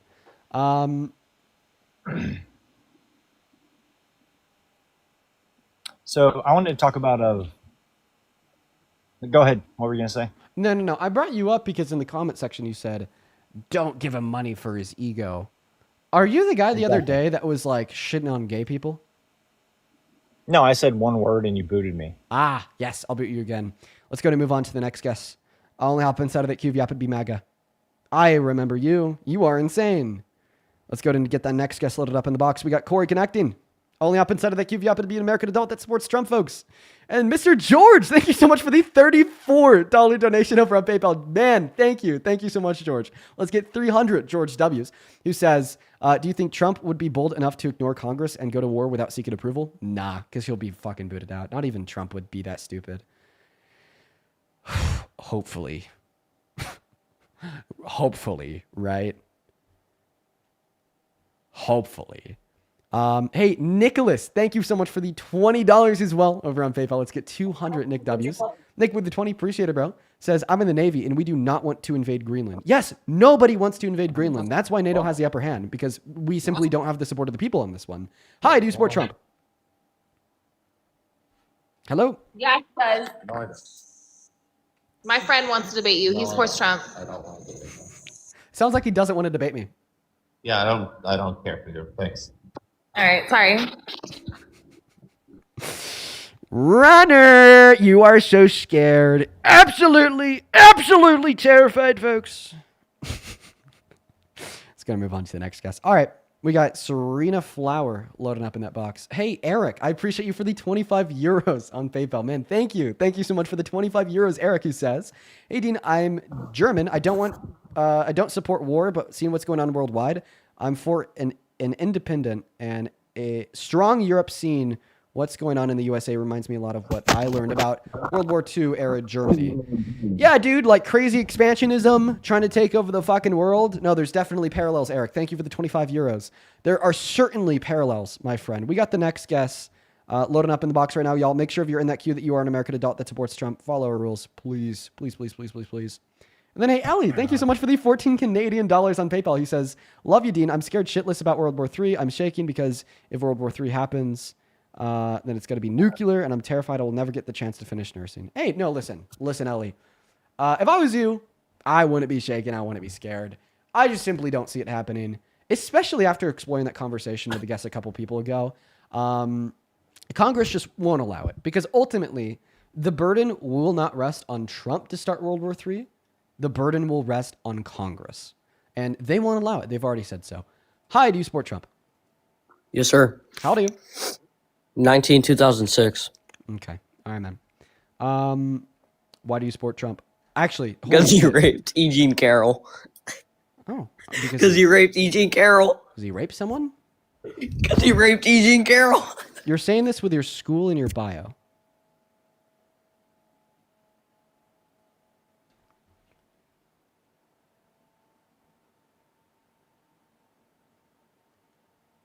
Dang, dude. You fucked up, man.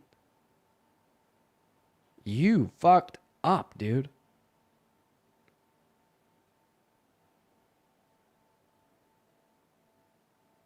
You fucked up. He said that on his personal account with his friends that follow him in his school in his bio.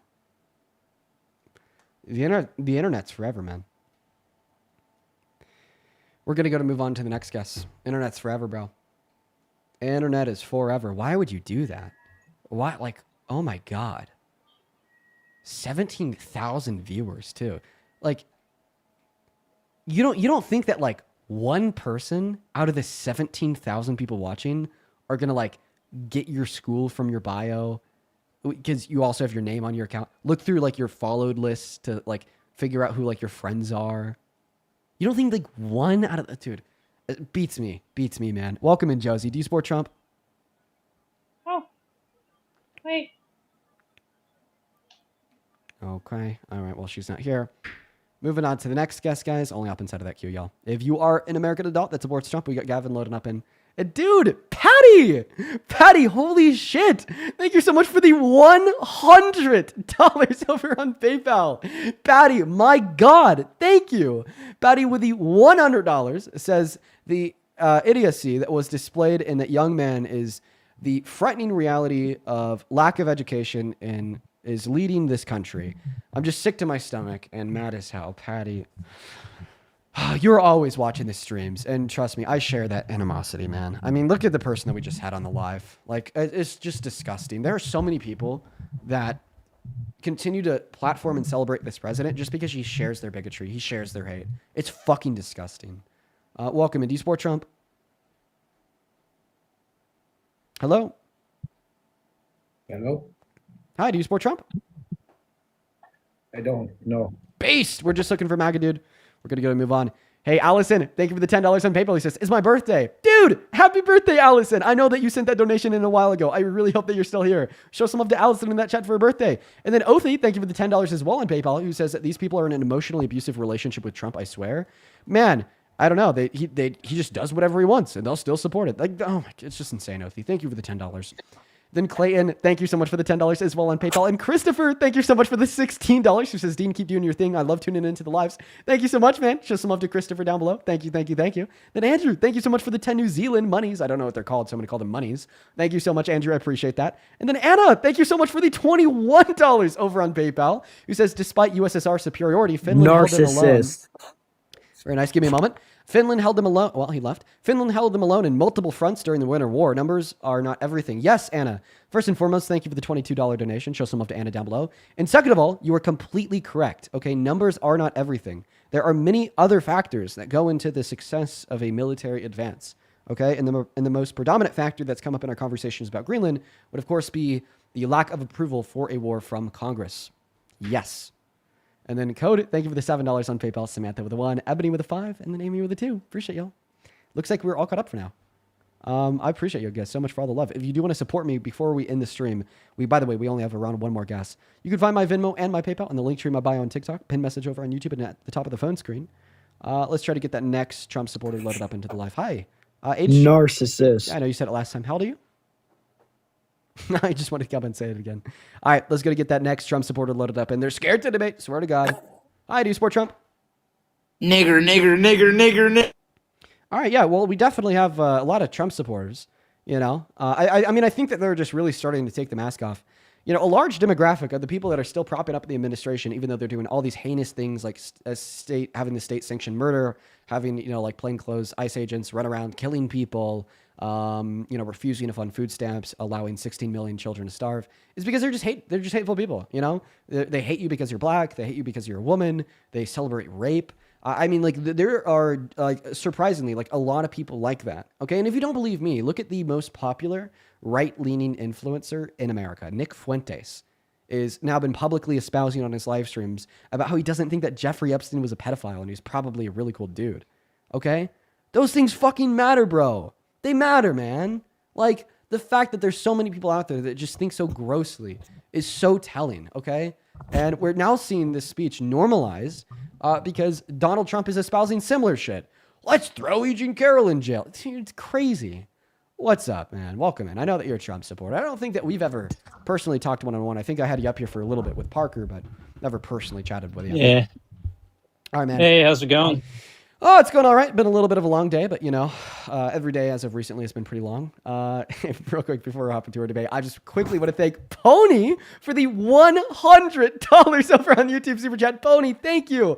Thank you so much, Pony. Pony with the $100 Super Chat says, Dean, that last caller didn't understand anything in society and he's an idiot. Referring to Hoodlum, I believe is the screen name. Oh, yeah, dude, total fucking idiot. Probably lying about how many cars he had too. Thank you for the $100, man. That is so undeserved. And I hope that you're doing all right, buddy. It's been a while. And then Jennifer, thank you so much for the $50 super chat. Who didn't leave a message, only the love. And this is also Jennifer's first super chat ever on any live stream ever. Shout out to you. Thank you so much, Pony and Jennifer. While we're hopping into this next debate, please show some love to Pony and Jennifer. Take it away, bro. Tell us why the hell you support Trump as president. This maniac, complete maniac. Maniac. Oh, absolutely. Well, I do want to say before I give my point, you're kind of just making it seem like all Trump supporters are racist there with how those last three people that came in, you're just assuming just because they're saying slurs like that they're Trump supporters or Republicans. Oh, totally, yeah. But I wouldn't say that like all Trump supporters are overtly racist. Okay, that's not something I'd say. But there's definitely a lot of them. There's definitely a lot of them. 110%. Okay. Do you personally think that Trump is racist? Oh yeah, duh, fuck yeah. Of course he's racist. Hello? Yeah, you called all black people lazy. You refused to rent to them too in the 70s. He was sued by New York for He didn't refuse to rent to them in the 70s, Dean. Yeah, he did. No, he didn't. He absolutely did, my friend. Can you tell me how? Yeah, I actually can tell you how. So black people would come in and they'd ask if there's any available properties. The property manager would tell them no. White people would come in and they'd ask if there's any available properties. The property manager would tell them yes. Plus, for the housing applications that they got from black people, they'd stamp the letter C onto their housing applications to then later deny them. And this was testified to in court and admitted to by the property manager of some of Trump's rental properties. And then ultimately he was sued by the New York State Justice Department for this. And how do you know that was Donald Trump? Because he was the one who was sued. He was the one who was sued. Do you know? Oh, yeah. Was all actually and then the against... property manager said, that's what the boss said to do, and Trump was a boss. Yeah, but this was all against Fred Trump, not Donald Trump. No, it was against Donald. This was after Donald had taken over the properties. No, it wasn't actually. Do you want to look that up? Yeah. Do you want to fact check yourself? Yeah, this was Donald J. Trump. Can you pull up an article that strictly says that it was just him? Because it was actually Fred Trump. Let's see here. Everyone, just give me a minute. Oh, yeah. NPR. Go ahead, go on Google, type in a decades-old housing discrimination case plagues Donald Trump. And it talks about a 1973 federal lawsuit brought against Donald Trump and his company for alleged racial discrimination at Trump Housing. There you go. Yeah, so they sued him and his father. Yeah, so it was him and his dad. So it was actually both of them. And was he found guilty for this, Dean? Nope, he settled out of court. So then how can you say that he is racist based on that? When number one, it wasn't even directly him. And number two, I mean, I think it's funny you bring it up because it's in the 1970s as well, but... Yeah, by the way, you're asking why I believe that this happened even though he settled? Because a part of the settlement was to put ads in newspapers saying that like he's really sorry and he will start renting to black people at his properties. And then he later tried to countersue the Justice Department for making false claims against him. Okay, and that was a really stupid move because then he'd need to prove that they're false. He couldn't prove it and they were dismissed. This is actually a quote from Donald Trump that he wrote in a book in 1987. And he said, "What we didn't do was rent to welfare cases, white or black." Yeah, so I would totally expect a very racist person to try to cover up their racism with classism. We see that all the fucking time. Are you kidding me? Yeah, the most fucking common, the most common racist's defense for racism is to appeal to classism and poor people. And then they make these like broad sweeping generalizations that, like, all black people are like so poor, they're all on welfare. I mean, just think about all of the false racist stigmas that surround black individuals in this country, perpetuated by racists for generations. Like the single black mother on welfare that divorced her husband. Like all that shit. Come on, we hear this all the time. This is like the most common cover up for racism. And yeah, just come on, blowing my mind, dude. Take it away. I mean, I just don't see... Sorry. I just don't see like how you are directly pointing at Donald Trump saying that he is the lawsuit was pointed against him. You're leaving out key information. Do you know what lying by omission is, Dean? What key information am I leaving out? It was against Fred Trump. No, it was against him and Fred. It was against, and he wasn't proved guilty. Do you accept that it was against him and Fred? From what I'm seeing, it's It's against Fred I Trump. gave you a source he from was NPR. maybe the owner. I gave you a source from NPR. Dude. I mean, I what have is your two source? sources for me. I have two sources for me proving otherwise. Yeah, what is your source that states it was only against Fred? Specifically and only against Fred. New Standard Press. News Standard Press. Oh, that's a super reputable source. Absolutely. Dude, what the fuck is that? News Standard Press? Okay. News Standard Press. What do I have to... So what's the name of the article you're looking at? I'll type it in right now. Did Trump not rent to black people? Okay. Yep, found it. New Standard Press. Just out of I curiosity. have another one from Politico, too. Just out of curiosity, what is New Standard Press? What is it? Yeah, what is that? It's a place where news gets put out, Dean. It's a website. But, I mean, do you know anything about it? Do I know anything about it?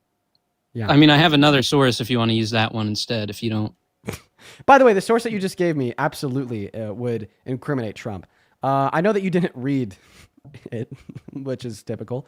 Can you please go down to the first, second, third, fourth, fifth paragraph of your source? What one do you want me to go to? The fifth paragraph from your source, and read it. 1, 2, 3. Silly goose. Out loud. Read it out loud.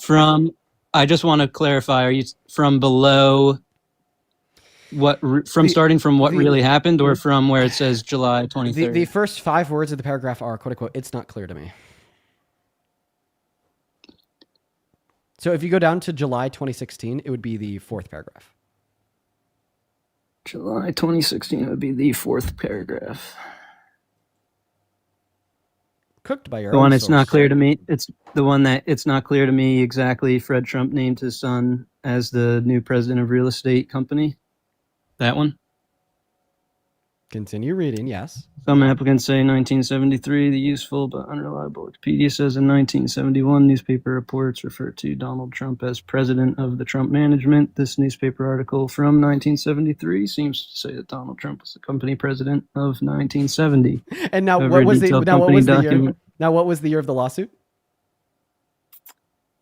77.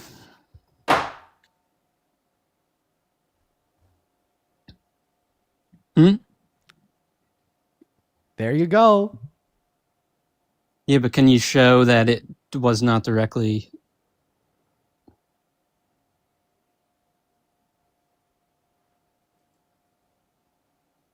Can I show that it wasn't directly what? Hello? Are you asking for a source that was like directly Trump? Yeah. Funny enough, you actually gave it to me earlier. You said that he wrote about it in his book, and he said he denied that that's what he was doing because he rather claimed that he was doing something else. Well, no, that Not was renting like to poor people. that was just the aftermath. But I know. In the aftermath, Donald Trump wrote a book and said that this was his doing, but he just wasn't doing that.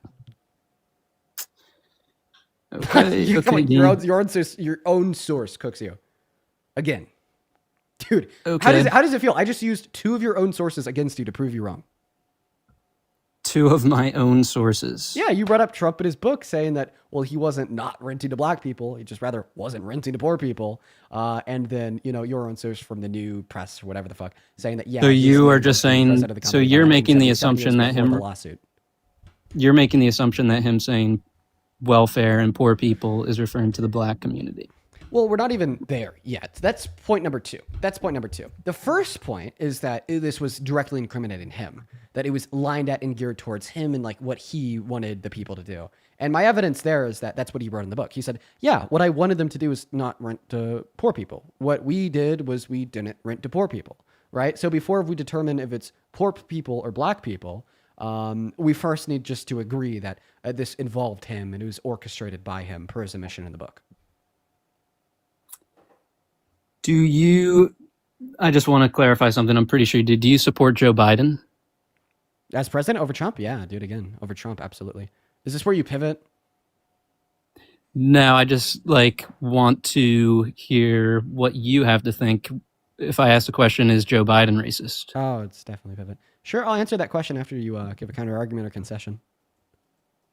A counter argument or concession to Yeah, like you were specifically? arguing. Oh, it was against his dad. It wasn't against him. He did nothing. His dad owned the company. But then I showed you the 5th paragraph of your own source where it said that Fred gave Trump control over the company 7 years before the lawsuit. And then your second source about the book where Donald Trump says, yes, this is what we were doing, incriminating himself, but he just said that it wasn't about race, but rather about income. I mean, it's true that the Department of Justice investigation was in the 70s, but Donald Trump was not the prime target of the entire lawsuit. Okay, ChatGPT? And no, this is another source. I mean, I could look it up on ChatGPT and it actually would say the same thing. But the lawsuit primarily focused on Fred Trump. Donald Trump was included because he was the president of Trump management at the time. Okay, However, so no it was both of them. So his dad was the one like, we can't rent to black people. And then Trump was like, yeah, I agree. Is that what you're saying? I wasn't finished. He kind of just cut me off, Okay. Dean. But however, no specific evidence tied Trump to the discriminatory policies. So more importantly, yes, excuse me, can I finish? Well, they're just you gave the evidence. Donald Trump tied himself to the policies. He said he tied himself when he said we weren't renting to poor people. That's what ties him to it, is his own admission that you brought up earlier. And what is that? How does that make him racist? Well, dude, you're skipping ahead. You're skipping ahead. You just first have to admit that this is the evidence that ties him to the lawsuit. This is the evidence that tied him to the discriminatory policies. And we'll get there. I promise I'll explain it. We just first need to agree that this absolutely ties Donald Trump to whatever these policies were that the DOJ was investigating.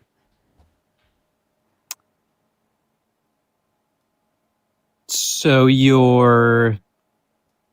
what are you specifically asking me though? I'm asking you if you could the whole concede point- that the book Donald Trump wrote saying we, weren't renting to poor people is what ties Donald Trump to whatever the policies were that the New York Justice Department were investigating for racism. I mean, you were just saying that Donald Trump was racist. That was your point. Yeah, then you asked me why, and then I gave you a couple examples, and you started. Yeah, and then I heard that point. And then I heard that point. Can you concede there? I can't concede because that does not prove that Donald Trump is racist. Well, dude, this is a 2-step equation. Dude, I swear to God, you would fail a high school math class because you got to go one step at a time. You know what I mean? You got to go one step at a time. But it's just crazy. We're going one step at a time, bud. We're first just trying to get a concession to, regardless if the policies were discriminatory or not, we can conclude he was tied to those policies because he said so. I mean, what makes him racist there, though? Just accept it. Just accept it. Concede. Say yes, regardless if these policies are racist or not, Donald Trump is tied to them because that's what he said. We weren't renting to poor people. Just concede. And then He's move the on president to of the company. So he's the president of the company. So he obviously is going to respond to something like that. Are you going to concede or not? I'm just so confused. I just want to see where you're going with this. Dude, okay, that's your issue. You're treating a conversation about what's true and false like a goddamn chess game. It shouldn't matter where I'm going with this. All that matters right now is if where I'm going so far, is accurate. Okay, so far, am I accurate in saying that Donald Trump was tied to these policies because he said he was, and then he's the one that countersued the Justice Department for defamatory claims, regardless if those policies were racist or not racist?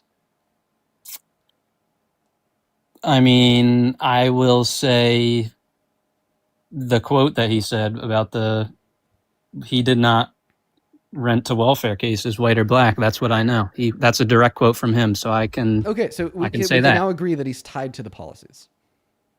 I can say that he stated what we didn't do was rent to welfare cases, white or black. Okay, so are you going to concede or not? This is your last opportunity. You know what? I just know you like to play twisted mind games and you like to word things around. And, you're so fucking insufferable. Ugh, you're gonna make me vomit everywhere. Okay, all right. I'll go along with your thing. Whatever he's tied to, whatever. God, that's just a really egotistical way to say, Dean, you're right, but I don't want to admit it because if I was wrong, you'd be able to prove it, and you obviously can't. So, I mean, this doesn't prove him racist, so. Okay, but it I'll proves, just say he's tied to it it. proves that he's tied to the policies that the DOJ thought were racist, right? Okay. Okay, take Right? it away from there. Right? Is that Take true? it away. Is that true? Sure, take it away from there. Perfect. Okay, sounds good. Now, the policies being racist. The New York Justice Department sent in testers. Okay, some of these testers were white, some of these testers were black. What they determined by sending these testers into the properties is that when they were white and they asked if there's any available properties, they would be told that there were. And when they were black and they asked if there's any available properties, they'd be told that there weren't. And then they even had like the property manager attest to the fact, okay, that they're putting like the letter C, standing for colored, on the housing applications from black people. Okay, and Proves it's racist. it's racist. Yeah, that's racist. God. It is not Donald Trump. I'm proving that the policies that he was tied to and directed were racist. Your point was that Donald Trump was racist because of that. That is true. When you own a company that's operating in exclusion to black people, you're racist. Oh my God. Really? Yeah. When you're owning and running a company, right, that's being racist against black people, that means you are racist. Mind blown. Like, fucking hello, dude. Like, come on, dude. Like, this isn't even, I mean, it's none of it's. This isn't even Look, like he didn't. this isn't even political. This is common sense. Like, I totally expect Trump supporters to like act like this, okay? When like we're debating on like Trump's policy or whatever. You know, like, oh, the big beautiful bill was great. No matter what you see, Dane, I'm going to deny the evidence of my eyes and ears and whine like a baby for 3 hours before you kick me because your cortisol levels are spiking. Okay, it's because like there's like political bias playing in there. But there shouldn't be like any bias that plays into the conclusion that the owner of a company that is operating that company in a racist manner is racist as well. I mean, you're just making an assumption based off of that. There's no direct action or something that was said. That's not an assumption. I have a great counter argument. Are you ready? Yeah, I'm ready. Because why do racist things if not racist? Hello? Like, what the fuck? All right. Well, if you're going to go there, I went along with your thing, so now it's my turn. Yeah. You support Joe Biden. Do you think he's racist? I dragged you. You didn't run I fucking dragged you along, dude. I just know your tactics, so I'm just taking my time. But so, do you think Joe Biden's racist, Dean? Yeah, real quick. Before I answer that question, I'm going to thank a couple people. Jennifer, thank you so much for the $50 over on Venmo. I appreciate you. I appreciate you so much for the love, Jennifer. Jennifer says, please put me on, Dean. It's Jen, the Republican, before you leave. Anyways, I've always wanted to talk to you. User is nothing more. I've been waiting for 2 hours. Jennifer, if you're still here, I'll bring you up for a moment before I end. Okay, I'd like to catch up. I would. Thank you. Thank you so much for the $50, Jennifer. Please show some love to Jennifer down below in that chat. Thank you so much for the kindness. Thank you so much. Sincerely. Thank you, thank you, thank you. Eli, thank you for the $5. Please tell your chat to stop asking for the @ of that account as he is a minor. Okay, guys. Yeah, stop asking for the @ of the account since they are minor. Very good, Eli. Thank you so much for letting me know. Thank you for the $5. And then Nathaniel, thank you for the $1. Eli says, I'm calling for the school tomorrow and we'll post it. Okay, yeah. Good. All right, thank you for the $5, Eli, and thank you for letting me know. Then Mad, thank you for the $5 as well. And then Tess, thank you so much for the $20 over on Venmo. I appreciate you so much for the love. Show some love to Tess down below in that chat who says, hey, on point on Renee Good. Per her autopsy results, she had an entry point in left temple, so the driver's side window, not the front of the car. Also, Nancy Mace is being investigated on ethics committee for ethics violation. Oh, well, thank you for letting me know, Tess. She had an entry point on her left temple. So that would be through the driver's side window. So then the shot that killed her was when he was to the side of the car. Dude, oh my God. Okay. I'll be talking about that more tomorrow, Tess. I'm going to do a little bit of an independent investigation into that. If so, that's fucked, dude. That's so fucked. There's literally no case for self-defense whatsoever.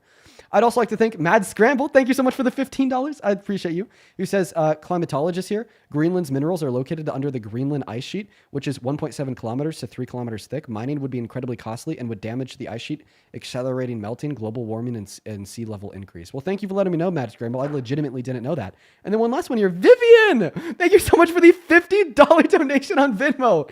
Vivian, holy shit. Thank you. Thank you so much, Vivian. Let's get 500 Vivian W's down below in that chat who says, my sister shared your live with me 3 weeks ago and have watched you every day since then. Well, Vivian, it's so good to hear that you're enjoying the lives. Fuck yes. Show some love to Vivian down below in that comment section.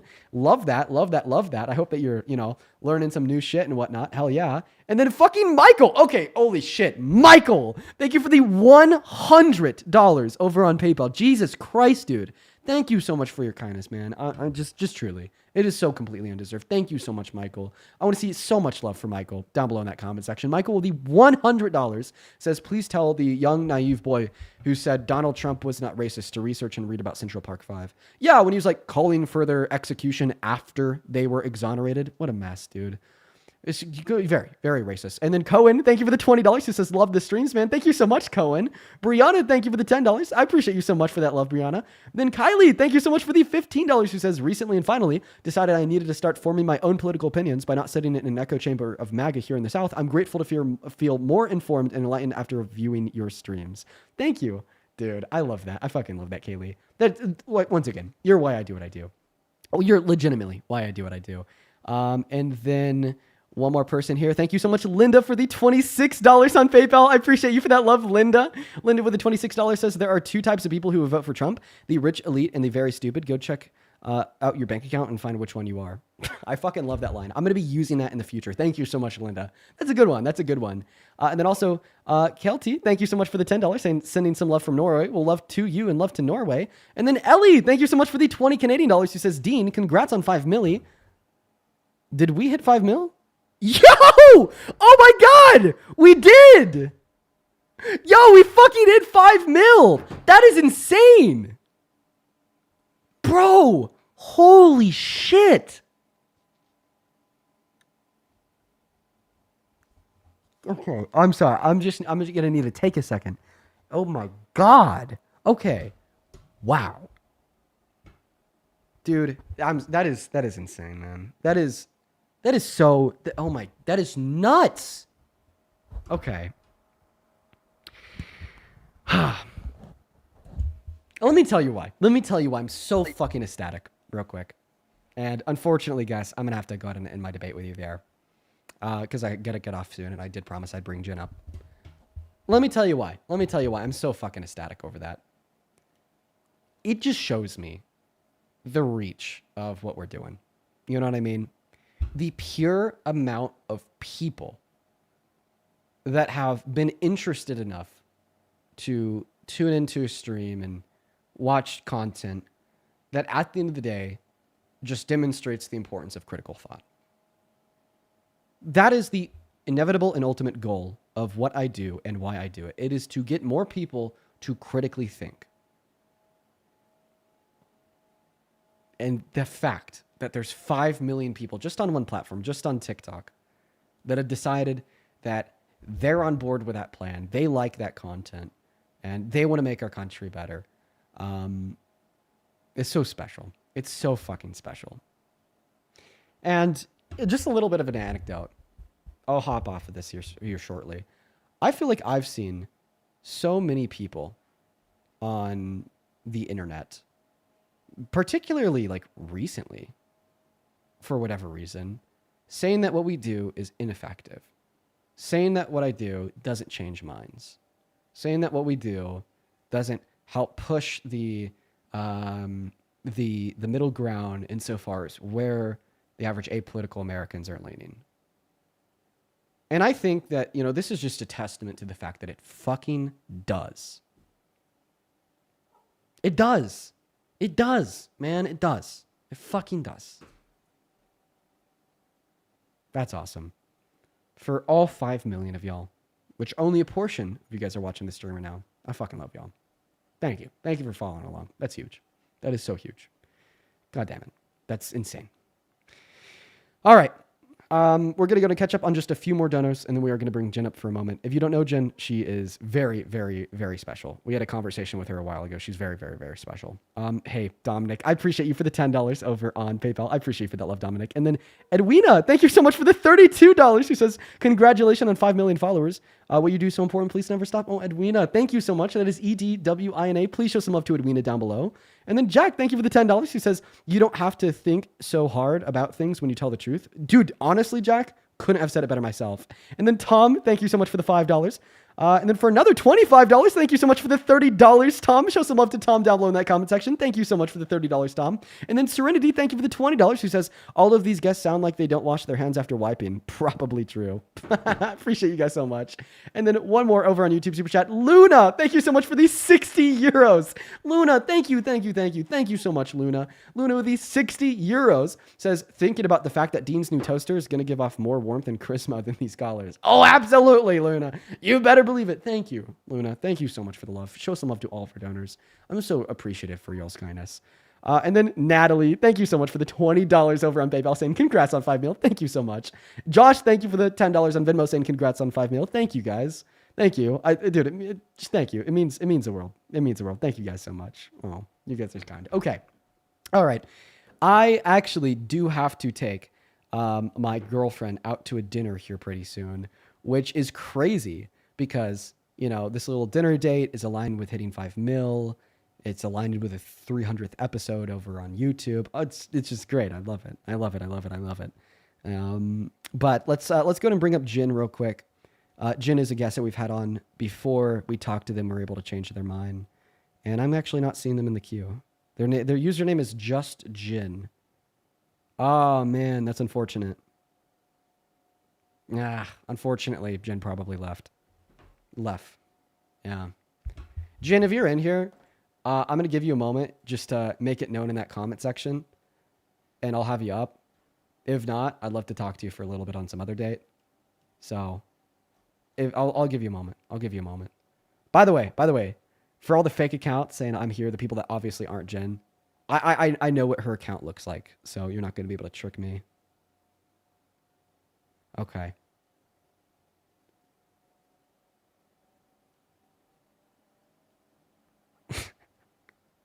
Yeah, I'm not seeing her.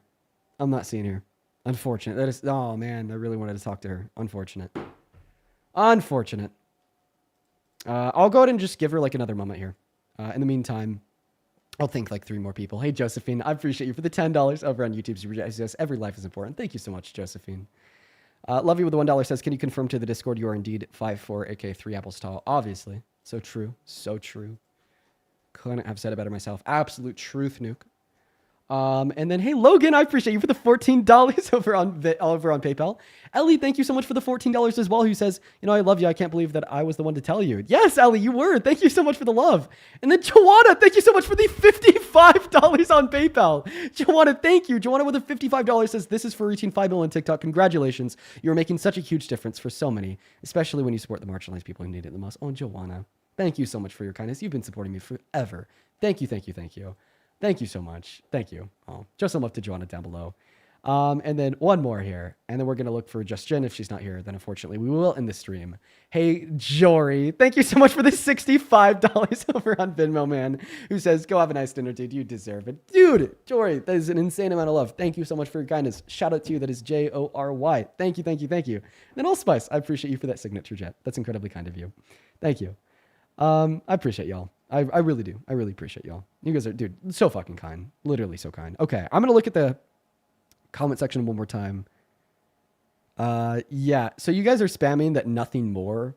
This account, nothing more, is Jen. It's not. At least I'm 99% sure it's not. We'll go ahead and bring nothing more up. I'm expecting like a 13-year-old. Nah, you're not expecting a 13-year-old, bro. Okay, that's not a 13-year-old, but it's not Jen. So yes, I sent you $50 on Venmo and the 10 and another 10 and a 5.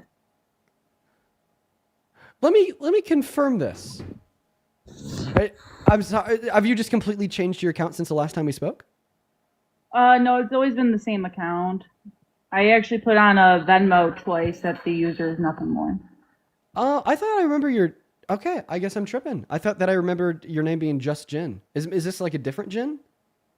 No, it's the same Jen that's a Republican that sent you, I think, $50 a couple months ago. So are you? I just want to make sure I got the right Jin here. Are you the Jin with the with the trans child? No. Oh, it's a different Jin. I'm sorry. No, I'm the Jen that sent you the $50 that I've been on here for 2 hours waiting to talk to you. Oh, okay. Well, I'm sorry. I thought that you were a different Jin. But anyways, what's going on?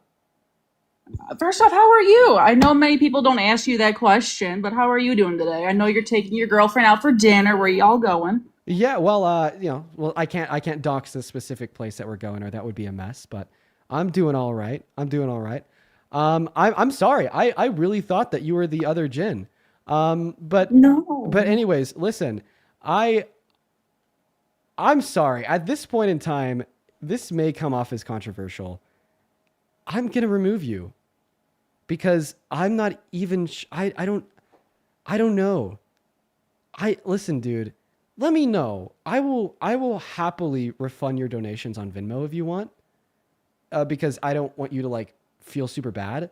But like, I just want to be like super clear that, or super sure that like you're not like acting like you're someone that you aren't. And maybe like this is me because I'm like really confused and I forgot. I'm going to remove you for now, but here's what I want to do.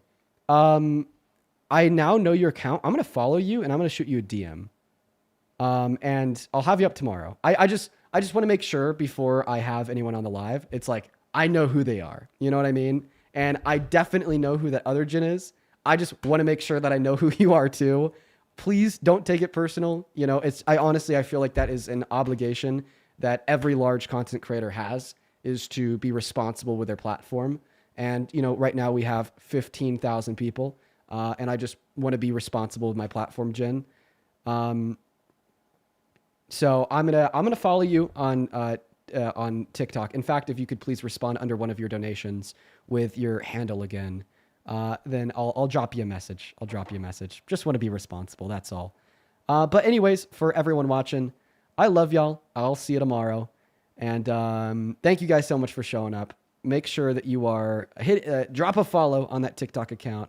Drop a sub over on YouTube. And then seriously, Jin, under one of those messages on Venmo, once again, I don't mind refunding that money. I really don't mind. Just let me know.